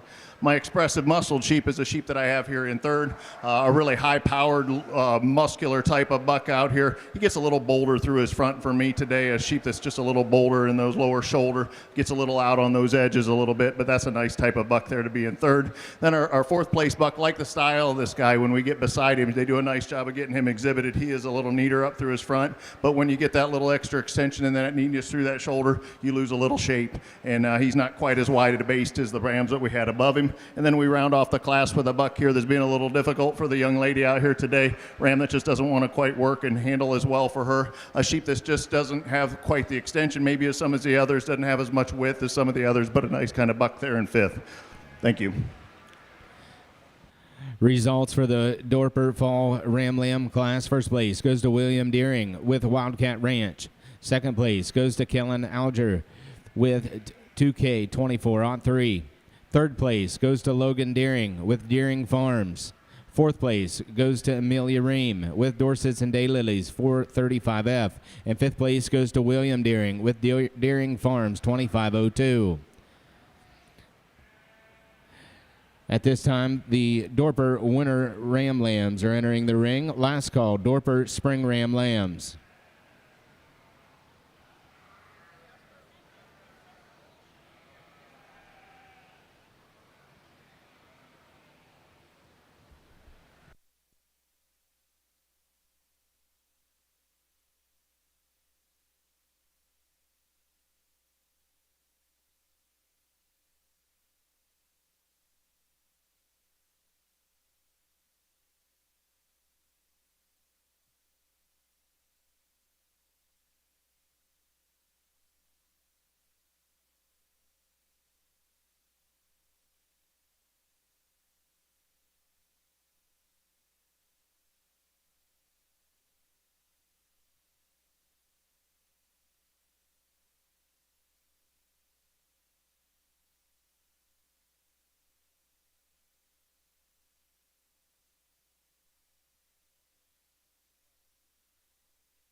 I'm going to start this class off with a really powerful merino ram, one that comes with plenty of thickness and shape about him when you get your hands on him. I think this buck is definitely the finest fleece of the class, and he's got tremendous character. Is this fleece a little yoky today? Probably so. I'd like to maybe see it changed up in its condition to be a little bit brighter white. But man, if you want to talk about one that's just stout, structurally built correct, and really fine in terms of its micron, it's a very logical place to start for me today. Boys in second bring me in one that's got more extension to offer to it. I appreciate the length of body. This one just gives up some of the mass and dimension of the one ahead of him. I think this one is just a little bit coarser. Again, by no means outside of the realm of what's acceptable for the merino breed. You really like the fleece on this one. You open up, it's nice and bright white. I think if we could just fine him up just a little bit more and shoot some more power into him, he'll keep up with our class winner, but it's certainly a competitive ram in his own right. One, the Skurd buck here in third, one that just kind of runs out of gas for the class. There's nothing really wrong with him. You appreciate his fleece from a fineness standpoint. He's structurally sound. He's just getting outsized and outmassed by the ones ahead of him. You put this guy on feed and bring him back out here in a couple months after he's put on some pounds, I think he's going to push the rest of them pretty hard. Overall, a lot of quality to be found in all three of those individuals. Congratulations, exhibitors. Well, down here on the Dorper end, I was due to get one to come together pretty easily out of these first buck classes, and I think this one did that. The little buck lamb that wins our class, I think, does so pretty handily for me. This is a really complete type of sheep, a ram that's really well balanced when we view him from the side. We appreciate him for his levelness and squareness. He stands on a good substance of bone. That's a really nice, complete type of sheep that travels out really well. That's a good buck to start our class off with. After that, it gets to be an expression and a muscle shape thing for me here. I think the buck that we have here in second still balances up really well. There's a lot of width in this guy. I like the extra width right there in that upper hip. He carries that down into that center of that leg with some expression down through that stifle. That's a nice type of buck there as well. And then when we get into our third place buck, we have to appreciate him for the smoothness. He's carrying just a tick more condition than the other ones here today. We like the levelness of him as well, just not the overall shape of muscling that we had in the first two. Really nice set of bucks here from 1 to 3. Thank you.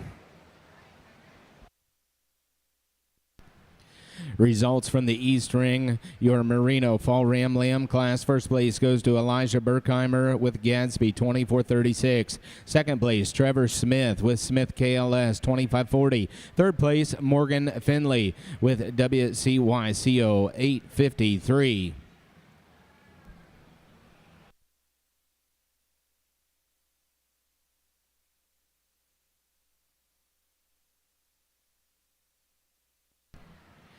Your results from the Nationwide Farm Bureau Ring.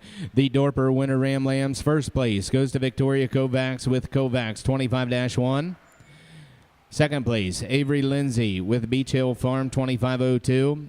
And third place, Sierra Shields with Misty Creek Dorpers.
Three bucks out here that brings some differences down the line. I'm going to start with the one that I think is one of the finer grading fleeces in the class. One that really, once he gets out and set up, he balances and lays his top in nicely. Could we change him up a little bit on how he walks around the ring? Sure, but I think that's being pretty picky on a buck that offers a lot of extension. Ram that really hits you hard when he comes out in the ring is the one here in two. He's just got a ton of body and mass to him. When you get your hands on this one, you find he's a little bit coarser. I think he's still within the realms of appropriateness. What kind of lands him in the two-hole for me today, if you look at that horn set, it's growing in a little too close on his face to make me comfortable to say that he's going to be able to remain a productive ram down the road. If you bring me a horn buck, I don't have a problem with it, but you know we can really cause some problems when they start growing in on their cheeks like that. But a lot of good things from a structural and muscularity standpoint to like on the 1 and 2.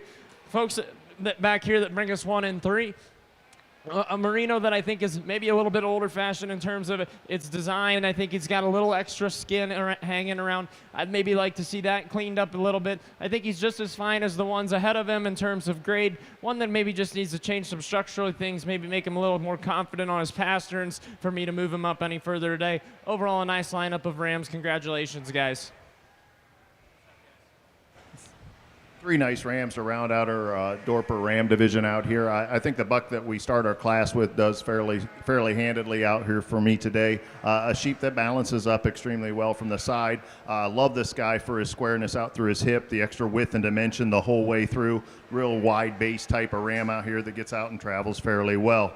I have to tell you a story on these second and third. The young man came out and I said, "Are these lambs twins?" And he goes, "Yep, they sure are." And they look very similar. My next question was who got to pick first. He got to pick first and he did a good job. He picked a sheep out here of the 2. He picked the one that's a little wider as he comes back through, a sheep that's a little squarer out through his hip than the third place ram, a ram that balances up pretty well out there today. The young lady's other twin that we ended up here with in third, just not quite as square and as muscular out through that hip as the one that we had in front, but a nice pair of rams on down through. Let's give these exhibitors a round of applause. Thanks. Good job,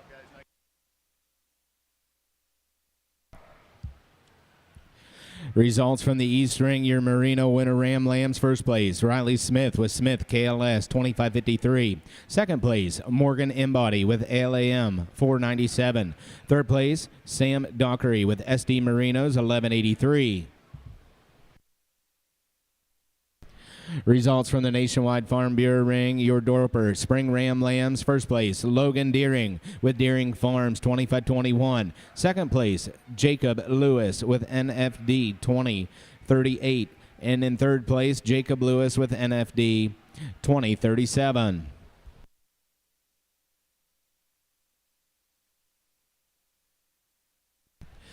Currently showing in the Nationwide Farm Bureau Ohio lead ring, you have the Dorper Champion Ram Drive with your yearling rams, Avery Lindsay and Victoria Kovacs. Fall Ram Lambs, William Deering and Kellen Alger. Winter Ram Lambs, Victoria Kovacs and Avery Lindsay. And your Spring Ram Lambs, Logan Deering and Jacob Lewis.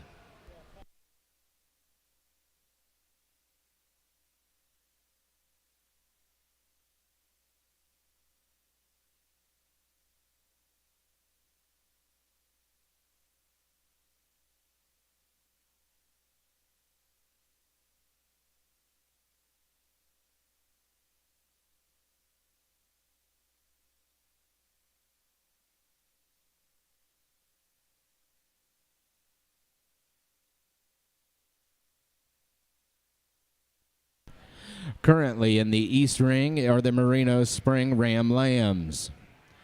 Following this class will be the Ram Final Drive.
Definitely some obvious differences in terms of where they're at on their growth curve here in our lineup of Rams. I'm going to start with the one that is just the most complete. I think he has a very nice uniform, good merino fleece. I think one that offers a lot of length. The body still balances up really nicely with a square pin set.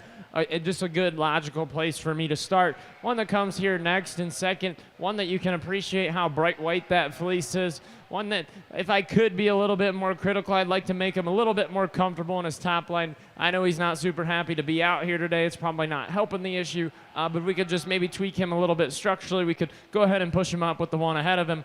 One that comes next, in my mind, just kind of follows along logically. The fleece at this point on these last three all look really lammy. It's really hard to say what's going to be growing in on these guys, but I think he's got the most pieces for me today. I think he's, skeletally going to showing signs of a little more growth, maybe going to have some more length of body than what we get down. We get a pair of lambs down here that they're just on a little bit behind on the growth curve. Maybe mommy didn't, give them enough milk at weaning or something. They got sick, but two lambs that, we appreciate the fineness of their fleece. I just need some more days on feed to really determine what their potential is going to be. Overall, a nice lineup of merino rams. Good job, guys.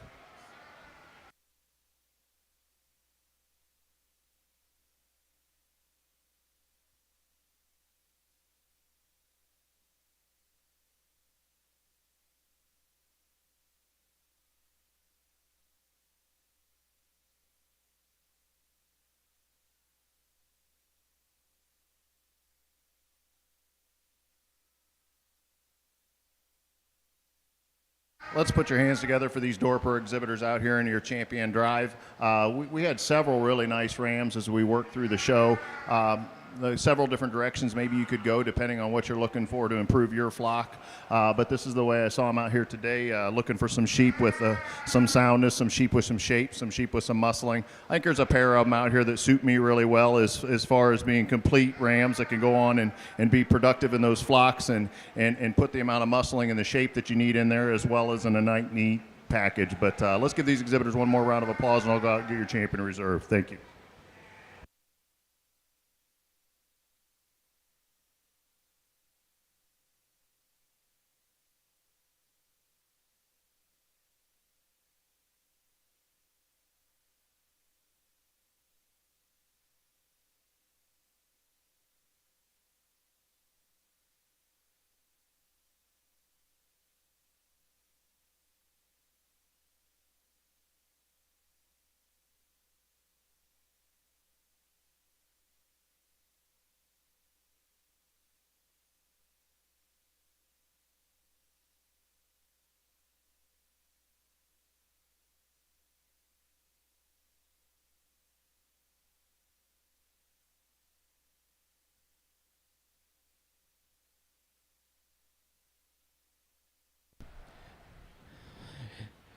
In the Nationwide Ohio Farm Bureau ring, your champion, Dorper Ram, goes to Victoria Kovacs out of the winter class. That sponsor for the banner is the Ruckman Family Dorpers, presented by Shelby Ruckman. Your reserve champion, Dorper Ram, goes to Avery Lindsay out of the yearling class. The awards presented by the Ruckman Family Dorpers, Shelby Ruckman.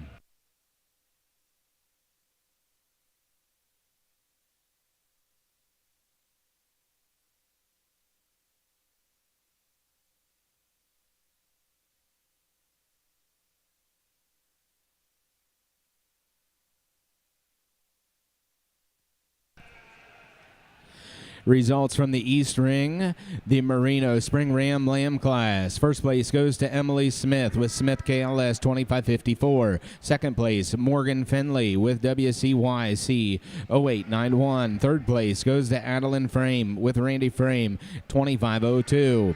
Fourth place is Alyssa Marvin, showing Marvin 2609-20. In fifth place, Dylan Marvin with Marvin 2609-15.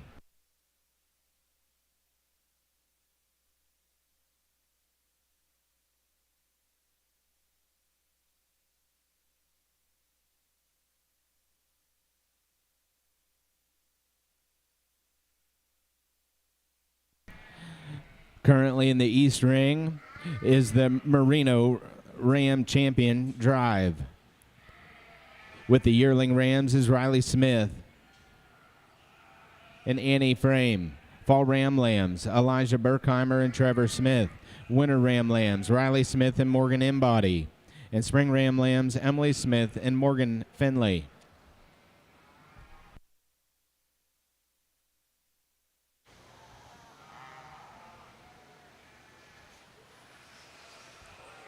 Certainly a competitive lineup of Merino Rams out here today.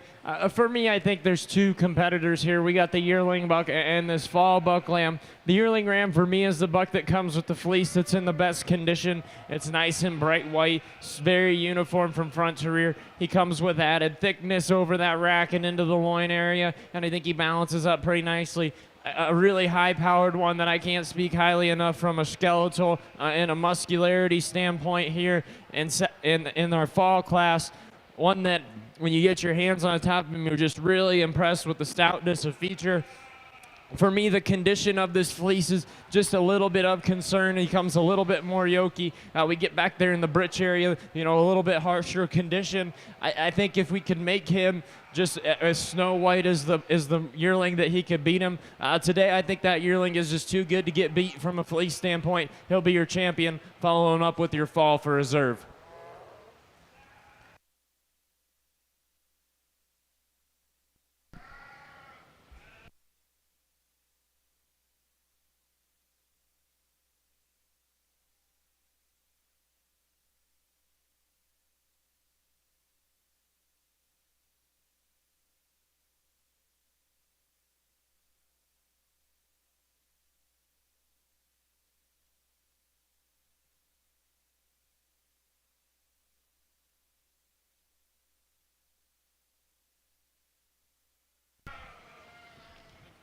Your champion Merino Ram goes to Riley Smith with the yearling.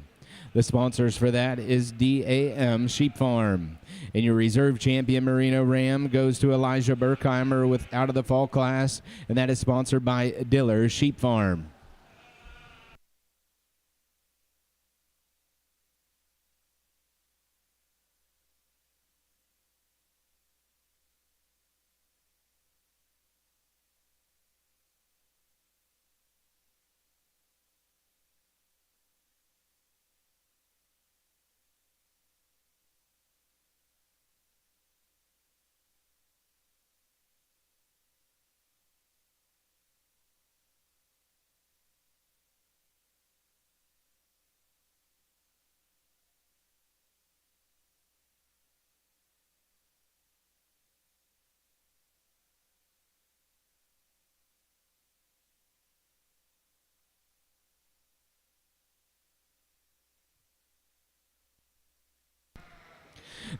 For the Merinos, the Champion Ram banner is sponsored by Megan's Merinos, presented by Megan Embody.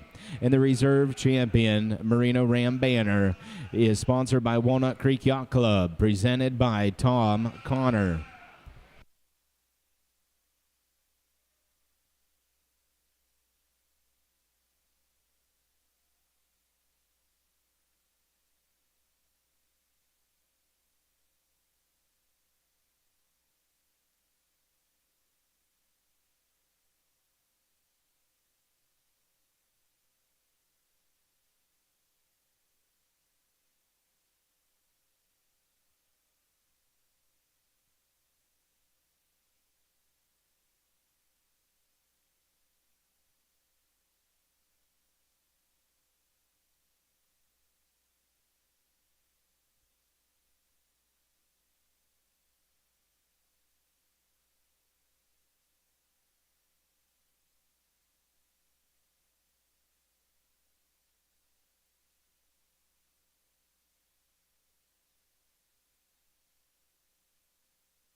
Nice set of ewes from top to bottoms here in our Dorper yearling ewes. I think the ewe that we start with is the combination sheep for me. You get your hands on this ewe, and she's extremely impressive. A huge rack in this ewe. She handles with a ton of width and ton of expression.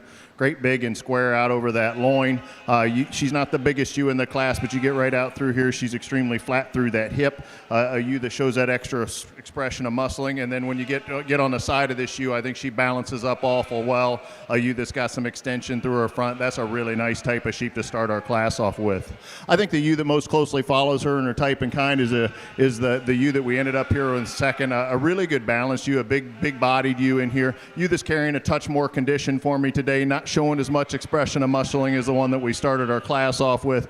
That's a really nice type of ewe there in second as well.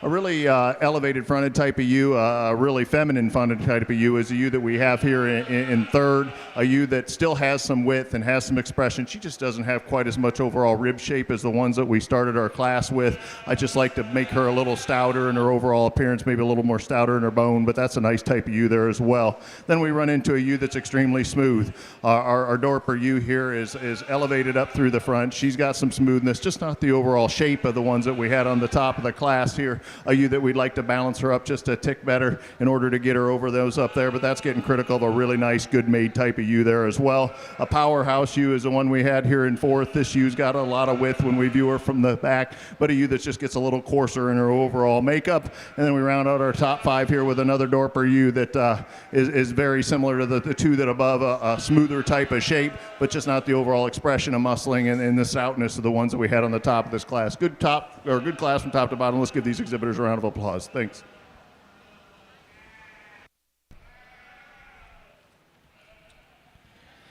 Results for your Dorper Yearling U class. First place goes to Victoria Kovacs with East Star Livestock 2438. Second place goes to Austin Embody, L&K Sheep Company 2410. Third place, Logan Deering, Two Rock Ranch 24002. Fourth place goes to Sierra Shields, Misty Creek Dorpers 2404. Fifth place, Kellen Algier in 2K 23017. In sixth place, Sierra Shields with Misty Creek Dorpers 2403. Seventh place goes to William Deering, Two Rock Ranch 24063. And in eighth place, Logan Deering, Wildcat Ranch 4016.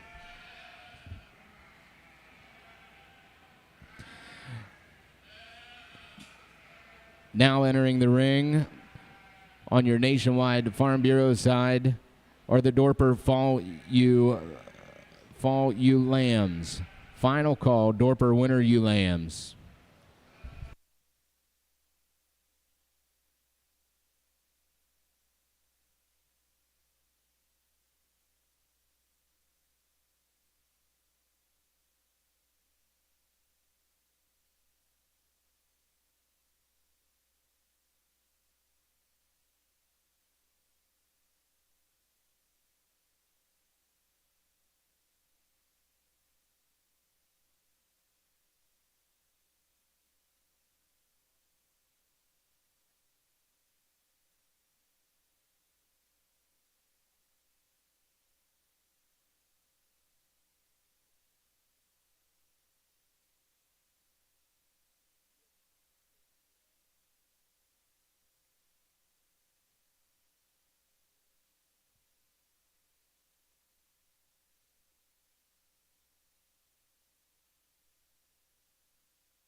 Definitely one of the coolest things about this breed is the breeding seasons, and it's nice to see this many fall ewe lambs out here and such a nice set on down through. I think a really good set of ewe lambs. You could probably sort these top end a couple different ways. This is the way I see them here today.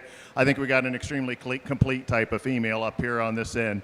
A ewe that is really well balanced when we view her from the side. She's really level down that top. A ewe that's really square and wide out through that hip and that tail set. I appreciate her for her overall balance and femininity up through her front end. I think that's a really nice sheep to start our class off with. Our power sheep is the ewe that we have here in second. She's not as smooth made as our top four. She'd be the coarsest of the top four ewes in here as far as her overall structure, but you get your hands on them. This sheep has a ton of muscle right up in that rack. She carries it right back through with a lot of width in that in through that hip loin junction there. That's a nice type of female there. I just like to maybe make her a little neater in her overall makeup.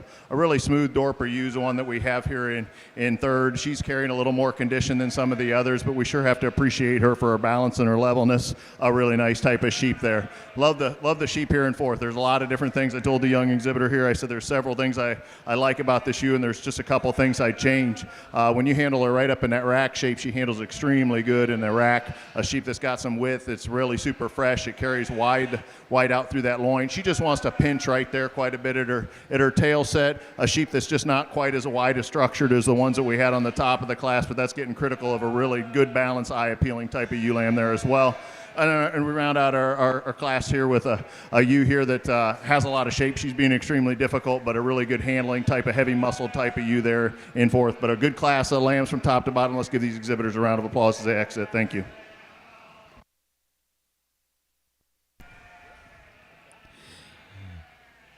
Your results from the Dorper Fall Ewe Lamb class. First place goes to Amelia Ream, Dorsets and Daylilies 449F. Second place goes to William Deering, NK Ranches Inc. 2481. Third goes to Sierra Shields, Misty Creek Dorpers 2422. Fourth place goes to Kellen Algier, Uptown Farms 1429. Fifth place goes to Kellen Algier. Sixth place goes to Austin Inbody F24130. Seventh place, Sarah Shields with Misty Creek Dorpers 2421. Eighth place, Sierra Shields, Misty Creek Dorpers 2424. Ninth place, Logan Deering, 2 Rock Ranch 24133. And 10th place goes to Austin Inbody, L&K Sheep Company 2509.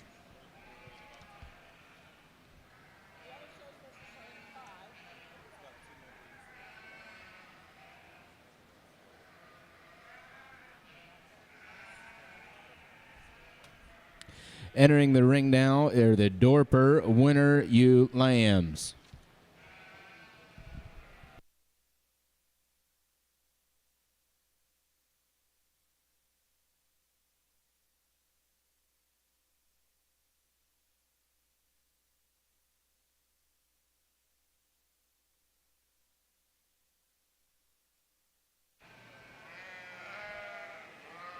You know, there's not many places in the country where you're going to find 11 merino ewes all of this quality. The ewe that I'm going to start out with, when she first came in, she hit me pretty hard, and when I got up there and put my hands on that fleece and it opened up, I was really pleasantly surprised. That is a very uniform, very fine fleece, a very distinct crimp pattern about it.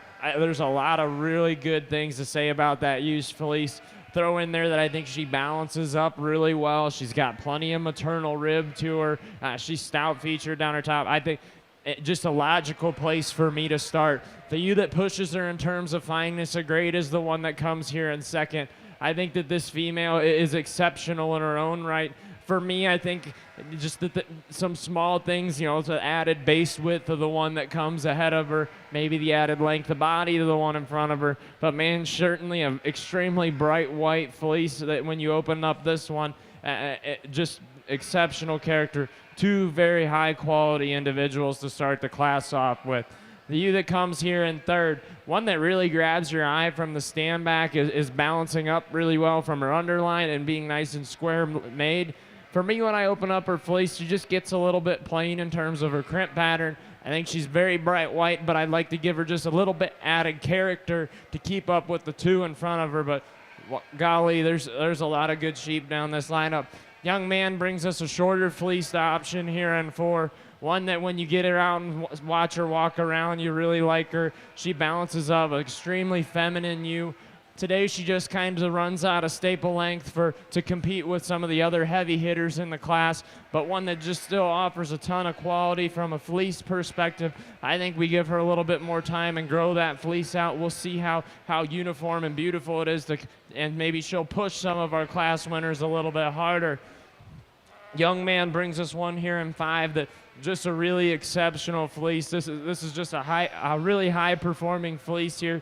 For me, when I set this one into motion, her back legs get a little bit too under her compared to the ones ahead of her. If I could square her up and make her use those back legs just a little bit differently, I would sure be able to move her up further in the class. Guys, there's a lot of quality down the line here too. I told each and every one of these kids that they should be very proud of the sheep they brought out here. I think this is a really impressive set of merinos, and these kids all deserve a really big round of applause.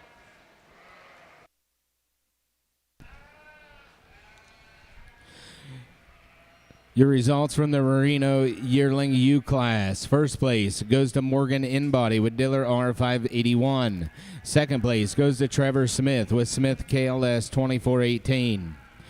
Third place goes to Emily Smith with Smith KLS 2408. Fourth place goes to Elijah Berkheimer, MCB 1505. Fifth place goes to Riley Smith with Smith KLS 2416. Sixth place, Morgan Finley with US 70760. Seventh place, Dylan Marvin with Smith KLS 2439. Eighth place goes to Morgan Finley with WCY CO 775. Ninth place, Alyssa Marvin with Smith KLS 2438. And 10th place, Sam Dockery and Dockery 0098.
Nice class of winter ewe lambs here. I think we have our combination sheep that's going to win the class out here for me today.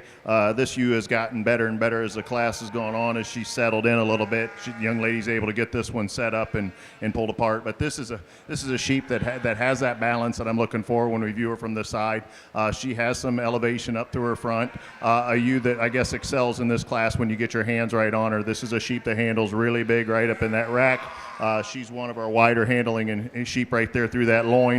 A really nice made, built, complete type of female. I think the one that most closely follows her as far as muscle expression and thickness is going to be the little ewe lamb that we ended up here with in second. She's not as big in her overall makeup, obviously, but this is a sheep that handles with a tremendous amount of muscle down that top. Really big right there and through that rack. I like this ewe as she carries out through that hip, real level out through that hip. I'd just like to bring her up in her front a little bit, maybe just make her a little bigger in altogether in order to compete with that class winner today. Like the style and design of the one we got here in third, she was kind of my problem sheep in the class. Love the levelness and squareness of her hip. This is a sheep that just gets a little pinch right there in that forerib for me. She doesn't handle with the same amount of expression of muscling as the two that we started our class off with, but that's a nice, well-balanced type of ewe lamb there as well. Then we get into a pair of ewes that are a little coarser in their overall makeup as far as in comparison to the way they're built, and the ones that we had on the top of the class, ewes that we'd like to square up and level up in some certain areas, but a nice set of sheep from top to bottom. Let's give these exhibitors a round of applause. Thank you. Results for your Dorper winner ewe lamb class. First place goes to Victoria Kovacs with East Star Livestock 25-29. Second place goes to William Deering with Two Rock Ranch 25-013. Third place goes to Amelia Ream with Dorsets and Daylilies 514S. Fourth place goes to Logan Deering with Two Rock Ranch 25-01. Fifth place goes to Austin Embody with L&K Sheep Company 25-15. Next in the ring are going to be the Dorper Spring ewe lambs.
Another impressive lineup of merino ewes. The one we're going to start with is a ewe that's really soft and extremely bright white in their appearance when you open it up, and she's got a really unique character to that fleece, one that I think balances up pretty nicely in terms of skeletally. Is she the stoutest made one in the class? Probably not, but I think she's good enough structurally for the quality that she brings with the fleece. One that comes here in second, I had to do a double take the first time I opened it up. That's an overwhelming amount of staple length for a fall ewe lamb, and it's still in really great condition. When you open it up, it's extremely uniform from front to rear. I think that ewe offers some stoutness, a feature. Maybe we could tighten her up just a little bit in her top to keep that together, but man, that's being really critical. One that I think brings a lot of quality to the table. One that kind of follows her most in terms, the second place sheep in terms of skeletal build comes here in 3. One that I think is plenty massive in terms of base width, and when you get your hands on the top of her, for me, I'd like to make this fleece just a little bit more uniform, maybe put it in a little bit better condition, a little brighter white to slide her up any further, but one that I think when you stand back and look at her, you can really find some appeal. Same story to be told here to the 1 and 4. This one is really attractive from the stand back when you're looking at her. For me, when I open up her fleece, we just find just a little bit of belly wool creeping up on the side. It's nothing that I would be upset about if I was a breeder, but when you've got 3 ahead of them that are extremely uniform from front to bottom, it finds you down in the 4 spot. Sheep that comes here in 5th, kind of a similar style of fleece to the one that we have in front, maybe not quite as uniform as their class winner. One that gets just a little too steep off of her hooks to her pins, and a little too straight off her back legs to move up any higher for me today. Overall, an impressive set of merino ewes. Let's give those guys a round of applause. With our Dorper ewe lambs out here, I think we got one that rises to the top pretty quick for me out here today, especially when I get my hands right on this sheep. A different level of muscle expression down the top of this one. She carries out wide and square out into that hip, a sheep that has some balance. She's not the most elevated up through her front end, but really nice made, good balance type of ewe with a lot of muscle. I think the ewe that most closely follows her is with power and muscling is the ewe that we have here in second. A ewe that doesn't want to cooperate real well for him out here today, but there's a little extra width and dimension in this ewe in comparison to some of the other ones in the class. We got a nice made type of ewe here in third, but a ewe that just doesn't have that extra shape and muscling that we had on the top. And then we round off with our 2 Dorper ewes, just not quite as much of these 2 ewes as far as overall size and scale. And then when we start talking rib and shape, there's just not quite as much in these ewes as the ones that we had on the top of the class, but that's getting critical of a nice pair of ewe lambs here in 4 and 5 as well. Thank you. Your results from the Nationwide Farm Bureau ring. Dorper Spring Ewe Lambs, first place goes to William Deering, Deering Farms. Second place goes to Logan Deering, 2 Rock Ranch, 25051. Third goes to Austin Embody, L&K Sheep Company, 2520. Fourth place goes to Sierra Shields, Misty Creek Dorpers. And fifth place goes to Sierra Shields, Misty Creek Dorpers.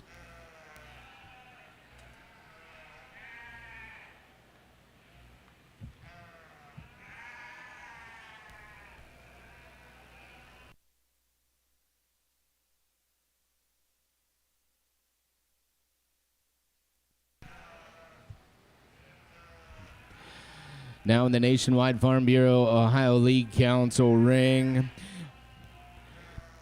is the Dorper Ewe Champion Drive. With the yearling ewes is Victoria Kovacs and Austin Embody. Fall ewe lambs, Amelia Ream and William Deering. Winter ewe lambs, Victoria Kovacs and William Deering. And spring ewe lambs, William Deering and Logan Deering.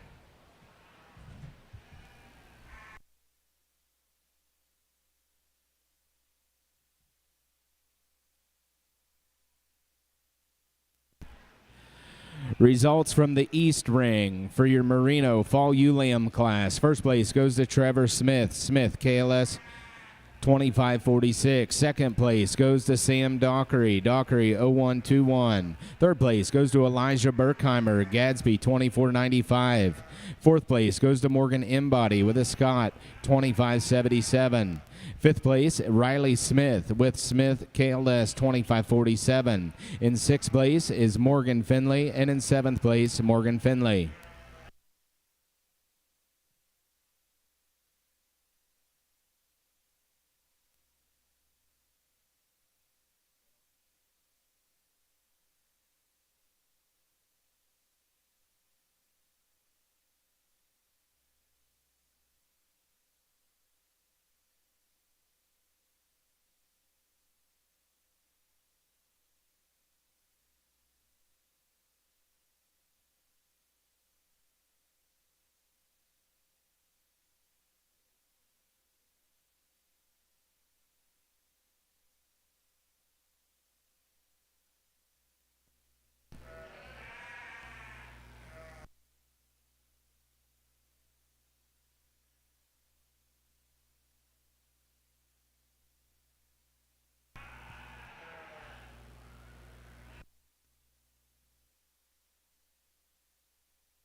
more quality to be found here. I'm going to start with the one that I think balances up very well structurally. This one is just fun to look at from the stand back. She's very youthful appearing throughout that and feminine throughout her front end.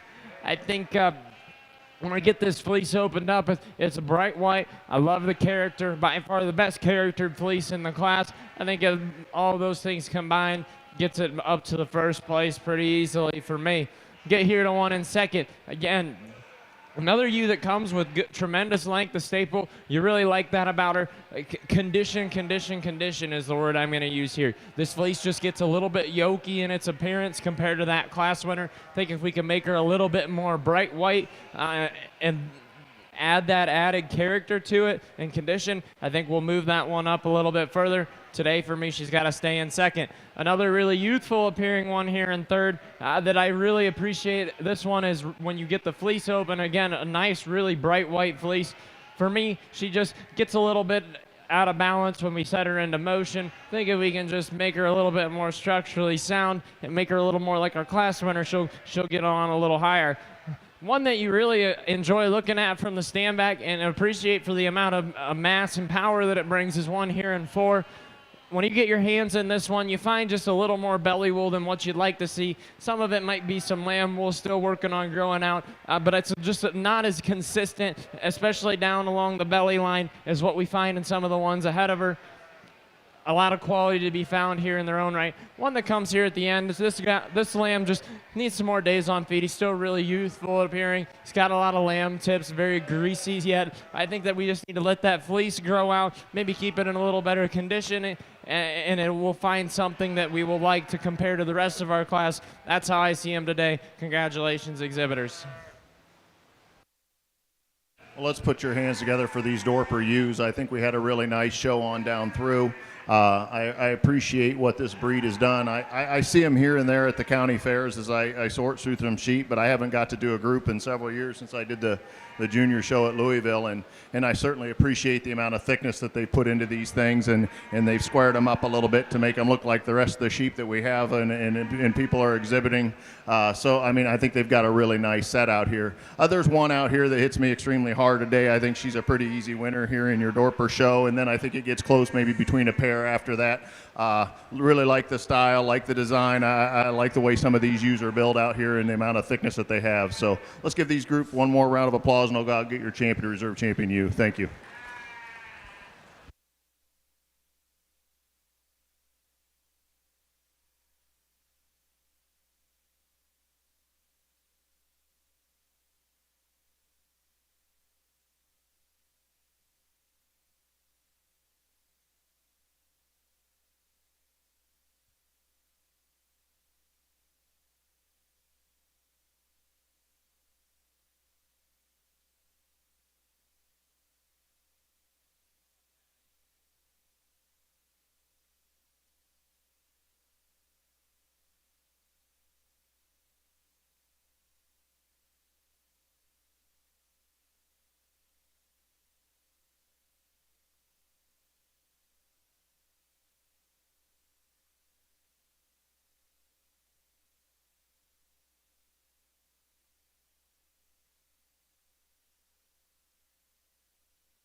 Your champion Dorper ewe goes to Victoria Kovacs with her yearling. That banner is sponsored by Ruckman Family Dorpers and presented by Shelby Ruckman. Your reserve champion ewe goes to Victoria Kovacs out of the winter class. That banner is sponsored by Ruckman Family Dorpers and presented by Shelby Ruckman.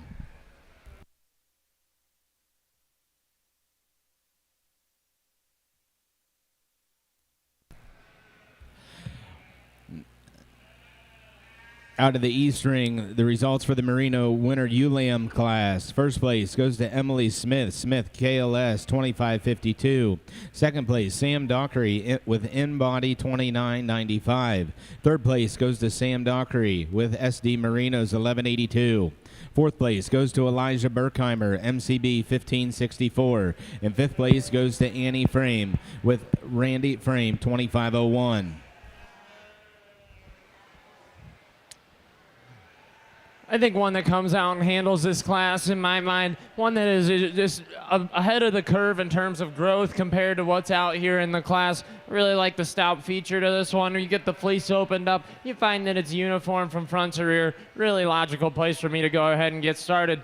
Ewe-Lamb that comes next is one that offers some more staple length than what we're going to see down the line in the class. One that I think is they're all, at this point down, we're all really green, but one that has definitely shows some evidence of growth. I think one that with more days on feet is gonna have the most potential to grow into something special.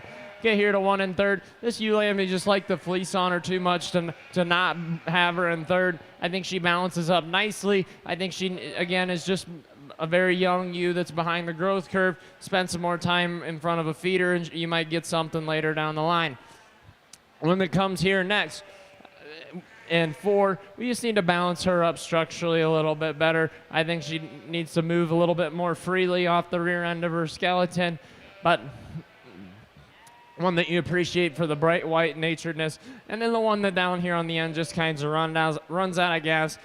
The fleece is still really lamby. It's really hard to read what you're going to get, and the lamb is just too young to compete with what's up here in the rest of the class. Overall, congratulations, exhibitors, on a really nice set. Your results from your Merino Spring Ewe-Lamb class. First goes to Elijah Berkheimer with MCB 1580. Second place goes to Annie Frame with Randy Frame 2503. Third place goes to Alyssa Marvin, showing Marvin 2609-19. Fourth place, Annie Frame, showing Randy Frame 2504. And fifth place, Dylan Marvin on Marvin 2609.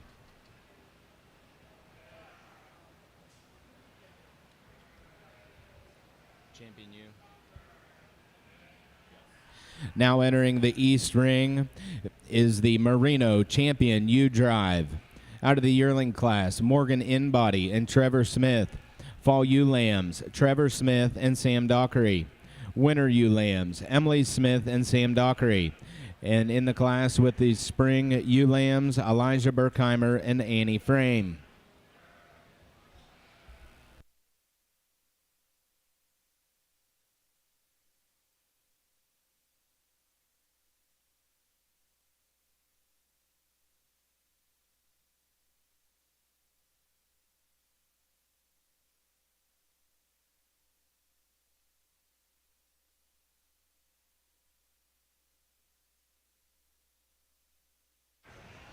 This first set of sheep in here, this flock has been fairly dominant all day. They're my kind of sheep as far as the way they got these presented out here. You know, we got sheep that hold together extremely well, some sheep that are balanced. Love the tap, touch, and rack shape in this set. I think they've had a different handle. Those 3 sheep have the whole day. That's a really good set there.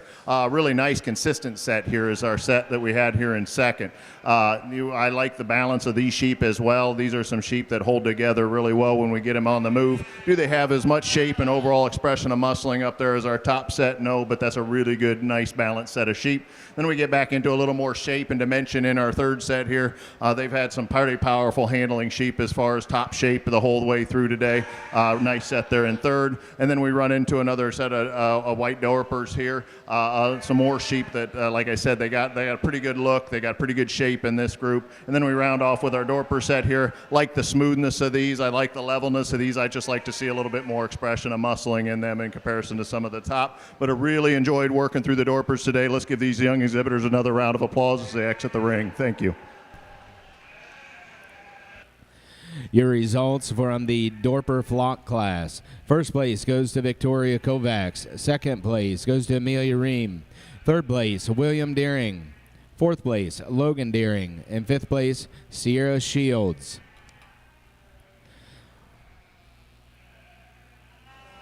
Next in the Nationwide Farm Bureau Ohio League Council ring will be the Katahdins. Well, folks, so I think this is probably the deepest set of sheep we've seen all day. cannot speak enough about the quality of the Merino breed within the state of Ohio. All these breeders have something to certainly be proud of and hang their hat on. There's nowhere else in the country that you're going to find this many Merinos of this quality all showing in the same state against each other. That being said, I think that these two yearling ewes are just hammers. They came out in class and just wowed me, and out of a really deep yearling ewe class, I can't justify not making them champion in reserve. Congratulations, guys.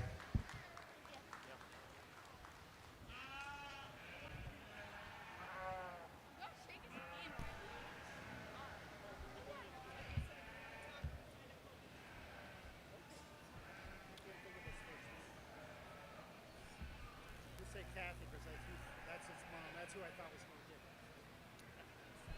I cannot think of his name. Your champion Merino ewe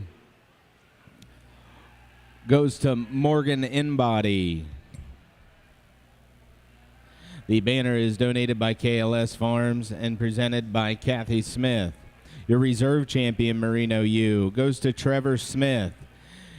Banner donated by DAM Sheep Farms and presented by Dylan and Alyssa Marvin. We'd also like to thank the Merino Special Award sponsors for your champion ewe. That is Smith KLS Farms. And your reserve champion ewe, Kathy Smith.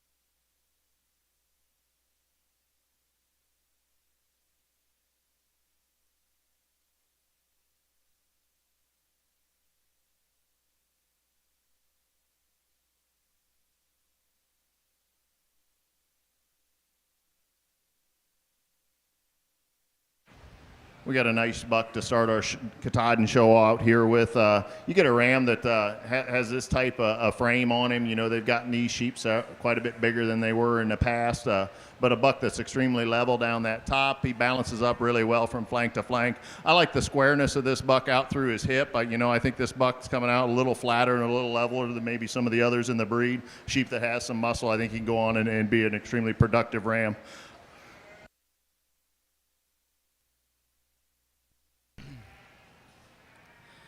To start the Katahdin show with your yearling ram class, first place goes to Logan Inbody with LAM 472.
Only a single entry here, but once again, we got a sheep that's built pretty well up through his front end. You know, they've got this buck that's up here, highest points at the point of the shoulders there. He's relatively level down his top. He balances up when we view him from the side. Would I like to add a shot more muscle to this guy, maybe square him up just a little bit for sure, but I think that's a nice productive type of ram there as well.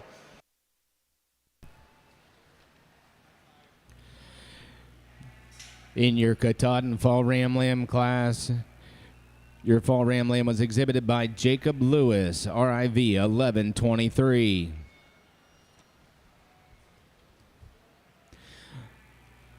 Attention Merino exhibitors. Following the flock class, please hold your placings.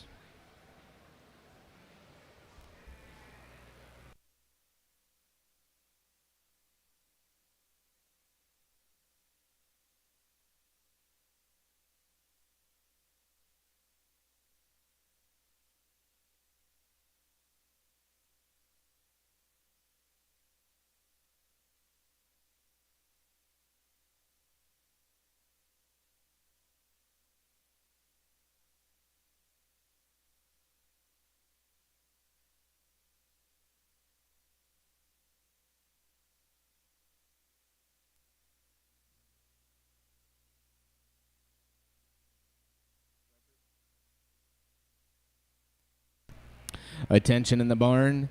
If there is a representative of the Ohio Katahdin Association, please come up to the ring and see Roger High. If there is a representative of the Ohio Katahdin Association, please make your way to the ring.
At this time, we're going to announce the Merino Premier Exhibitor Award. So your 2025 Merino Premier Exhibitor goes to Elijah Berkheimer. The award is sponsored by Megan's Merinos.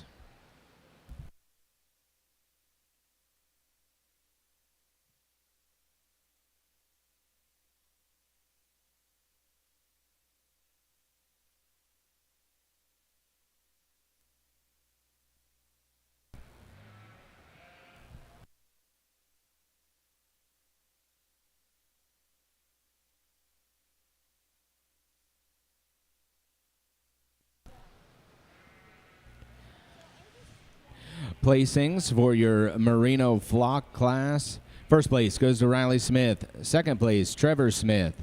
Third place goes to Elijah Berkheimer. Fourth place, Morgan Embody. Fifth place, Emily Smith. Sixth place, Sam Dockery. Seventh place, Morgan Finley. Eighth place, Dylan Marvin. Ninth place, Alyssa Marvin. Also, we'd like to thank the special award sponsor for the first flock of US 7 livestock.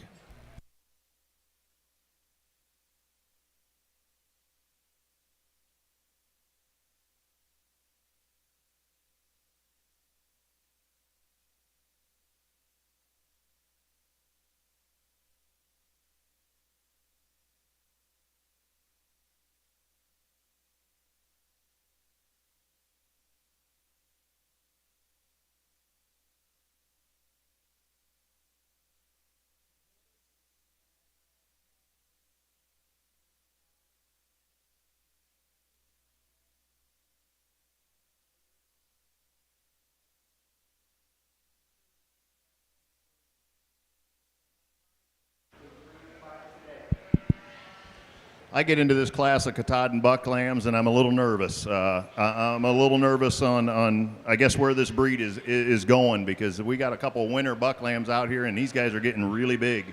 And I think in the sheep business, we've been down this road before, and we got a sheep here that's supposed to be commercially based, that are supposed to raise some sheep with a ton of muscle and be highly productive. And we got a couple bucks out here that are getting pretty good size. Now, they are good size, but these are sheep that are made pretty good. This buck here that we're going to use the class, he's extremely level down his top. He's square out over that tail set.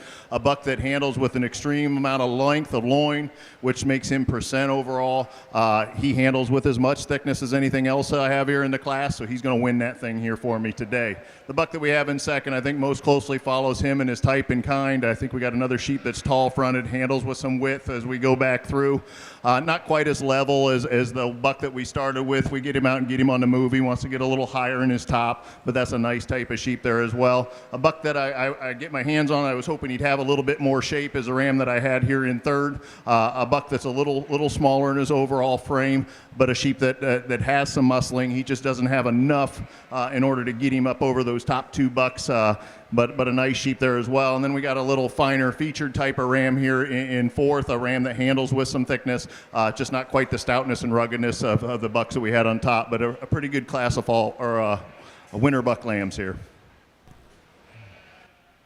Results from your Katahdin Winter Ram Lamb class. First place goes to Lauren Jillian with BNG 2533. Second place, Lauren Julian with Hall 2522. Third place, Hudson Wiesand with FRA 8563. And fourth place, Hudson Wiesand with WHW 25003.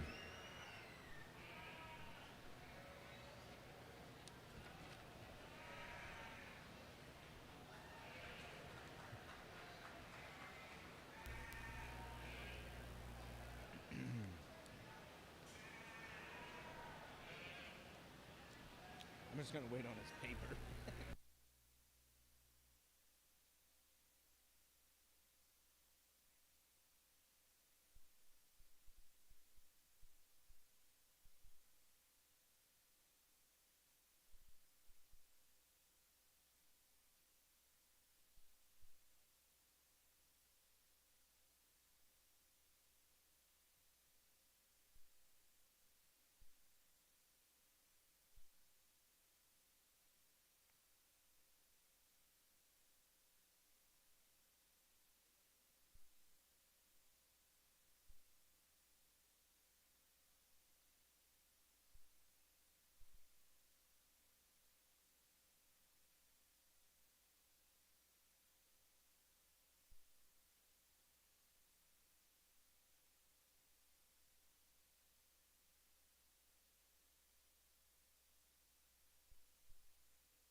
Just a single entry here, but we have a ram that is a productive type of ram. He's a little bigger in his frame, and he's a little bit taller up through his front here, which we can appreciate. He has some width and dimension of muscling when we go down that top and handle right in that loin edge. Nice kind of buck. I look forward to seeing him out here with the rest of the rams for our champion drive.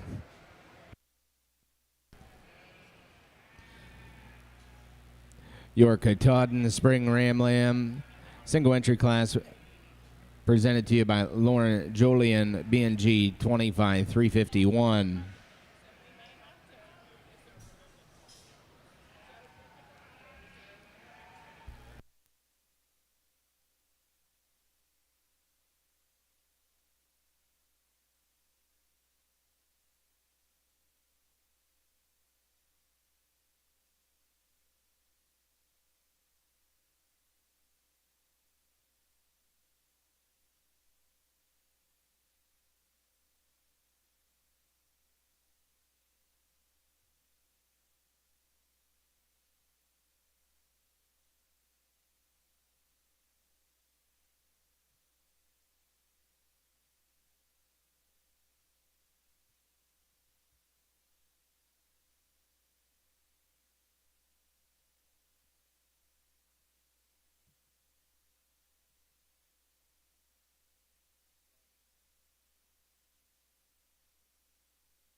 It's done.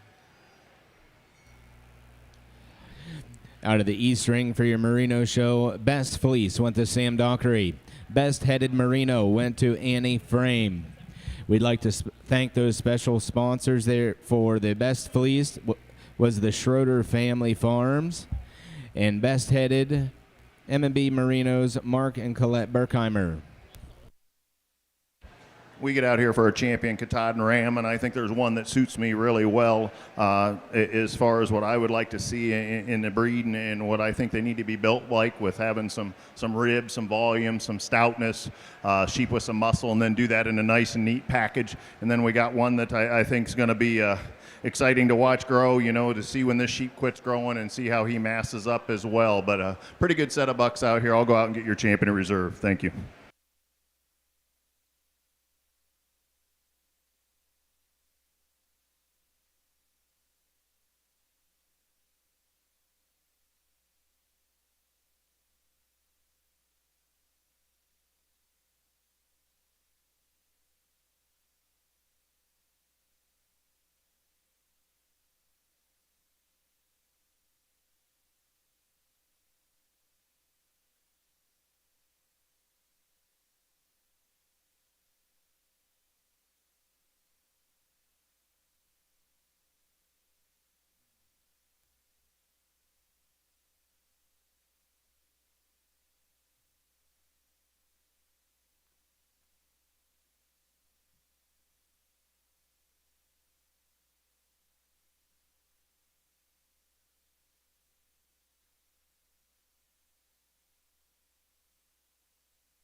Your champion, Katahdin Ram, goes to Logan Inbody with the yearling.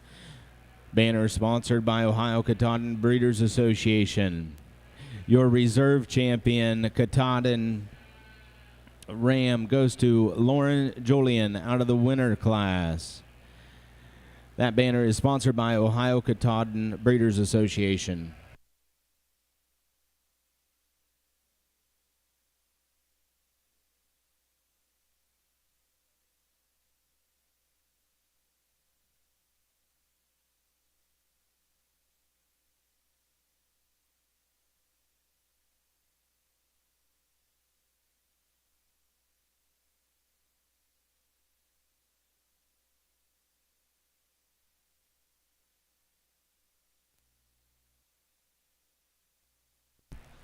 Currently in the Nationwide Farm Bureau ring are the Katahdin yearling ewes.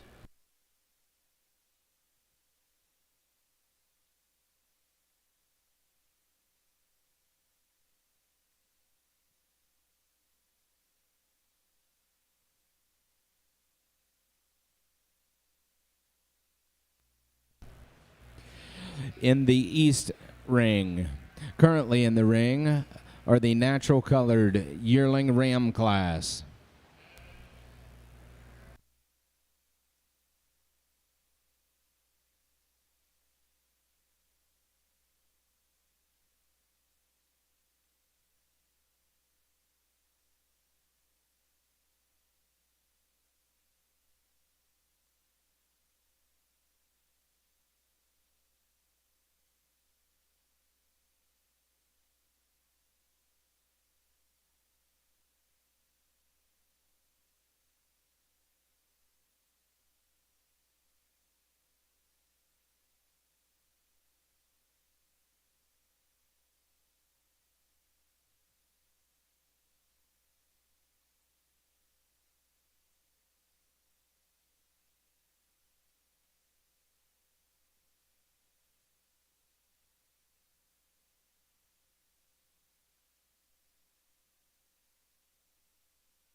Well, folks,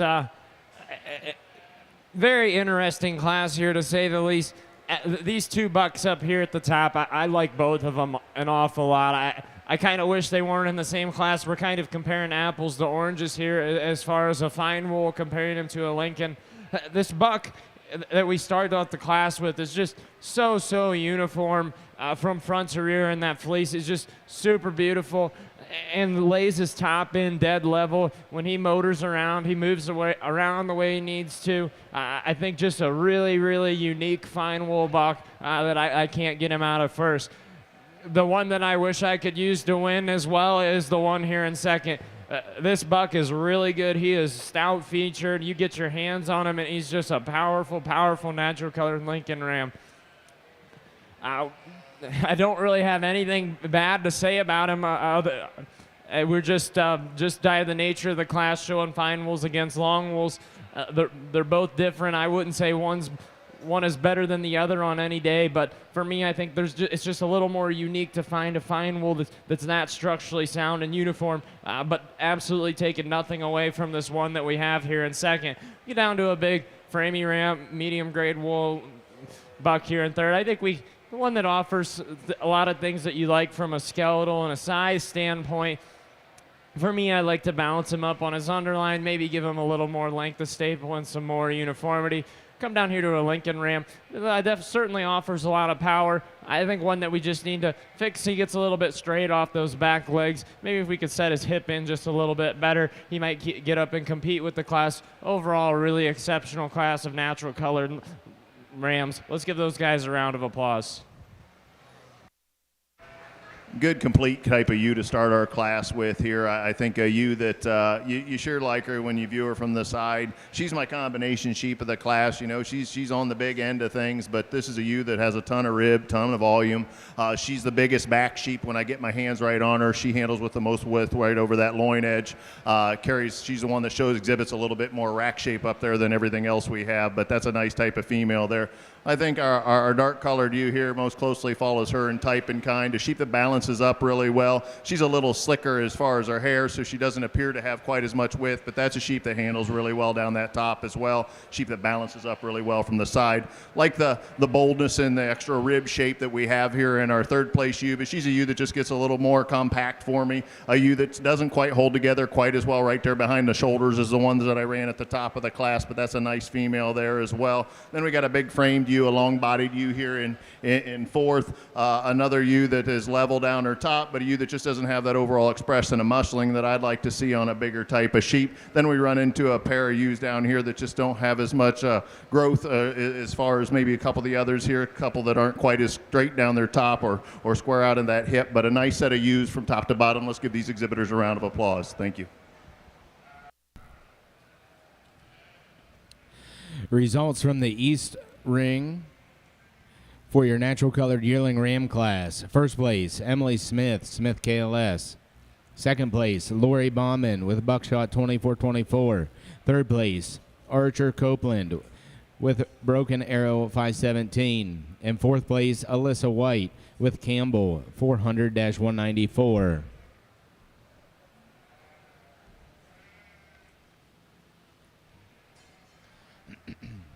Results of your Katahdin Yearling U class. First place goes to Vivian Julian with EHJ 407. Second place, Audrey Julian with SHU 4898. Third place, Logan Inbody with ALAM 469. Fourth place, Vivian Julian with EHJ 414. Fifth place, Logan Inbody with ALAM 431. And sixth place, Jacob Lewis.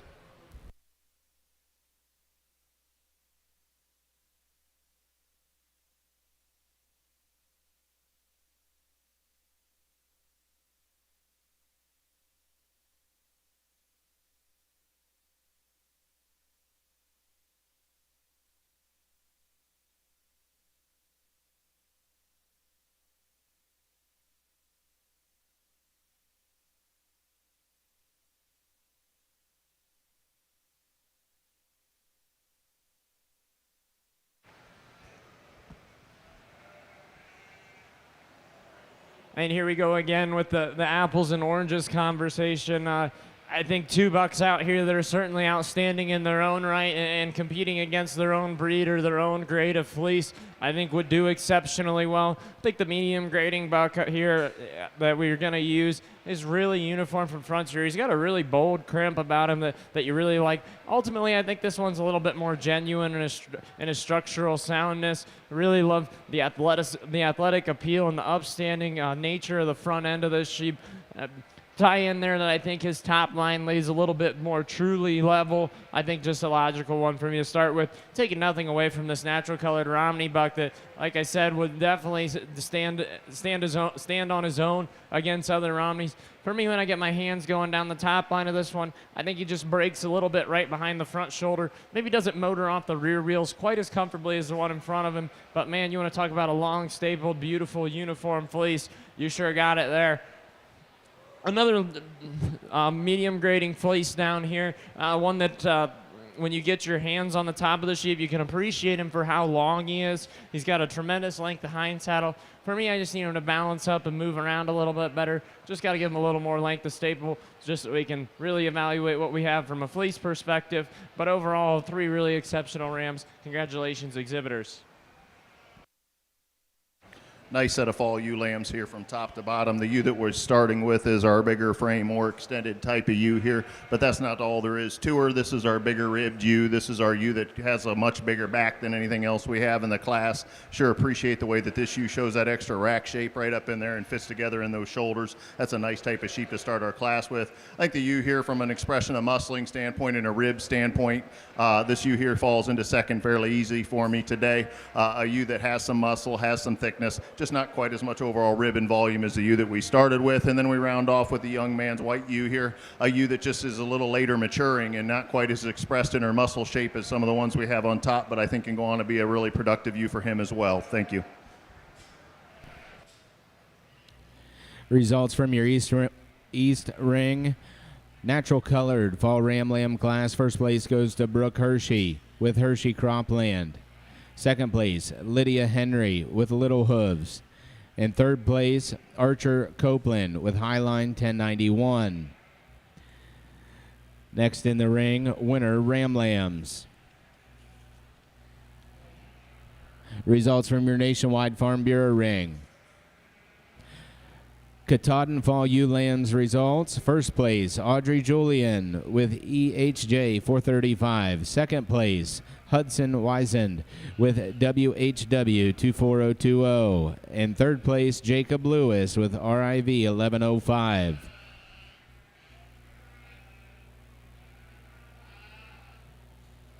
Next in the ring, Katahdin winner Ewe Lambs.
winter ewe lambs came together pretty quick and easy for me out here today. I think this is a group that's sorted relatively easy. The ewe that we start our class off with is my combination sheep, a sheep that has some rib, has some volume, a sheep that's at a different level as far as the shape she shows right up there in her rack and the way that she comes out of those shoulders. A ewe that's a little leveler and square out over that tail set as well. Really kind of like this ewe up here in front.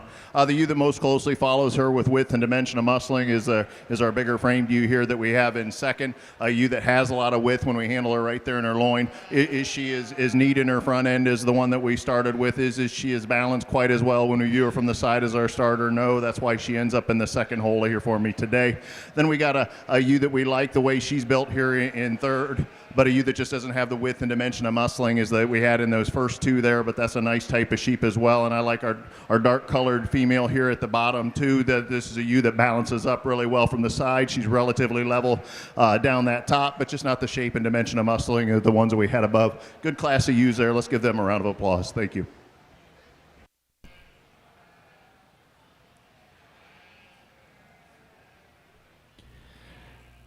Results from your Katahdin Winter Ewe Lamb class. First place goes to Audrey Julian with BNG 2597. Second place, Lauren Julian with BNG 2545. Third place, Annie Sailing with WHW 2502. In fourth place, Aria Fligger with DJ Smith 2587.87. Next in the ring, Katahdin Spring Ewe Lambs.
We'll start the class off with a fine wool buck that I think does a lot of things correct. His fleece is so uniform from front to rear. I think for a fine wool sheep, his skeleton is really good. He lays in really smooth, gets around in motors. I think just a really unique individual to start our class off with.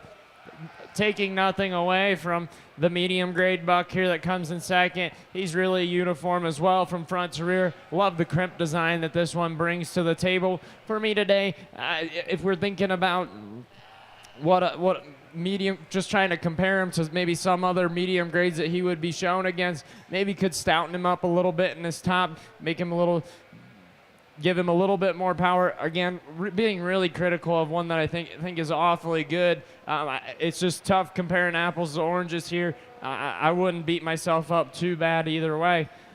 Natural colored Lincoln buck that comes out here next. One that I think does a lot of things right. He's really kind of cool to look at from the side. His fleece is extremely uniform from front to rear. When we set him out into motion, I just wish that he'd use his back leg just a little bit more comfortable to drive off. Right now he gets just a little bit underneath of himself when they set out into motion, but nothing I'd be too...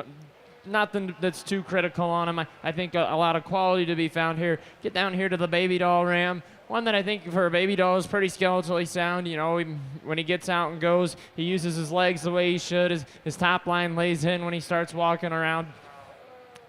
Moving on down to our other medium grade buck here, I think one that for me is really cool in terms of his length and his size and his scale. Right now, where he's at on his growth curve, I think he's a little bit frail. I think, maybe more time, more days on age, as he starts to stouten up, might become a lot more of a competitor in a class, but one that definitely has a bright future as far as growth goes. We get down here to a Border Leicester Ram. I think one that when you set him into motion just comes up a little bit too much his loin, and that stays true when you get your hands on him. His top line doesn't lay in quite as nicely behind his shoulder as I'd like to see it, but overall a lot of quality from a lot of different perspectives and places within the natural colored breed. Congratulations, guys, on a nice set.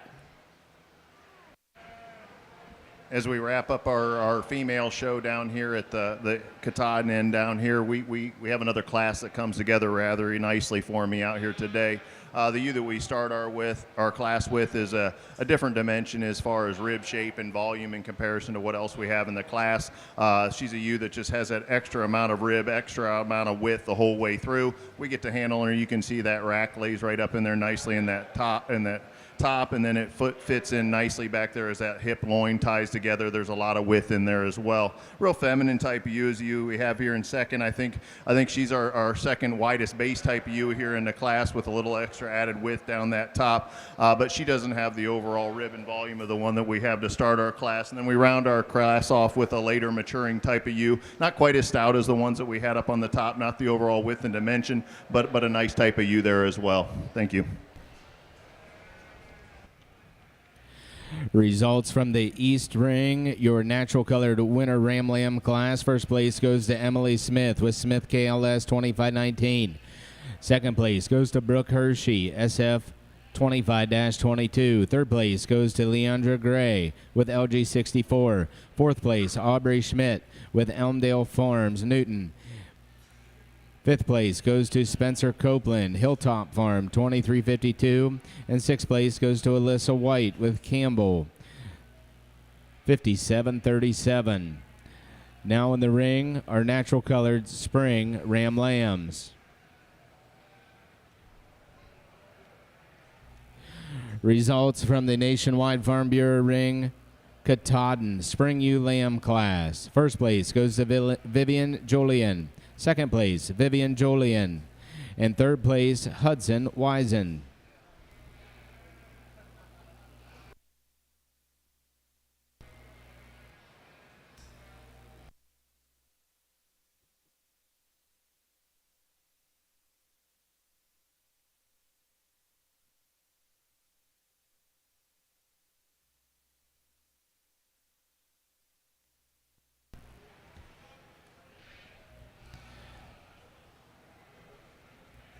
Currently in the Nationwide Farm Bureau ring, a showing for the Katahdin champion female.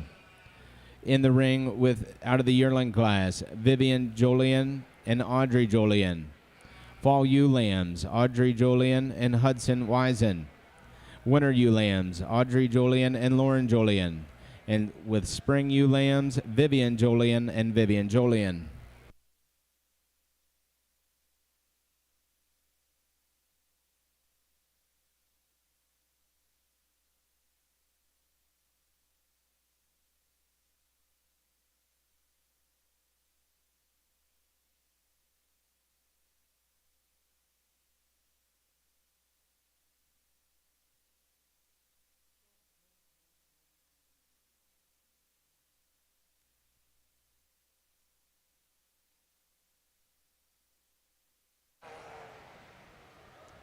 Go ahead and start this class out with the Border Leicester Ram. I really like the looks of this one. When you get him out into motion, he moves around really free and comfortable. You get your hands on him. You like the width that he brings to the table. I think he's got a great Border Leicester head, and when you open that fleece up, you got very uniform lock structure from front to rear. I think a good place for us to start. Really appreciate the growth and performance of the one that comes here in two. He has got a ton of length of body. He's really tall at his shoulder, and he's really extended. more days on feet. I think this guy's going to be a heavy competitor. For me today, I just need to lengthen out that fleece a little bit. He's just full of lamb tips, and it's hard to say what we're going to get. But I think if you put a little more age on him, later on when he's showing against his own type in Louisville, I think he'll be just fine. Get down here to another natural colored medium grade buck that is a little further along in terms of maturity. I think he's going to be a little bit more moderate in terms of his size compared to our class winner. He's wanting to fight these kids today, so I won't talk about him too much, but I think we need to just level him out in his hip a little bit. Maybe if he stops fighting these guys, he'll do that on his own. Get here to a finer grading one here. And one that I think I just need to change is a couple of things skeletally when we set him into motion, but one that you really like the softness and attractive feel of his fleece. We get down here to a Border Leicester Ram on the end that I think condition on his fleece is just a little bit off for me today. I'd like to see those lock structures tightened up just a little bit, maybe level him out in his top to keep up with the rest of the class, but overall a really good set of natural colored buck lambs. Congratulations, guys.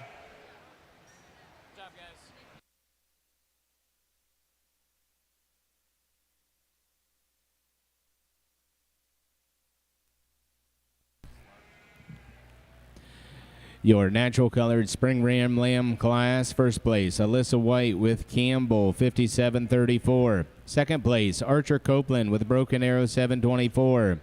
Third place, Brooke Hershey with Hershey Copland. Fourth place, Brooke Hershey with Hershey Cropland. Fifth place goes to William Ashton with Ashton Homestead.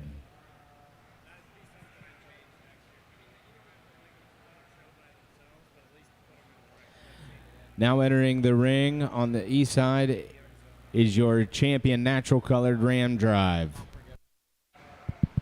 Well, I think we've had an exceptional set of Katahdin females out here. I know that we haven't had huge numbers in these classes, but I think the depth and the quality that we have out here, I think there's several ewes out here that are built extremely well, some ewes that are really well balanced, some ewes that are really level down their top. We've got some ewes that not only are they getting a little bigger frame, but these are some ewes with some rib shape and some volume and some natural thickness down that top, and we certainly have to appreciate them for that. There's one out here that suits me really well, and I'll go out and get her as your champion. And then I think there's a couple different ways you could go for reserve. But let's give these 8 exhibitors a round of applause for the set of sheep they brought out here. I think we had a really nice set of females out here today.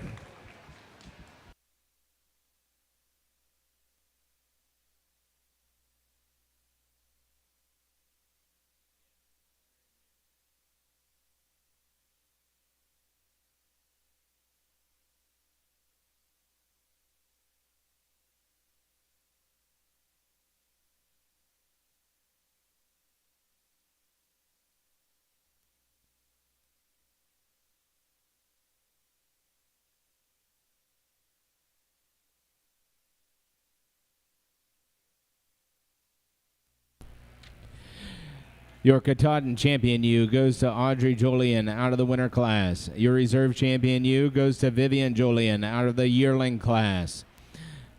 The banners are donated by the Ohio Katahdin Association and presented by Avery Schaffner, the Ohio Wool and Lamb Ambassador.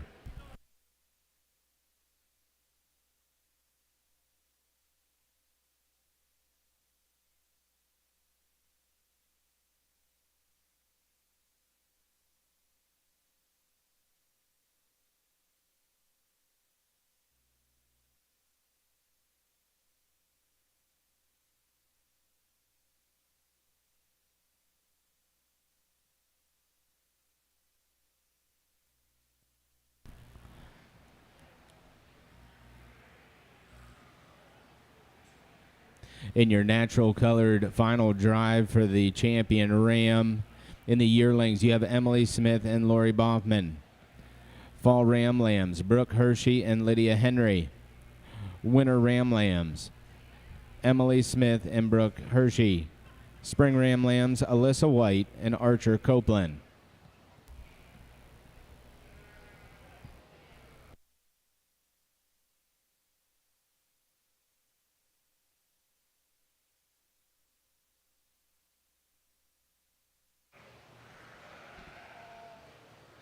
Well, guys, certainly a lot of quality from a lot of different breeds represented out here in the natural colored class. I think there's a medium grade buck out here that won the fall class, a fine wool yearling that won that class, and a coarse wool yearling that's second in the yearling class. I would love to take all three of these with me to the final drive because I think they're all really great representatives of their breed. It's unfortunate that we're going to have to compare apples to oranges today to get them out of the breed. Exhibitors, don't take it to heart if you don't make it out of the natural colored breeds. I think all three of you guys are very deserving to go and get the show for champion overall.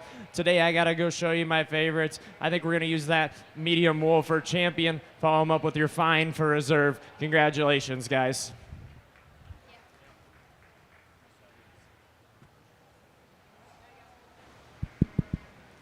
Well, this is the last time I'll be on the mic here today, and I thank you for having me here at the Ohio State Fair. I really enjoyed myself and working with the youth and sorting through these five or six different breeds that we were able to sort through today.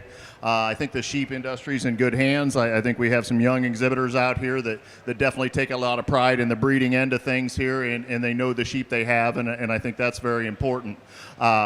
I want to thank my ring help out here. These guys have done a great job moving these sheep through today and kids through today. I can't thank them enough. The different breed stewards we had, and then the help that's getting the sheep in here from the sides and getting things in the right spot. Keeping things running efficiently and smoothly is a big part of the deal, and kind of dictates whether the judge is doing a good job out here or not. So I can't thank them enough. But once again, thanks again for having me. I think these two flocks are well represented out here. We got our champion ram in that first set, and I think he's a really nice, complete type of sheep. Taking nothing away from the young man's set that he's got down here. He had some sheep that are made good all day long, some sheep that just need a touch more muscle to get up a little higher for me today. But once again, thanks again for having me. Let's give these Katahdin breeds a round of applause, and you guys have a good rest of the state fair. Thank you. Your results from the Katahdin flock: first place goes to Logan Embody. Second place goes to Jacob Lewis.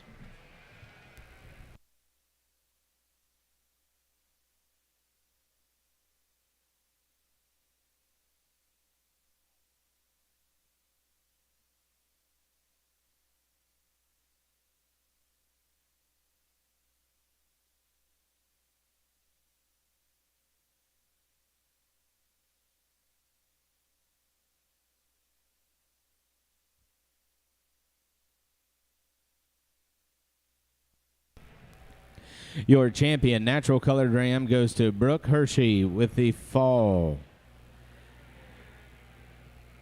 The banner donated by Belmar Farms in memory of Mark Bell. Your reserve champion natural colored ram goes to Emily Smith out of the yearling class. That banner is sponsored by KLS Farms and presented by Kathy Smith.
Currently in the ring, natural colored yearling ewes.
another mixed bag type of a class here on the natural colored side, but I'm starting with one that I'm certain has got a lot of quality. Is she the tallest sheep out here? No. Is she the longest? Also no. But this fleece is very uniform from front to rear. This is a sheep that just proportions together really, really well. I think one that balances up, and when you get back and you stand on the stand back and look at her, one that you just can't get around.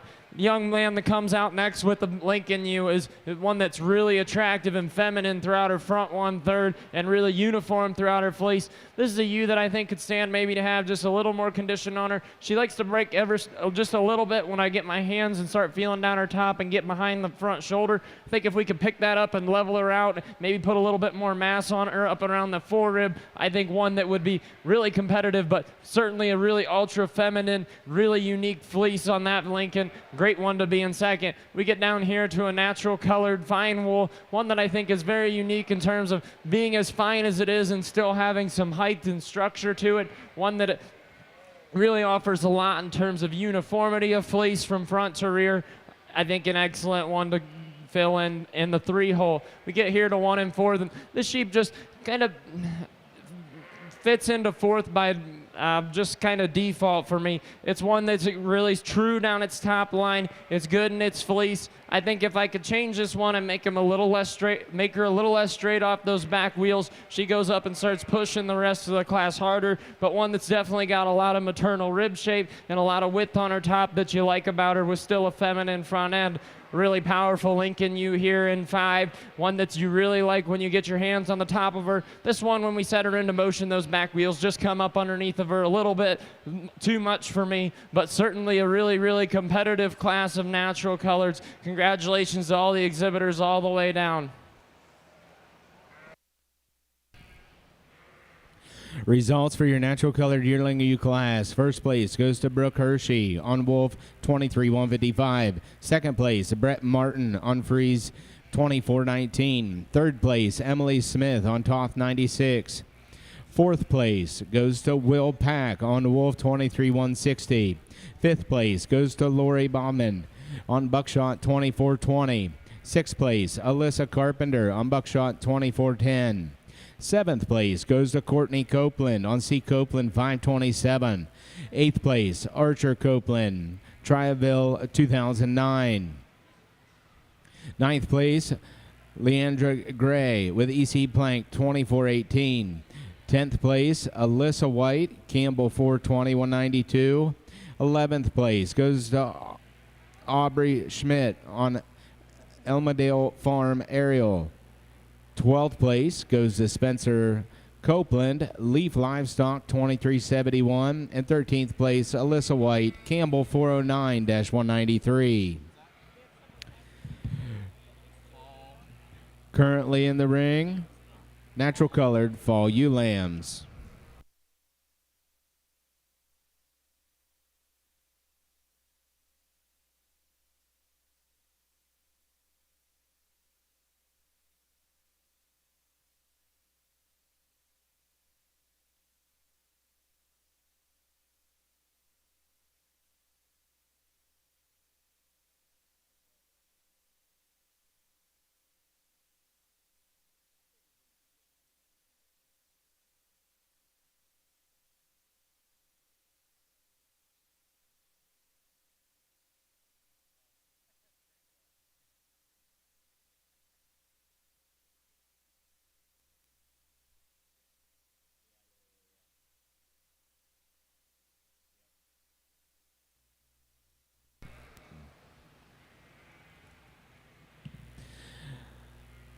For the 2025 Ohio State Fair Sheep Shows, we have ringsidelive.com for the live stream of the sheep shows throughout the fair.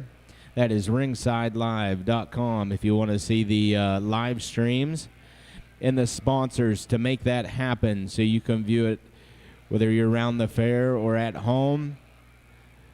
The Ohio Southdown Association, Ohio Hamster Association, Ohio Dorset Association, Hilltop Showstock, ALAM Livestock, 4C Southdowns, Fowler Southdowns, Diamond S South Downs, Alpha and Omega Genetics, Ohio Suffolk Association, Ohio Katahdin Breeders Association, Martin Welding and Fabrication, Martin Livestock, Marilyn and Greg Fogel and Family, Dorsets and Daylilies, Nichols Sheep Farm, Wolf Brothers, Rivenoak Livestock, Hershey Cropland LLC, Patterson Fruit Farm and Root Horn Dorsets, T.H. Wallace Farms, Ohio Cordell Association, Doug Kirkpatrick, Backwood Farms, and Buckshot Farms. We thank the sponsors.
I'm going to start off the class with the one that I think balances up structurally the most correct for me. I think the way that she's extremely feminine throughout her front end, and I think the way that that front end moves around the ring is really appropriate. I really like the fleece on this one. She's got a nice, bold crimp to it, very straight in her lines, very proportional, really a good place for me to start. Then we kind of get into a trio that I think I could work around a couple of different ways. I think the sheep that comes next comes with a little more base width. I think when this one gets out in motion, it's fighting this young lady a little bit, so I think it appears to walk a little worse than what he really does. When we get this sheep set up, we can see that she's really angular in terms of the way she wedges out.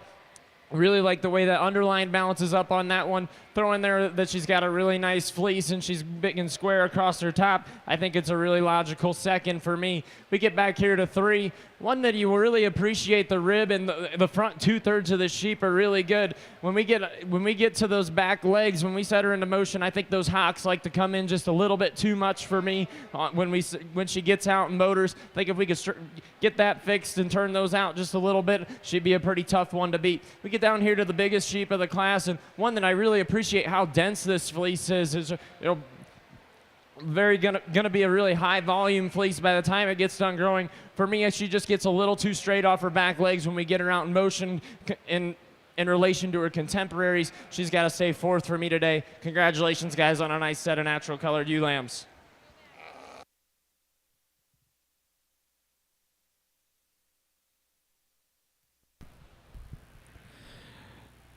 Your results for the natural colored fall ewe lamb class. First place goes to Brooke Hershey with Wolf 22-07. Second place goes to Spencer Copeland with Little Oaks Livestock 25-21. Third place, Will Pack with PNC BTL 24-54. And fourth place, Willpack Toth 87. Now entering the ring, Natural Colors winner, Ewe-Lambs.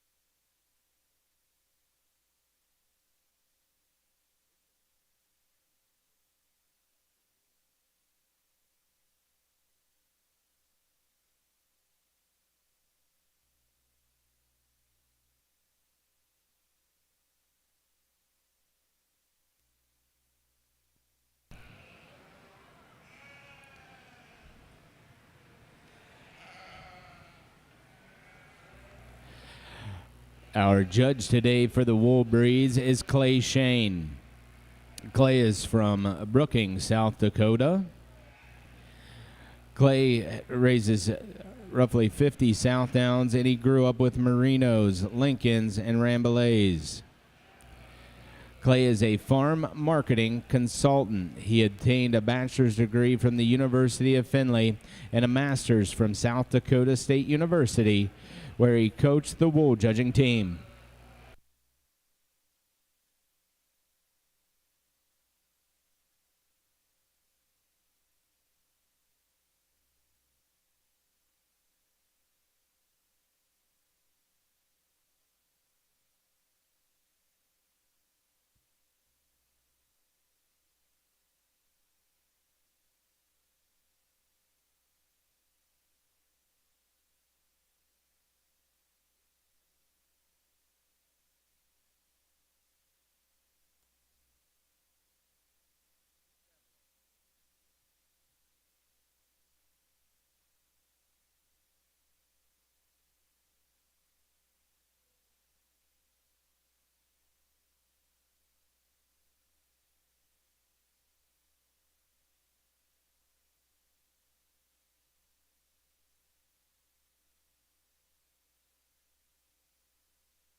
Folks, we got 3 different breeds represented out here in our top 3, and I don't think I'm going to say a bad thing about any one of them. All 3 of these are really exceptional in their own breed. It's kind of unfortunate that they run into each other in class like this, but I think that this Border Leicester ewe just offers up a lot to like. She's plenty wide when she gets out and moves. I love how she gets around the ring when she's willing to cooperate. You put your hands, that top is true, and I think just a really good representation of the Border Leicester breed. We come here to a Lincoln in second that's really massive in terms of her top shape. You get your hands on it, you really like it. Very uniform fleece from front to rear. Overall, a really good Lincoln ewe to be in our 2-hole.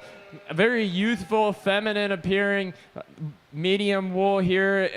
One that I really like, the crimp structure of her fleece. It's nice and bold. I think one that is definitely going to grow into a show ewe with more days on feed. She's really green right now, but I think she's got the potential to grow into something that's really good. We get down here to another Border Leicester that I think runs out of power compared to the one ahead of it. One that is awfully good in its own right in terms of tightness and density of those locks that we like to see on the Border Leicester. Great breed character about her head. We get down here to a Romney in 5th. If I could just change this girl up a little bit structurally, I think she could go and push the rest of the class for me. One that's really uniform and very bold in its crimp pattern from front to rear.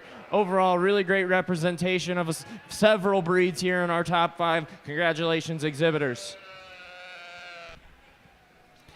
Results for your natural colored winner ewe lamb class. First place goes to Brianna Moeller with BB 2507. Second place goes to Lori Bauman with Buckshot 2505. Third place, Brooke Hershey with Wolf 25271. Fourth place goes to Alyssa White with Campbell 5736. Fifth place, Leandra Gray with LG 60. Sixth place, Archer Copeland. Seventh place, Alyssa Carpenter. Eighth place, Chase Carpenter.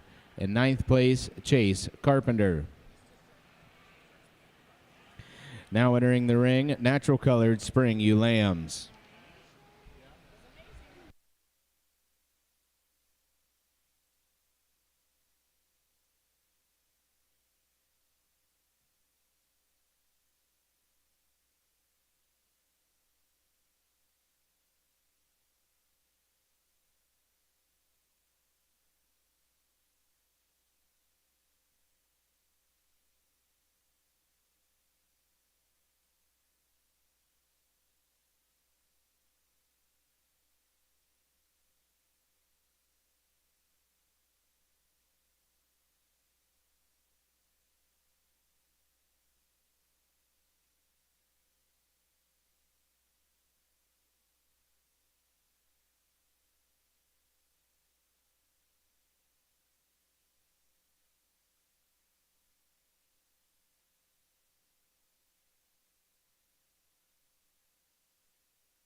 Another variable lineup here in our natural colored division. I'm going to start out with the Border Leicester ewe that just does a lot right for me. That ewe structurally sound. Really love the attractive fleece. She's super feminine up and out of her front end. I think a really good one for us to start with. Baby doll ewe that comes in second. Believe it or not, there are parts of the country where the baby doll breed is a really popular one, and I've got to see a lot of them, and I think that this one offers a lot of quality. You know, at the end of the day, the bones are the same, and skeleton is the equalizer here, and I think this one's just as sound as about any of them in the class. If I could change her up maybe just a little bit, maybe make her a little bit stouter up over that shoulder, but man, that's one that balances awful nicely, I think, and very feminine about her front end. Nice job with the baby doll, young ladies. And 2, get down here to a medium wool in 3. I think one that we could just maybe balance up just a little bit better when we get her in terms of her top line, when we set her on the side, maybe just make her a little more comfortable after real reels. She is fighting here a little bit, so it could be not helping the situation by any means, but one that I think is rightfully so to be in 3rd. Get down here to 1 and 4 that you really like the fleece on. A very dense, soft handling fleece that you can really appreciate about it. One that we just need to sound up, maybe make her a little straighter down her top, maybe add a little bit more width to her in her hips and in her pins to move her up, but one that offers a lot of quality. Another border down here on the end that, again, great representation of the breed, good breed head on her, like the straightness and width that she carries down her top line. Overall, a really good set of natural colored ewes. Congratulations, young ladies.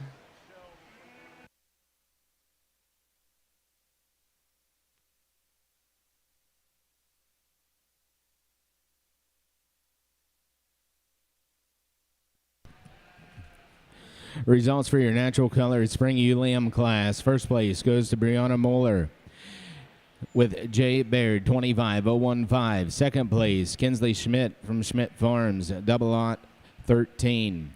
Third place, Brooke Hershey with Hershey Cropland, 60. Fourth place, Spencer Cropland with DDF 25-41. Fifth place, Alyssa White with Campbell, 5735. Sixth place is Brooke Hershey with Hershey Cropland. Seventh place, Audrey Gerber with Hayes 521. And eighth place, Brooke Hershey with Hershey Cropland.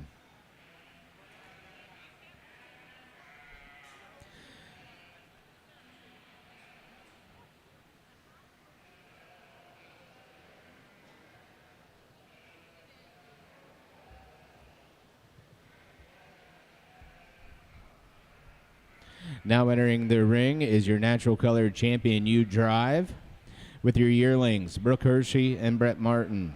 Fall ewe lambs, Brooke Hershey and Spencer Copeland. Winter ewe lambs, Brianna Moeller and Lori Bauman. Spring ewe lambs, Brianna Moeller and Kinsley Schmidt.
I can see the Open Show Southdown people kind of vulturing in here, waiting on us to get done. So I'll keep this short and sweet.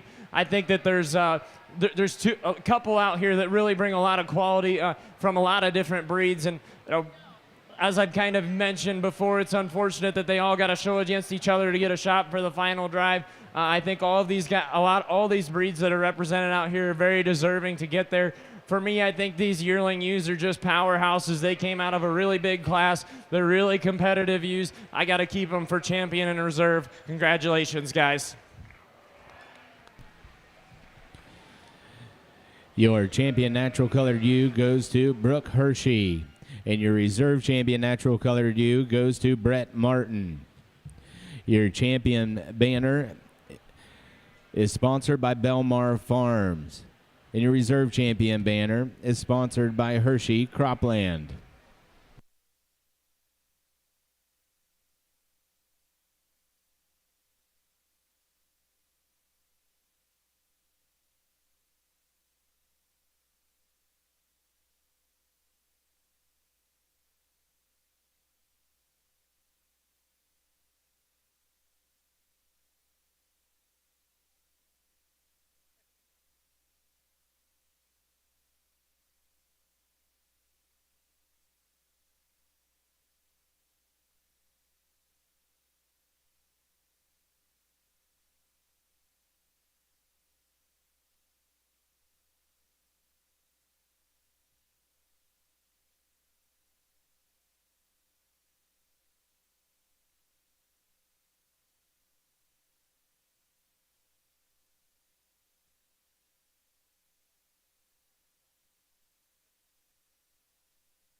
Results for your natural colored flock. First place goes to Brooke Hershey. Second place, Spencer Copeland. Third place, Alyssa White. And fourth place, Archer Copeland.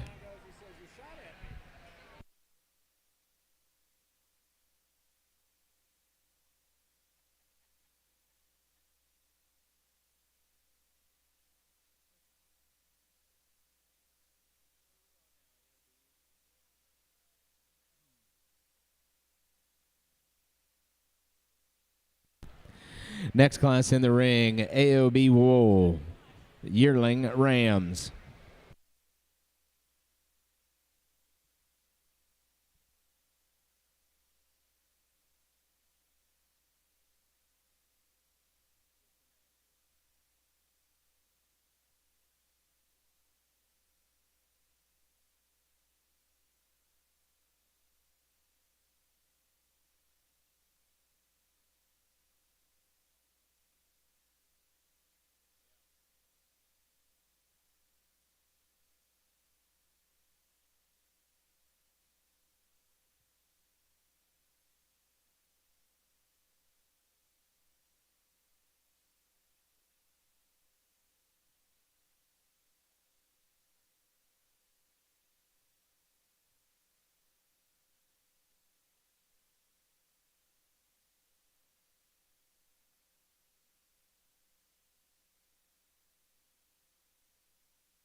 Well, some variation in breed here, but I think that, skeleton is kind of the equalizer of all breeds, and I think that the one up front is really good structurally. If I could tweak him just a little bit, maybe change the way he motors off of his back wheels, but his front third and his top line lays in so nicely, his head and neck tie up really high. When you get your hands on top of him, this guy offers plenty of power, a really uniform Romney fleece from front to rear. Logical place to start for me. Really appreciate the fleece about this second one. If I could change this one up ever so slightly, I'd like to give him a shot more mass when you get your hands on the top of him to keep up with our class winner, but one that certainly balances up nicely and motors around the ring really well. A lot of things to like about that one. We get one here that comes in 3. Again, skeleton is kind of the equalizer. I think we need to tighten this one up on his top line and make him lay in a little bit more level. He breaks a little bit too much, but man, he's got some really distinct crimp about him. He's got some power and width to offer. Just got to balance him up skeletally a little bit to move him up with the 2 ahead of him. Congratulations on a nice class. Results for your AOB Wool Breeds Yearling Rams. First place, Leandra Gray with Pitchfork Ranch 1338. Second place, Claire Henry with Mill Ridge 2402. Third place, Abigail Cottrell with Teeswater 1341. Next in the ring, Fall Ram Lambs.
Romney Buck comes out here and starts off the fall Ram Lamb class for us. One thing you love, the length of body when you get your hands on him. You open up the fleece and it's really bold Romney crib from front to rear. When you get him out into motion, he motors around the ring the way I like to see him. I think a really good one to start with. Get back here to a Border Leicester in second that handles really expressively across his top. This guy's got plenty of width to offer up. If I could be a little critical of him, I'd like to strengthen him up in the pasterns a little bit. When we set him out into motion, he gets just a little bit down on him. But other than that, that's a really, really solid ram to represent the Border Leicester breed. Congratulations, exhibitors.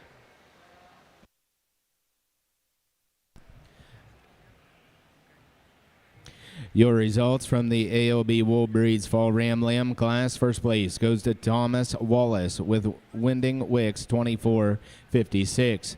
Second place goes to Brianna Moeller with H. Barkley 2449. Now in the ring, AOB Wool Breeds winner Ram Lambs.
going to start this class off with a Cotswold buck that's really attractive from the side profile. You love the extension that this guy gets up out of his front 1/3. He balances back really well to a big square hip, and I think one that is really appropriate in terms of his crimp pattern or his lock structure on his fleece. I think a very logical place for us to start. Exceptional Border Leicester ram that comes here in 2. One that you get your hands on top of. You love the mass from front to rear. I think this guy balances up very well. If I could, I'd maybe just like to drop him in his flank ever so slightly, but that's being really critical on one that I think is a great representation of the Border Leicester breed. Get back here to one that's almost his twin in 3. I think that this one just maybe lacks a little bit of the mass to keep up with the one ahead of him. We shoot a little bit more stoutness into him. I think he's going to get up and push the one in front of him better. But 2 really good Border Leicester rams. We get back here to a pair of Romneys. I'm more drawn to the fleece and on this one that comes in 4 than I am the one in 5. Certainly, I'll hear you out if you want to tell me that the 1 in 5 is longer bodied. I think that the 1 in 4 is just a little bit more genuine when you get your hands on him and reach under the wool and find out what you've got skeletally. But 2 that certainly could compete anywhere in the Romney division. Congratulations, exhibitors, on a really nice lineup of buck lambs. Your results for your AOB wool breeds. First place goes to Brett Martin with FSF 2501. Second place, Kaylee Opliger with T. Johnson 0226. Third place goes to Claire Henry with T. Johnson 0221. Fourth place, Lydia Henry with Mill Ridge 2510. Fifth place, Leandra Gray with LG 53. Sixth place, Brianna Moeller with BB 2504, and 7th place, Abigail Cottrell. Now entering the ring, your AOB wool spring ram lambs.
Certainly a variation of breeds here in this class. I'm going to start with the Border Leicester ram that I think is the most skeletally sound of any in the class. I think he also brings the most width and uniformity of fleece. I think just a really logical place for us to get this class started.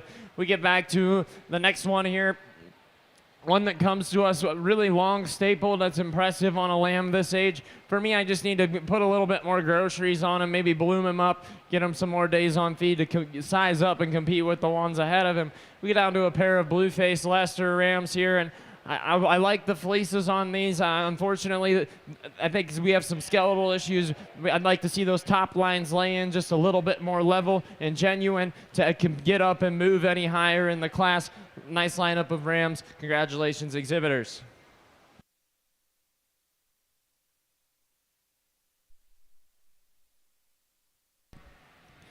Your results for the AOB Wool Breed Spring Ram Lamb class. First place goes to William Deering on J. Baird 25019. Second place, Abigail Cottrell with Teeswater 210. Third place, William Ashton with Ashton Homestead AH 146. And fourth place, William Ashton with Ashton Homestead AH 165.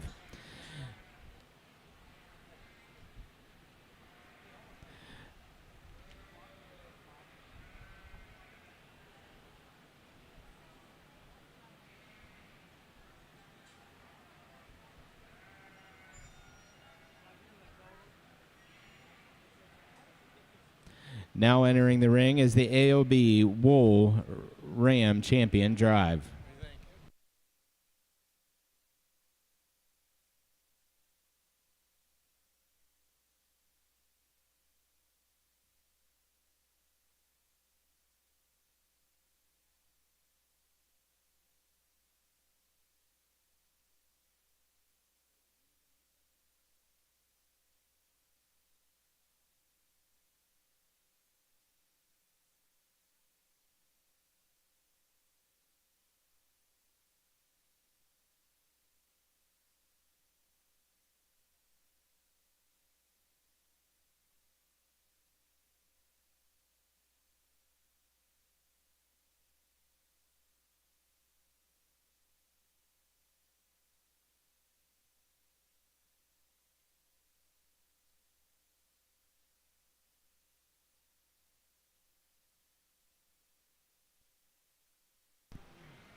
Attention in the barn, Southdown exhibitors.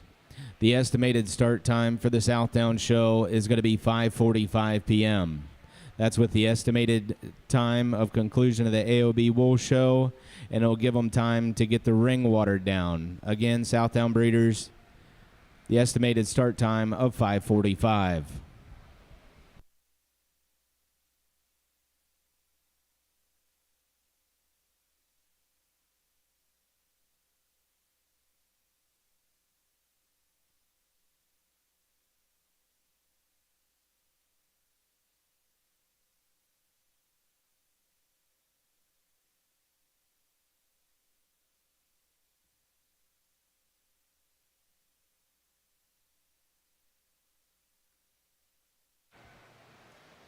We got a variation of breeds again represented out here in the AOB class, but I think quality to be found. The Romneys are really well represented with a yearling buck and a fall buck that I think would do a lot of good for a lot of Romney breeders. Both bucks that are very consistent in their crimp pattern from front to rear. Both bucks that bring some size and scale to their top lines. The Cotswold buck is just one that's really angular and really cool to look at. He's got a very uniform fleece from front to rear. Great representation of the breed. And we've got a couple Border Leicester bucks out here kind of tucked in second place. And down here in our fall or in our late class, all that I think would do great things for the breed. For me today, I'm just going to go show you the one that I like the best.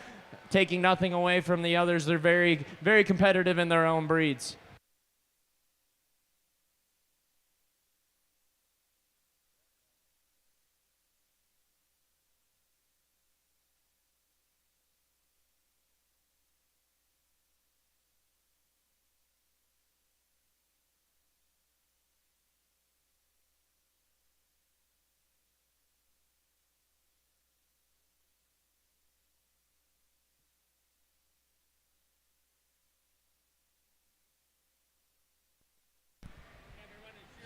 Your champion AOB Wool Ram goes to Brett Martin out of the winter class. That banner is sponsored by TH Wallace Farms. Your reserve champion AOB Wool Ram goes to Thomas Wallace out of the fall class. And that banner is donated by J. Baird Border Leischers.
Now entering the ring, AOB Wool Yearling Ewes.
Well, certainly a lot of yearling ewes and a lot of consistent breeds for them to be all thrown together in the AOB division. I think that there's some breeds out here that have really put forth a lot of quality and definitely need to step up and make sure that they get their own show for next year. That way they don't have to compete against other ones just to make it to the drive. We're going to start with a Cotswold ewe that's just ultra feminine, really attractive about her from the side profile. When you lay your hands on her, man, what you see is what you get. She is a stout-made female that is just dead level from front to rear. I think that's just an awfully good sheep to get us started off. You know, normally I'd go ahead and give you a reason for why the one's in second. Well, the reason the one's in second is because I can't have two first. This is a really good Border Leicester, you guys. You have absolutely nothing to be upset about. You just are in a tough class where you're competing against other breeds. I would love to bring this sheep back out and show it for the drive as its own breed, but you know, when you're nitpicking, I think that the Cotswold is just a little bit more unique for the breed than what we see with the Border Leicester.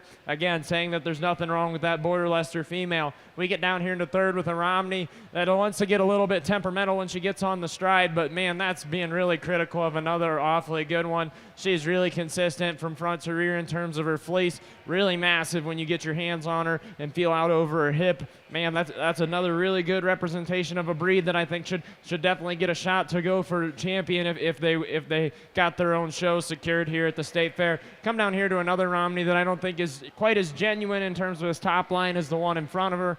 One that still offers a lot, though, that you like from a Romney fleece perspective. Get down here to a Border Leicester ewe that just gets a little bit more two-dimensional for me compared to the one ahead of her. Doesn't quite have as much width as the one, but man, still another great representation of the Border Leicester breed. All around a really great set of females here in this AOB class. Congratulations, exhibitors. Results from your AOB wool breeds. Yearling U class. First place goes to Brett Martin with Meyer 2491. Second place, Courtney Copeland with H. Barkley 2443. Third place, Lydia Henry with Mill Ridge 2439. Fourth place, Thomas Wallace with Schmoll 2410. Fifth place, Kaylee Obliger with H. Barkley 2442. Sixth place, Lydia Henry. Seventh place, Brianna Moeller. Eighth place, Allie Boyd. Ninth place, Claire Henry. And in 10th place, Allie Boyd.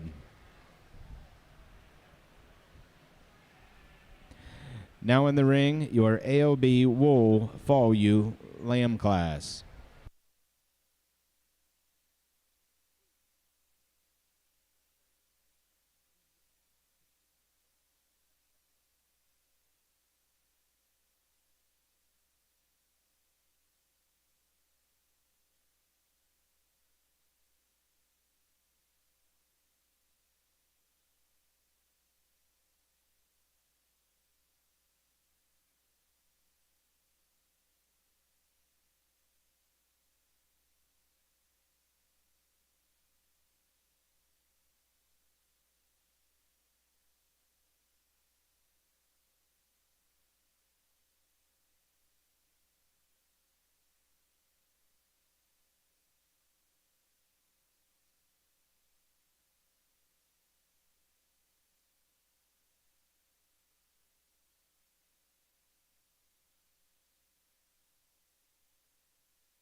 I'm gonna start out with a Romney ewe that I think is just a really stylish ewe. She's really attractive from the side profile, and you get your hands on her. She's got a really soft fleece that's extremely uniform from front to rear. Very feminine ewe. I think just a hands down great representation of what a Romney ewe should look like. Logical class winner for me. Get here to 1 and 2nd in the Border Leicester. She pushes her pretty hard. This one has got plenty of mass and width when you get your hands on her. I just think I wish this one was a little bit more youthful and feminine. Again, taking nothing away from one that's really good in its own right and by far the best Border Leicester in the class. We get down here to the Cotswold ewe. This ewe just comes out a little green today. I think some more time on feet and she'll push those ahead of her. I think that when we set this one into motion, I'd like to maybe get her back legs to stride out just a little bit more. She moves a little bit too much underneath of herself for me to push the two above her any higher. But man, there's a lot of quality and youthfulness and femininity to be found in that one. We get back here to a Border Leicester M4 that you really love for her length of body. She balances up really well. I think if I was being critical on her, I'd like to give her just a little bit more in her rear flank to balance her up as nicely as the Border Leicester ahead of her. Ewe lamb that we get down here 2 and 5, one that just kind of runs out of gas in terms of mass and in terms of length compared to the Border Leicesters that are ahead of her, but one that's certainly appropriate in her fleece and her breed type. All around a great representation of these several breeds here. Congratulations, exhibitors. Your results of the AOB White Wool breeds for your winter ewe lambs. First place went to Thomas Wallace, Winding Wicks 2501. Second place, Brianna Moeller with J Baird 2506. Third place, Brett Martin, FSF 2502. Fourth place, Claire Henry with T. Johnson 0223. Fifth place, Kaylee Opliger with H. Barkley 2517. Sixth place, Lydia Henry. Seventh place, Leandra Gray. Eighth place, Claire Henry. And ninth place, Claire Henry. Next in the ring is the AOB White Wool Breeds winner ewe lambs.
Really exceptional Romney ewe to go ahead and start off their spring class with. One that's really elevated throughout her front end. I love the extension that this one brings out of the front 1/3.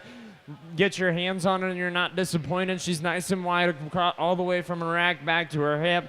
Throw on there, she's got a good Romney fleece. I think it's a pretty easy spot for me to get started with the class.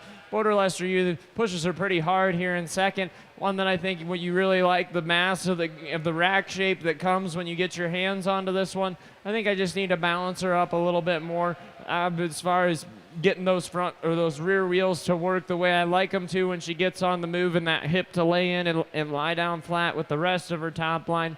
We get down here, and this is probably the best blue-faced Leicester that I've seen here. And third, we get your hands on a really massive rack. I like that a lot about it. Really neat in its lock structure. For me, it just kind of runs out of gas structurally. I don't like the way that it motors off of its rear wheels compared to the other two ahead of it, but really good representation of the breed again. Get down here to 1 and 4. This is just the green lamb that needs some more days on feed. Maybe sound him up a little bit more structurally for me. But all in all, a good set of spring ewe lambs. Congratulations, exhibitors.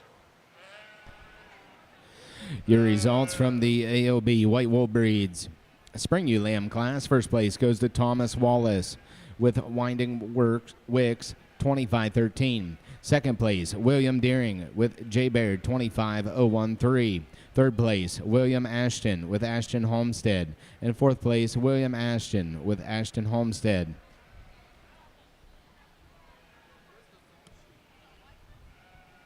Is it on there?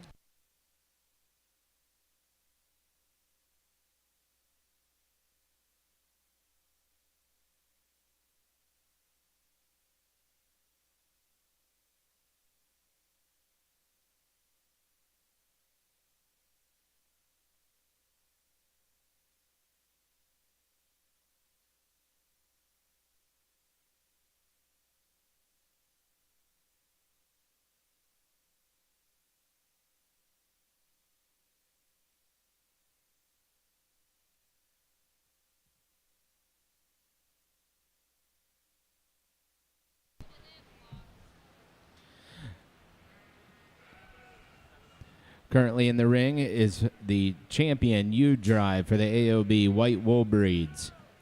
With the yearling ewe is Brett Martin and Courtney Copeland. Winter ewe lamb, Thomas Wallace and Brianna Muller. Spring ewe lamb, Thomas Wallace and William Deering.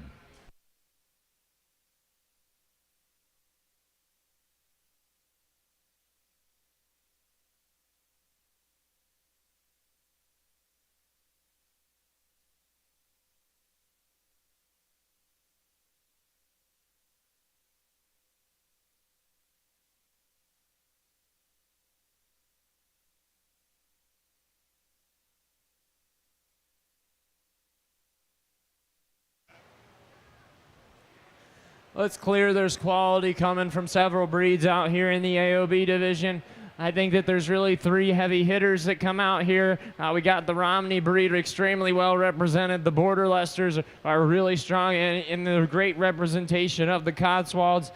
For me today, I think this Cotswold yearling ewe is a really unique individual as far as how she's so feminine but yet built so structurally well and massive out across her hip. We're going to use her for your champion. We'll follow it up with the Romney Fall ewe for reserve.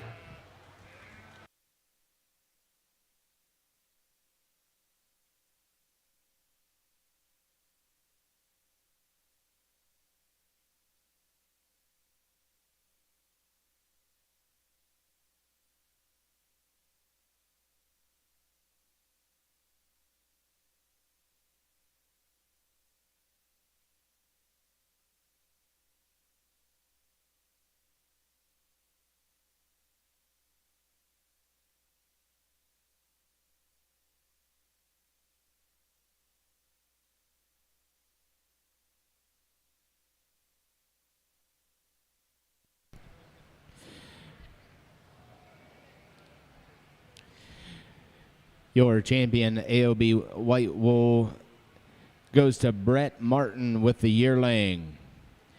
And your reserve champion ewe goes to Tom Wallace out of the winter class. For the champion White Wool ewe banner, the sponsor is T.H. Wallace Farms. And for your reserve champion ewe banner, the sponsor is J. Baird Border Lacers.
And for the results of the AOB White Wool Breeds flock, first place goes to Brett Martin.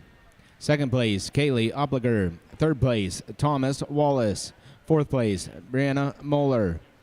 Fifth place, Claire Henry. Sixth place, Lydia Henry. And seventh place, William Ashton.